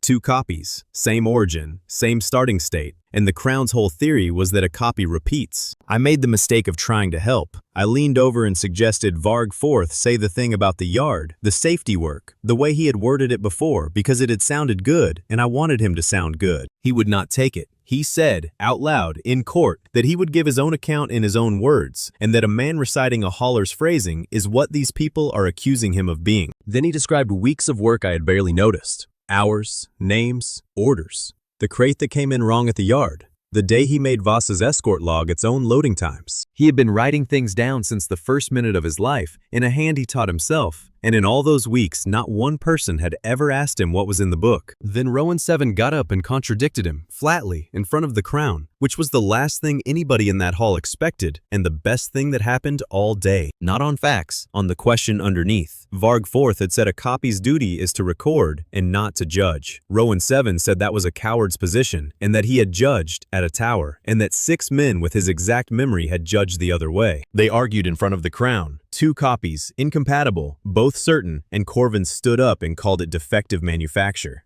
Inconsistent output, he said. Evidence the process is unreliable. And Nora, who was standing in that court as a listed item of Crown property with a shackle number already assigned to her, answered him from the floor without being invited to. She said inventory does not disagree. She said if you had 2 barrels from one batch and they gave different testimony under oath about the same night, you would not call it a manufacturing fault. You would call it a miracle. The clerk beside him sneered that copies only repeat what they are told. Varg Fourth had just refused my words before the same gallery, and everyone there had watched it happen. The repaired gallery laughed at that clerk. That was the first crack in the day. 4 districts full of people whose roofs I had put back on that morning were sitting in that gallery, and they laughed at a Crown clerk, and Corvin heard it. So he moved his own timetable up, and he did it the way he does everything, by giving a lawful order in a flat voice. He called for a demonstration. Sealed relief crates, 12 of them, rolled in on porters' trolleys under Crown seals. He offered the court a state-controlled activation. The Crown supplies the cargo, the Crown owns the output, and the hearing gets to watch the asset perform. He wanted it on my bed inside a minute. He had the gallery, he had the porters moving, and he had a hauler who has never in his life been able to resist an audience. Orla stepped into the wheelpath in a royal court, in front of the Crown, with 12 porters and a quartermaster coming at her, and put her book against her chest. Second time in my life I have watched her do that. She cited the inspection lock, the sealed mark, and her own binding refusal in front of the Crown, and she told 12 porters that nothing enters that bed unmarked while she is standing in it. Corvin told her that a merchant protocol, signed by 7 shopkeepers in a burned town, has no standing whatsoever in a royal hall. She said that was entirely correct and did not move her feet. Everything in me wanted to roll that wheel. Full gallery, whole court watching, 1 charge left, a chance to be spectacular, and every single thing that has ever gone wrong in my life started right there. I backed Orla. It took me about a second and a half, and I said it loud enough for the Crown to hear, and then I stood beside her in the wheelpath like a fool with no charge and no plan. Mira was watching me from the medical bench the whole time. I did not know that until afterward. She told me later that she had not been watching the crates at all. She had been watching my hands. Alara ordered 1 crate opened under the court's eyes and chose it herself from the middle of the stack. She had learned from me the hard way that you never take the top one. 80 swords, 40 sets of shackles, 24 numbered prisoner tags, already written on, and I could read the names on the top 3 from where I was standing. They were ours. The tags were for us. There was a shackle in that courtroom with a number on it that had been assigned to Nora before she ever walked in the building. 8 of those crates on my bed at times 8 is 640 swords in a palace. I did that arithmetic in about a heartbeat, and so did every armed man in that room. Corvin's own label did the rest of it for us. Somebody up in the gallery shouted the word relief, and it went round that hall as a warning instead of a lie, and 400 people came up out of their benches at once. You could hear the shackles. 40 sets of royal irons sliding off a trolley across a polished floor and under the benches of the people who had come to watch me condemned, and every courtier in that row picking their feet up off them. Rowan 8th opened the palace freight gate from below at the same moment on Corvin's seal, and the transport guards in that hall pulled blades out of livery that has no business carrying blades. Corvin declared Nora counterfeit property in the middle of it and ordered her taken. Then he gave the second order, which was the one that told everybody in that room what the day had actually been about, and it was to secure the heir, not protect. Secure, his own word, in front of the court, with his own core drawing steel in the aisles, and the personhood hearing was the cover, and always had been. Evo was there to certify his own cage design, which is the most Evo sentence I have ever said. He was in a good coat with his certificates in a roll, waiting to be asked about pins. He dropped all 3 witness cages instead. He knew where every release was because he had put them there to code, and he had them open before the guards reached the enclosure, and 40 witnesses went out through the gallery instead of into shackles. Garrick fought for us, and he fought for the same reason as before, which is that his own name was on one of those tags.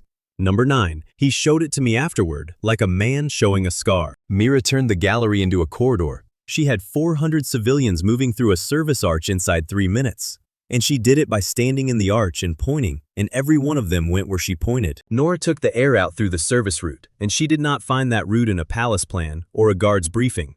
She took it out of Vess's book, in the dark, at a run. An old post road under the palace, disused for 30 years, marked in a dead postwoman's margins because she had carried letters through it when the current king was a boy. Rowan 7 went with her, and he stopped twice on the way to move civilians who were not part of his job, which is why they were 4 minutes slower and why 11 people are alive. That got us out of the hall alive. It did not get us one single thing beyond that, and outside turned out to be considerably worse than inside had been. Corvin's people held the palace signal stations. Every loyal regiment in that city was sitting in its own barracks, believing a hearing was proceeding normally behind a gate that was closed, because hearings have closed gates. 8 regiments, 8 barracks, not one of them more than a mile from a palace that had just been taken, and every one of them waiting for an order that was going to come out of the building the coup was standing in. 1 charge. That is what I had. 1 charge, no army, no weapons, and a city full of soldiers who would have come if anybody had asked them. Nora found the answer in the book, because of course it was in the book. She had it open on a stair with a lamp and half a palace fighting below her, going through the margins. 8 regiments, 8 districts, and an old civic code from before the war, the one they used when the palace itself was compromised, which is a blue flare fired from 8 separate apertures in sequence. 1 flare from 1 tower means a fire in a district. 8 blue flares in sequence from 8 apertures means the palace is taken and every regiment moves without waiting for an order from inside it. We had 1 blue command flare. Orla waited on the active bed, 1 kilogram exactly, cleared, marked, sealed, and she signed it in a stairwell with people shouting below us. I spent the last charge of that day, the last thing my machine had to give, on a single 1 kilogram flare. No weapons, no armor, no ram, 1 flare. 8 flares, 8 kilograms of final loadout of a wagon that can carry 4,000, and my counter went from 52,599 to 52,600, and my charges went to 0 of 5. Then 8 human beings ran them to 8 apertures. Pip took 1, Kess took 1, in costume, because he had been in the gallery and would not leave. Hobbs' couriers took 3. Rowan 7 took the freight tower. 8 blue flares went up over that palace in sequence, and 8 regiments came out of 8 different streets, and not one of them was answering me. They were answering a code their grandfathers wrote, carried by runners, out of a postwoman's book. The machine only made 8 copies. 8 people ran. A city remembered an old rule, and Corvin's private corps found itself surrounded by soldiers who had believed him 20 minutes earlier. Nora and Rowan 7 cornered Rowan 8 at the freight winch. He had one hand on the chain and a clear road out, and he stopped and looked at both of them for a long moment. He chose Corvin. Same face, same origin, same everything as the man standing across from him, and he put his hand back on the winch chain, and Rowan 7 took him off it without breaking anything. Alara arrested Corvin in his own copy restraint chains. She used the shackles out of his own relief crate from the stack in his own courtroom, and she read him the charge herself. The court sat again that evening in a hall with sword marks in the floor and issued the free person decree. Every registered copy inside Crown jurisdiction is a free person, with standing, from the date of their registration, not a gift. They wrote it because Varg 4th and Rowan 7 had disagreed in front of them, because Nora had pulled the air out through a dead woman's map, and because a room full of people had watched inventory decline to behave like inventory. It did not clear anybody of anything. Rowan 8th is a free person, and he is a free person in a cell, and the 6 from the toll yard are free persons awaiting trial for 6 gates. Freedom is not absolution. Nora made that point herself before the Crown could. I looked for Silas about an hour later, when the shouting had stopped and somebody had started lighting the lamps again, and I could not find him anywhere in that building. The royal contract case was open on the table where he had been sitting, where Corvin had put him, with his authorized access and his own crown seat. His crown seat gave him lawful access to the case during the breach, while every armed person in the building was busy with a coup. Taking the seal was theft, but he never had to break a lock or pass a guard. The Meridian Emergency Seal, the authentic one, the Peace Summit's own, the thing that lets a fleet through the fortress gate without a search, and his 100-wagon summit contract, which no court that day had touched. He had walked out of a palace coup through a side door with a lawful contract and a real seal. Holding the empty case, I finally understood that he had never been on trial at all. 18 days of roadwork separate the palace from Meridian. Lisa ran every hub from a signed schedule and pushed the network utilization high enough to make Rix laugh when he saw the board. Rix trained the teams. He cannot hold a chain anymore, and he has not driven a load himself since the ice, and he had 400 drivers by then who could swap a load at a hub and turn around without one idle mile. That was his idea, and it is worth more than my axle. An empty wagon going home is a wagon you paid for twice. He built a system where nobody goes home empty, and he built it out of a cot with a ruined elbow. 86 activations in 18 days, 500 kilograms every time, inspected, sealed, marked, out of 90 possible charges, and we held 4 back for weather and for failed inspections because Orla does not spend a charge on a load she has not cleared. 52,600 to 95,600. 43,000 kilograms of original mass in 18 days, and I stopped being able to feel the counter move somewhere around the 11th day. That is the strangest thing about the whole year.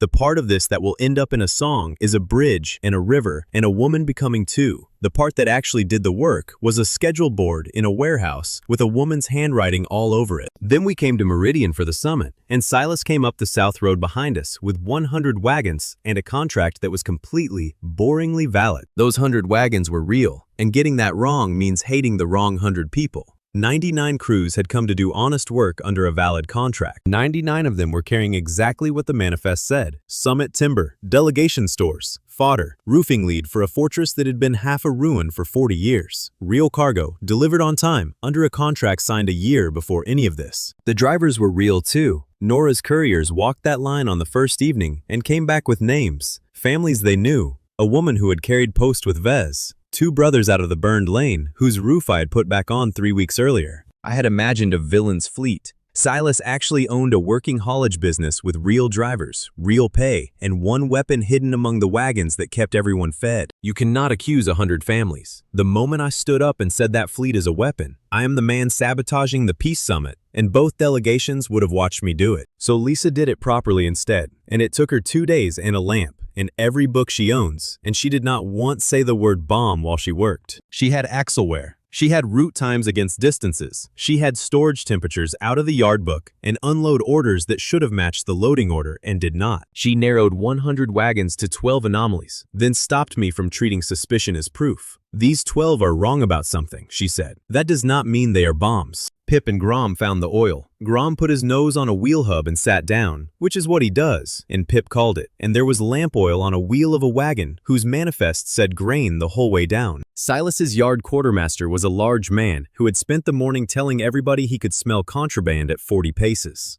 He pointed at Grom and asked whether we were inspecting his contract with the dog. Pip told him that the dog had found oil on his perfect convoy an hour ago and asked what the quartermaster had found. The 11 cleared drivers standing behind him laughed at that for a long time. Orla ran 12 controlled transfers, 1 labeled sample per wagon, with my wheel chalked and the yard kept back. My machine can inspect only what is physically inside its bed, not an entire fleet across a yard. 11 came back clean: paint, grain dust, medicine resin, legal lamp oil properly declared, in a wagon whose driver had been shouting at us for an hour, and was right to. 11 honest men, whose only crime was a bad axle number and a late unload.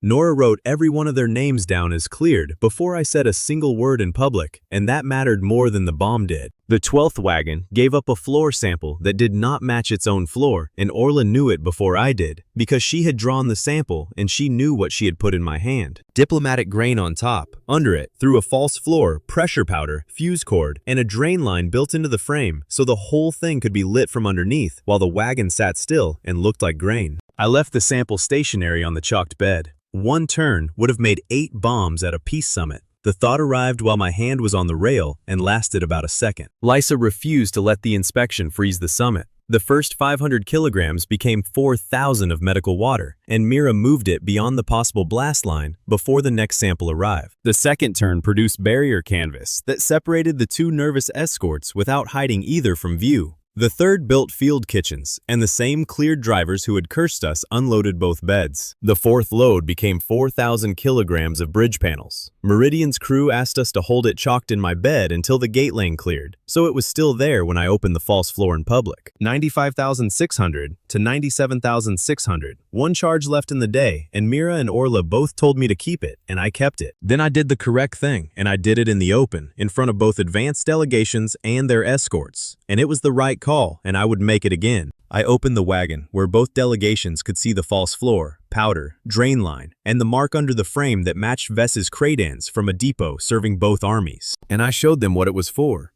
because a bomb at a peace summit is not a bomb. It is an accusation. That wagon was rigged to go off under a delegation and leave a frame with an enemy depot mark on it in the ash. It would have blamed Isara. That was the whole product he was selling. The blast was only the delivery mechanism, and the thing being delivered was a war that everybody had already agreed to stop. Both delegations saw it. Both.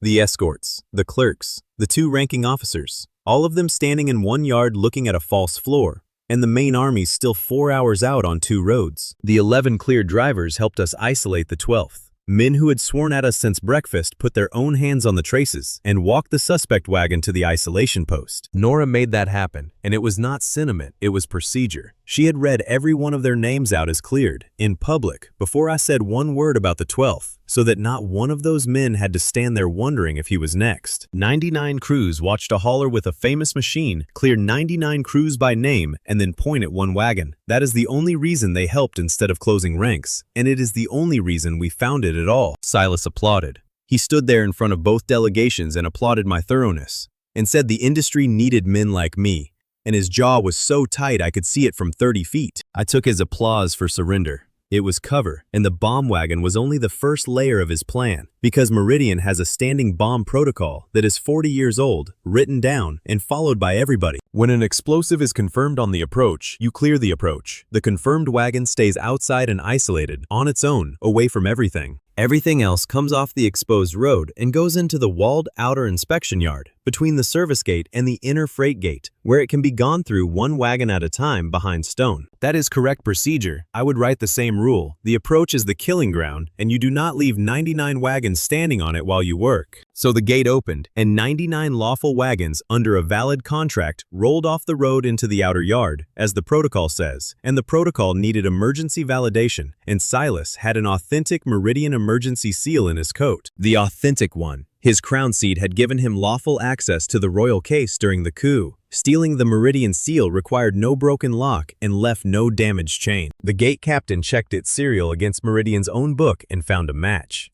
He was not careless or bought. Every safeguard he had been trained to trust told him the emergency order was genuine. I did the correct inspection. The correct inspection triggered the correct protocol. The correct protocol required the seal, and he had the real one, and I opened that gate with my own 2 hands and my own good work. The inner gate went 10 minutes later, from inside, and it went because of a line in a court order I had read 3 weeks earlier and not understood. A Meridian freight detachment, Corvin's own corps, dispatched before the coup, noted and initialed, had been sitting inside that fortress for 3 weeks. The palace seizure froze his new orders, but never recalled units already posted. Meridian was buried under a depot code nobody matched to the fortress, so the posting stayed active, and no authenticated counterorder ever reached the detachment. They opened the inner gate for him. Not mercenaries. Royal Transport Corps, in royal livery, obeying officers Corvin had chosen before he went into chains. The mercenaries emerged from structural compartments under the wagon beds, not from the sampled cargo. Inspection had cleared the goods inside my bed. It had never examined a distant chassis. Not from 99 of them, from about 9. The other 90 were carrying summit timber and fodder and had drivers on them who threw themselves flat and did not get up until it was over, and 2 of those drivers were killed by their own passengers. Nora shouted the cleared drivers' names while the shooting started, and Meridian's guards held their arrows when those men crawled out. Recording the innocent first kept 9 hidden squads from turning 90 honest crews into targets. Varg first came out of that line at a walk, put both hands on my drawbar, and locked the wagon against the gate post. He looked straight at me while he did it, and I have never seen a man look less like he was winning. They still had his crew's contracts. 11 men, still owned, still unreleased after all that time, and not one person in this entire story ever wrote that release down, including me. He told me to remember the 11 in Sarah's yard at sunrise on the morning he was made, and I did not write it down, and neither did anybody else, and I have carried that since. And Silas put him in the front. Again, the most exposed position in the assault. First man through the gap, where the Meridian guards were still shooting and had not yet worked out that they had lost. Same as the poison sack at the exchange. Same as the yard at sunrise. Every single time there's been a place where a man might not come back from. That is where they have put that face. He did not put a mercenary there. He put the man he could always replace, because as far as Silas has ever been concerned, there are 4 of that man, and 1 of them will do. I went for the axle. I am not proud of it. I went for my own drawbar with my bare hands against 9 mercenaries in a transport detachment, and Mira took me by the collar and pulled me backward off it. She said they can have the cart or they can have you in the cart, and I am not letting them have both. More than 300 people were spread across those yards, and every one of them was about to need somebody. She was right. We got about 110 of them out through the service arch, while Silas took the command yard, the demolition store, and both signal towers. Nora matched the escapees against her cleared list and counted about 200 people still inside, including the 11 delegates and most of the legitimate drivers. Isara received names, not a hopeful guess. He did not need to hurry any of it. He had the fortress, the delegates, every witness to my proof, both signal towers, the demolition store, and my wagon sitting chalked in his gateway. And there was one thing that went our way that night, and it was not my doing, and it was not clever. It was Lisa's delivery schedule. The 4th summit load was still in my bed. 4,000 kilograms of bridge panel, manifested, marked, chalked, and marked cargo cannot be multiplied again, ever, and my bed was full of it. Silas has 1 charge available, and he cannot use it, not until that load comes out, panel, by hand, and my wagon is chalked in a gateway as a barricade with 4 tons in it. They started clearing it about an hour before dawn. I watched them do it from a ridge a mile off, through Isara's own glass, with the charge in my counter ticking toward the sunrise that would take it away and give him 5. Isara would not fire. She had the guns for it by midnight, ranged and laid, and her own staff put the argument to her twice. She stood on that ridge and refused, because there were 200 people inside those walls, and 11 of them were her own delegates, and the rest of them were somebody's drivers. I watched a woman I had been told was a monster spend 4 hours not doing the militarily correct thing. Her own colonel said the word acceptable to her at about 2 in the morning, and she looked at him until he stopped talking. There was anything left to save at dawn, because Isara kept refusing the militarily convenient answer. All night, with her staff timing her, she chose the hostages over the fortress. Then her signals officer came up the ridge at a run, with a report in his hand, and Isara read it twice, and stopped talking altogether, which from her is the worst sound there is. Silas's men were down in the fortress demolition trenches. Meridian's own trenches, the ordinary ones, dug 40 years ago to blow the approaches if the place ever fell, all of them being loaded through the night. And her people had intercepted 2 signal sequences. 2, 1 for each army, both forged, both timed for the same minute at dawn. Hers would read as ours firing first. Ours would read as hers. 2 armies arriving on 2 roads at first light, each one about to watch the other one open the war, and the trenches under the whole thing ready to prove it. The sun came up over Meridian and gave a wagon I did not own 5 charges, and there was nothing at all I could do about it from a mile away on a cold ridge. The one I had saved the night before expired at that sunrise, unused, exactly the way the rule says. Charges do not carry. They never have. Not once. Not for me, not for him, not for anybody. Isara still would not fire. Second dawn, same argument from her staff, same answer from her. She moved her artillery twice that morning, but she moved it to pull guards off a wall, not to put anything through it. She gave me 1 window instead. 1 assault, 1 morning, and she said plainly that if it failed, she would have to do the other thing by evening, and that she would hate it and do it anyway. We went in with 8 ordinary wagons, some nets, a drain, and about 40 people trained on the road. Not 1 wagon was multiplied or magical. The plan depended on ordinary crews doing their jobs together. Their lack of magic was the disguise.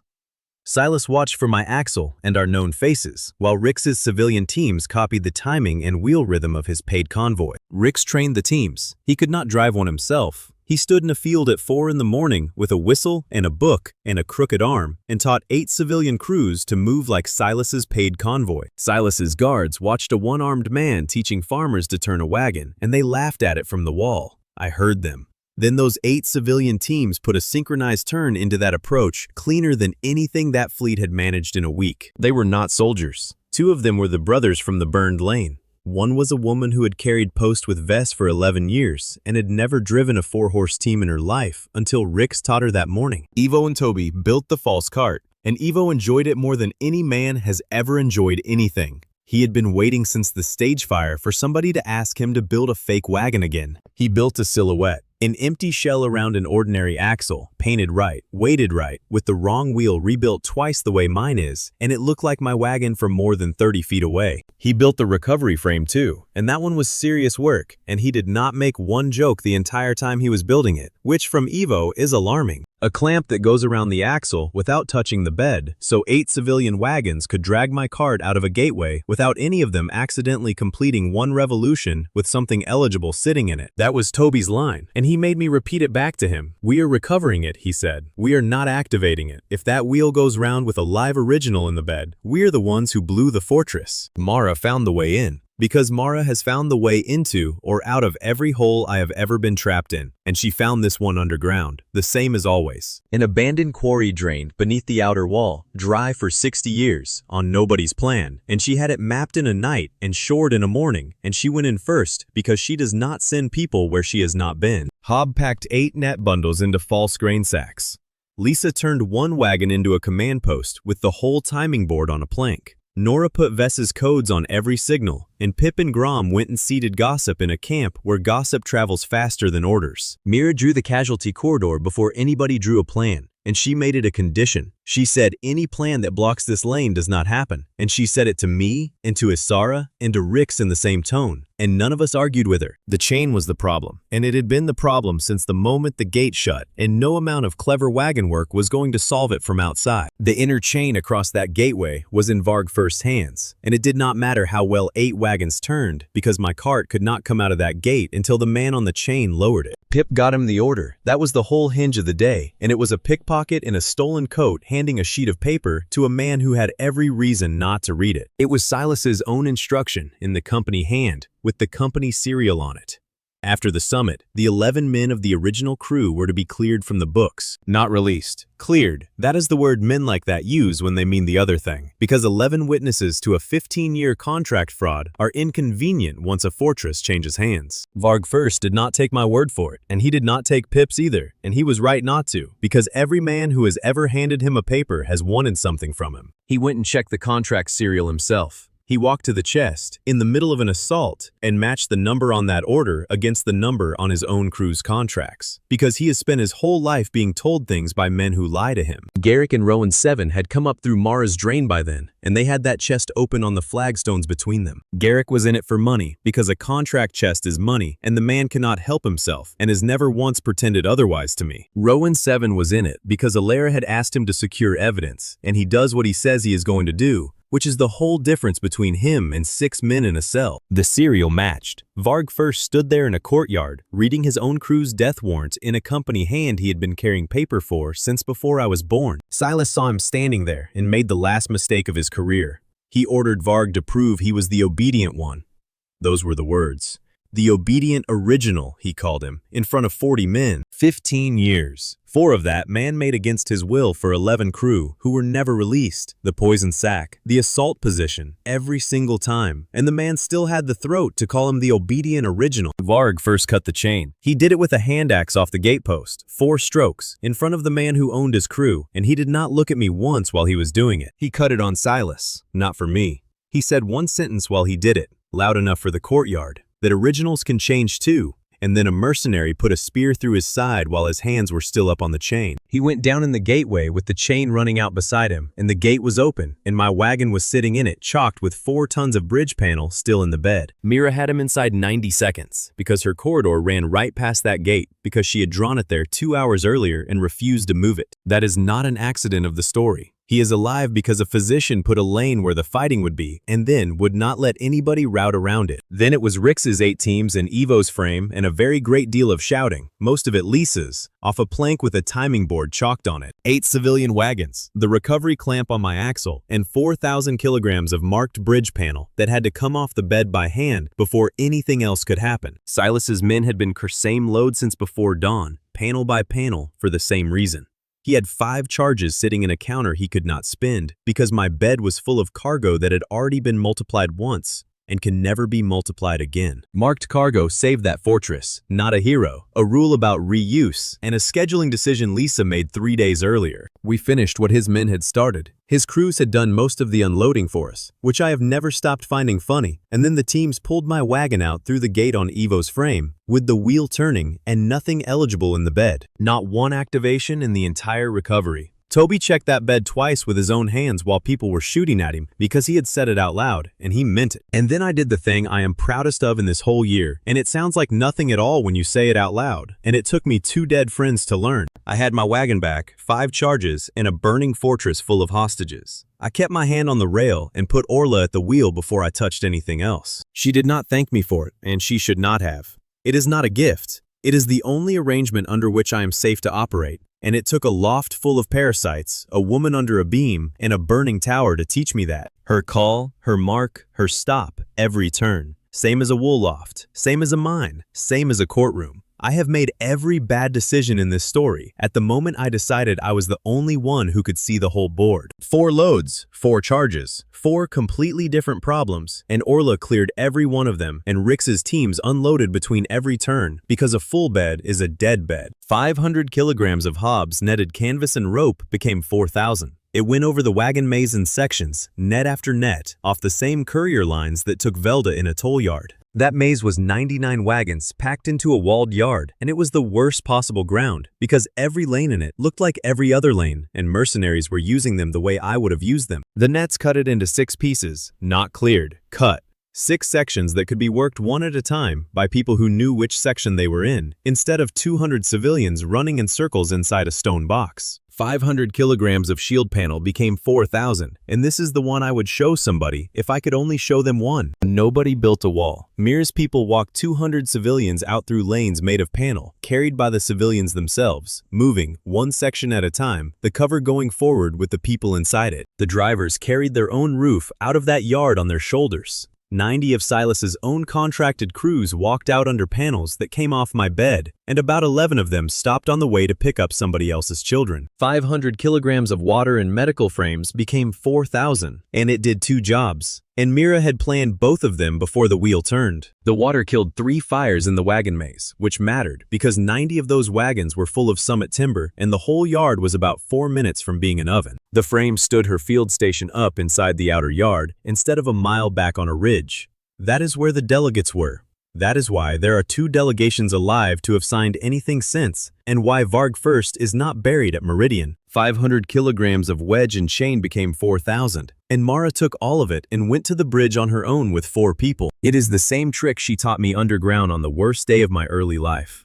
Wedges do not hold by being strong, they hold by being driven, in the right order, by somebody who knows which stone is carrying the span. She locked that bridge in about 20 minutes. 60 of Silas's reinforcements stood on the far side of it for the rest of the morning and watched their employer lose a fortress. And not one of them could cross, and not one of them died. 97,600 to 99,600, 400 kilograms short with 1 charge left in the counter and a fortress coming apart around me. Nora ended the fighting, and she did it with paper, and it is the single most extraordinary thing I have ever watched anybody do in a fight. She had the crew contracts out of Garrick's chest. She walked out into that yard with them, in the open, in blue, with a courier satchel and no weapon at all, and she started reading names. Not threats, names. She went down the line, telling men which of them was legally free as of that morning under the Free Person Decree, and which contract had been void since the day it was signed, and she named the men individually. Half of Silas's soldiers were never mercenaries. They were men with a signature on a bad paper and a family on the other end of it, and every one of them had been told for years that the paper was the whole world. She canceled the paper by reading it aloud in a burning courtyard.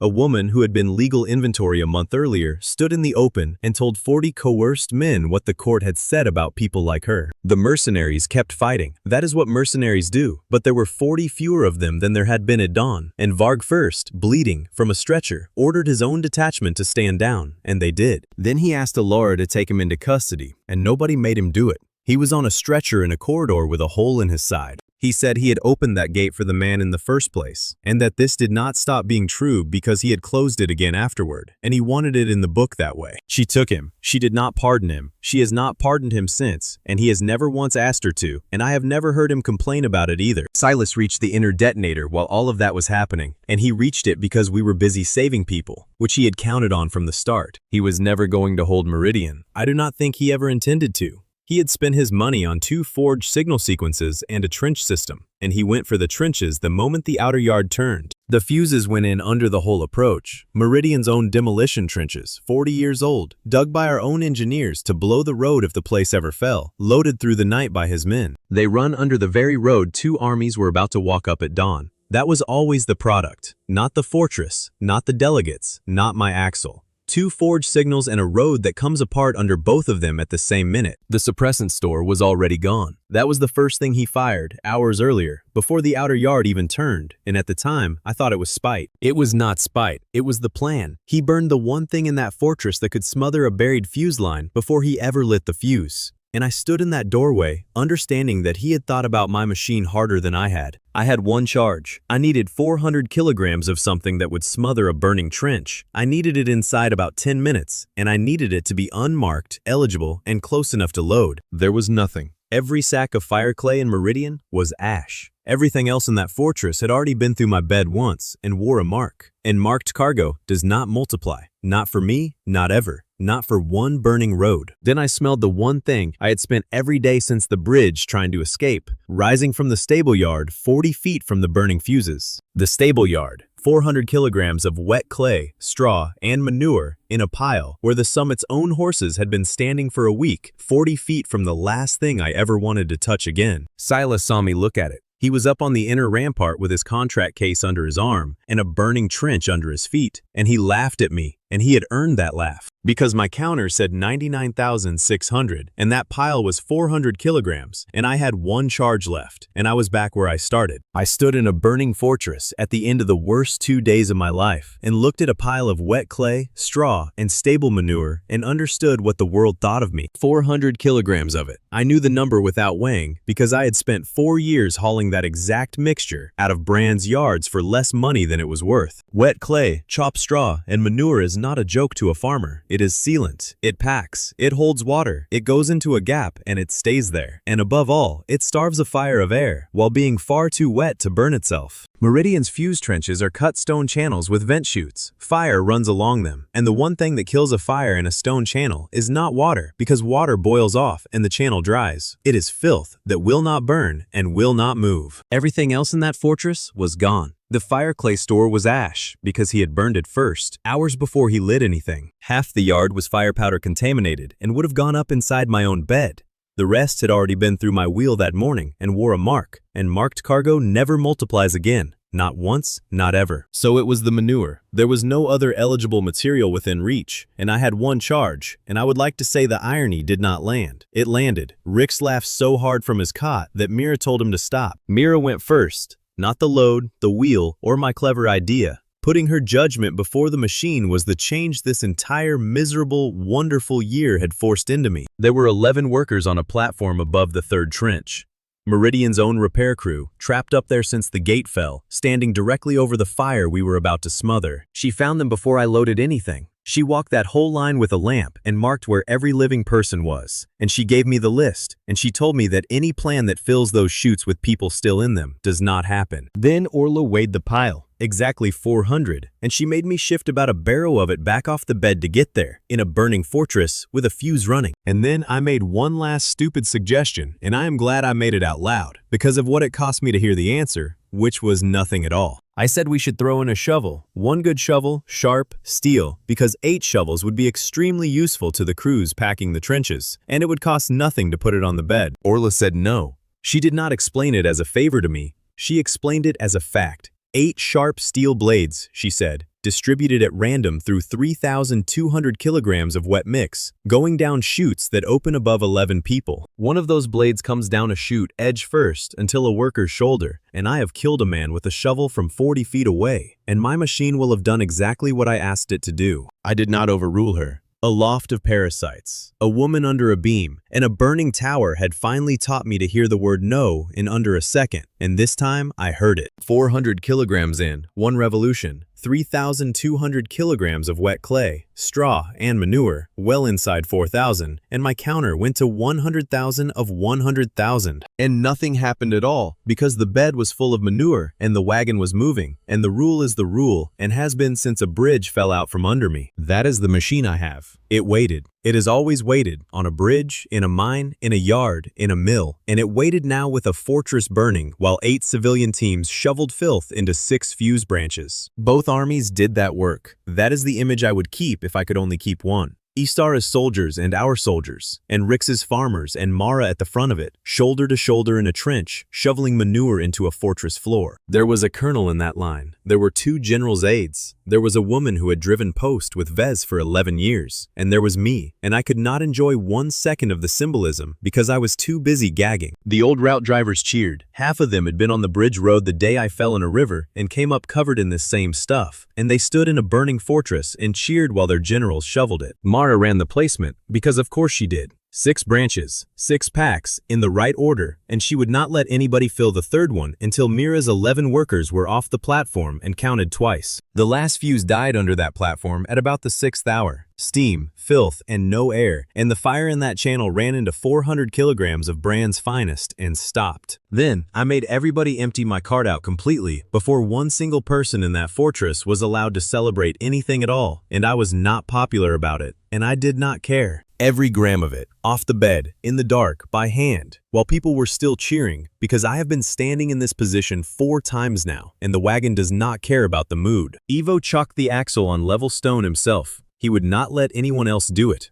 He put his hands on my father's axle and set his own chocks and stepped back. And then the thing unfolded. That is the only word I have for it, and I have watched it happen 4 times since, and I still cannot improve on it. It went up and out around that axle, frames locking into frames, a full caravan spine with modular beds and inspection stations built into it, and a hitch line that could take 8 ordinary wagons behind it. Free Road Caravan. That is what it called itself, and I have never asked it to explain the name because it does not explain anything. The old axle is still in the middle of it. That is the part I check every morning. My father's axle. The one thing in this entire story that was ever mine, sitting under all of it, holding the whole spine. It cannot fly. It cannot chase anything. There is no weapon anywhere on it, and it will not move 1 inch without a team, brakes, a driver, and a road. I found all of that out inside the first 10 minutes. Because Silas was leaving through the gold gate while I was still admiring it. He went out through the gold gate on an ordinary wagon with 1.5 tons of seized plate and every contract he owned, and I stood in a new caravan that could do nothing about it whatsoever. His axle broke about 200 yards down the approach before both armies, and I did not touch it.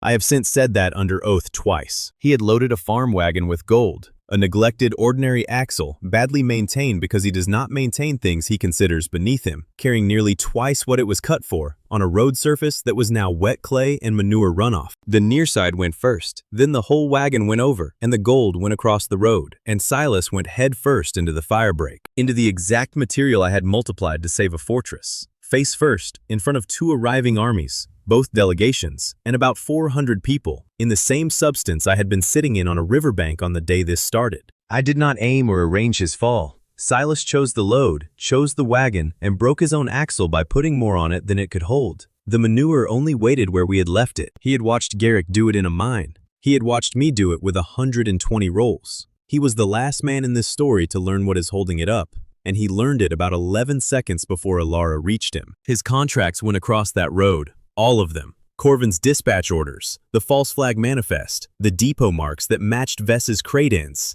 the 2 forged dawn signals, and the order to clear 11 men off the books. Nora had that road secured before the crowd could loot it. She had 8 couriers on it inside a minute, and she cataloged every sheet in front of both armies, because evidence that gets picked up by a crowd is evidence that stops existing. Alara arrested him under Crown law.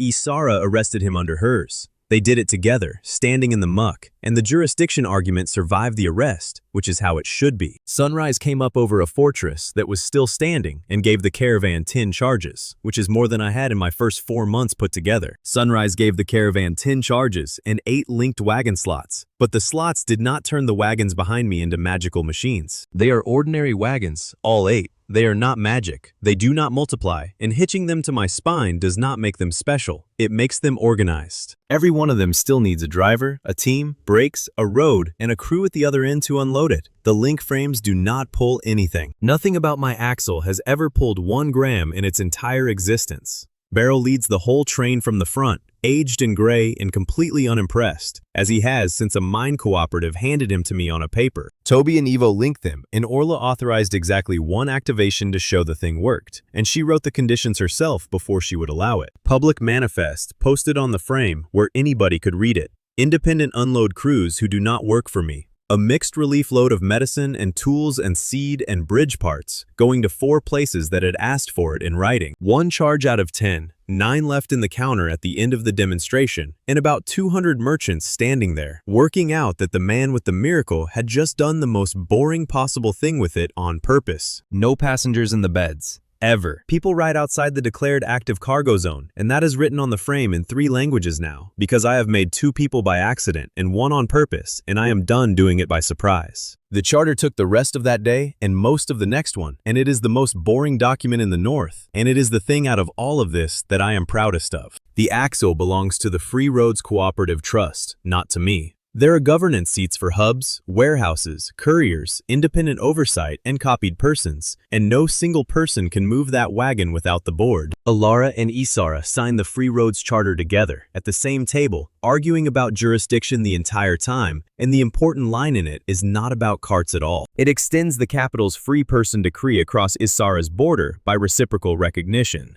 A registered copy is a person on both sides of that line and gets judged as an individual on both sides of it, not pardoned, judged, as themselves for what they personally did with their own hands, which is the only thing any of them ever asked anybody for. Isara signed it for her own reasons, and she said them out loud because she does not let anybody hang a noble motive on her. She said her army had shot at a hauler who threw his own cargo in a lake for her wounded, and that 6 chests of medicine had come across a ford to her villages from a woman who never asked which side the children were on. She said she was not signing for peace. She was signing because the alternative was pretending none of that had happened, and her staff had been asking her to pretend it for weeks, and she had run out of stomach for it. So here is where every one of them went, because I promised Alara I would say it properly and in full, and because a man who makes people does not get to lose track of them. Varg first testified for 9 days and then stood his own trial. He opened that gate and he closed it, and both are true, and he asked for the trial. His 11 crew were released by court order that same month, 15 years late, in writing, with a serial on it. Varg second went into city guard review over the man he put through a dye shop wall in his first minute of life. He passed it. He serves. Varg third took a frontier courier route, on the same roads where he had hidden and worked, and carries post now instead of reporting on it. Varg fourth is an independent safety witness and has cost me 2 contracts already, and he was right both times. Rowans 1 through 6 are being tried individually. 6 trials, 6 benches, 6 verdicts, no batch judgment, and Nora fought for that harder than anybody in the room, for the men who opened the gates that killed her sponsor. Rowan 7 has protected witness status and is still with the defenders at that tower, where a woman with an hour left let him out of a locked room.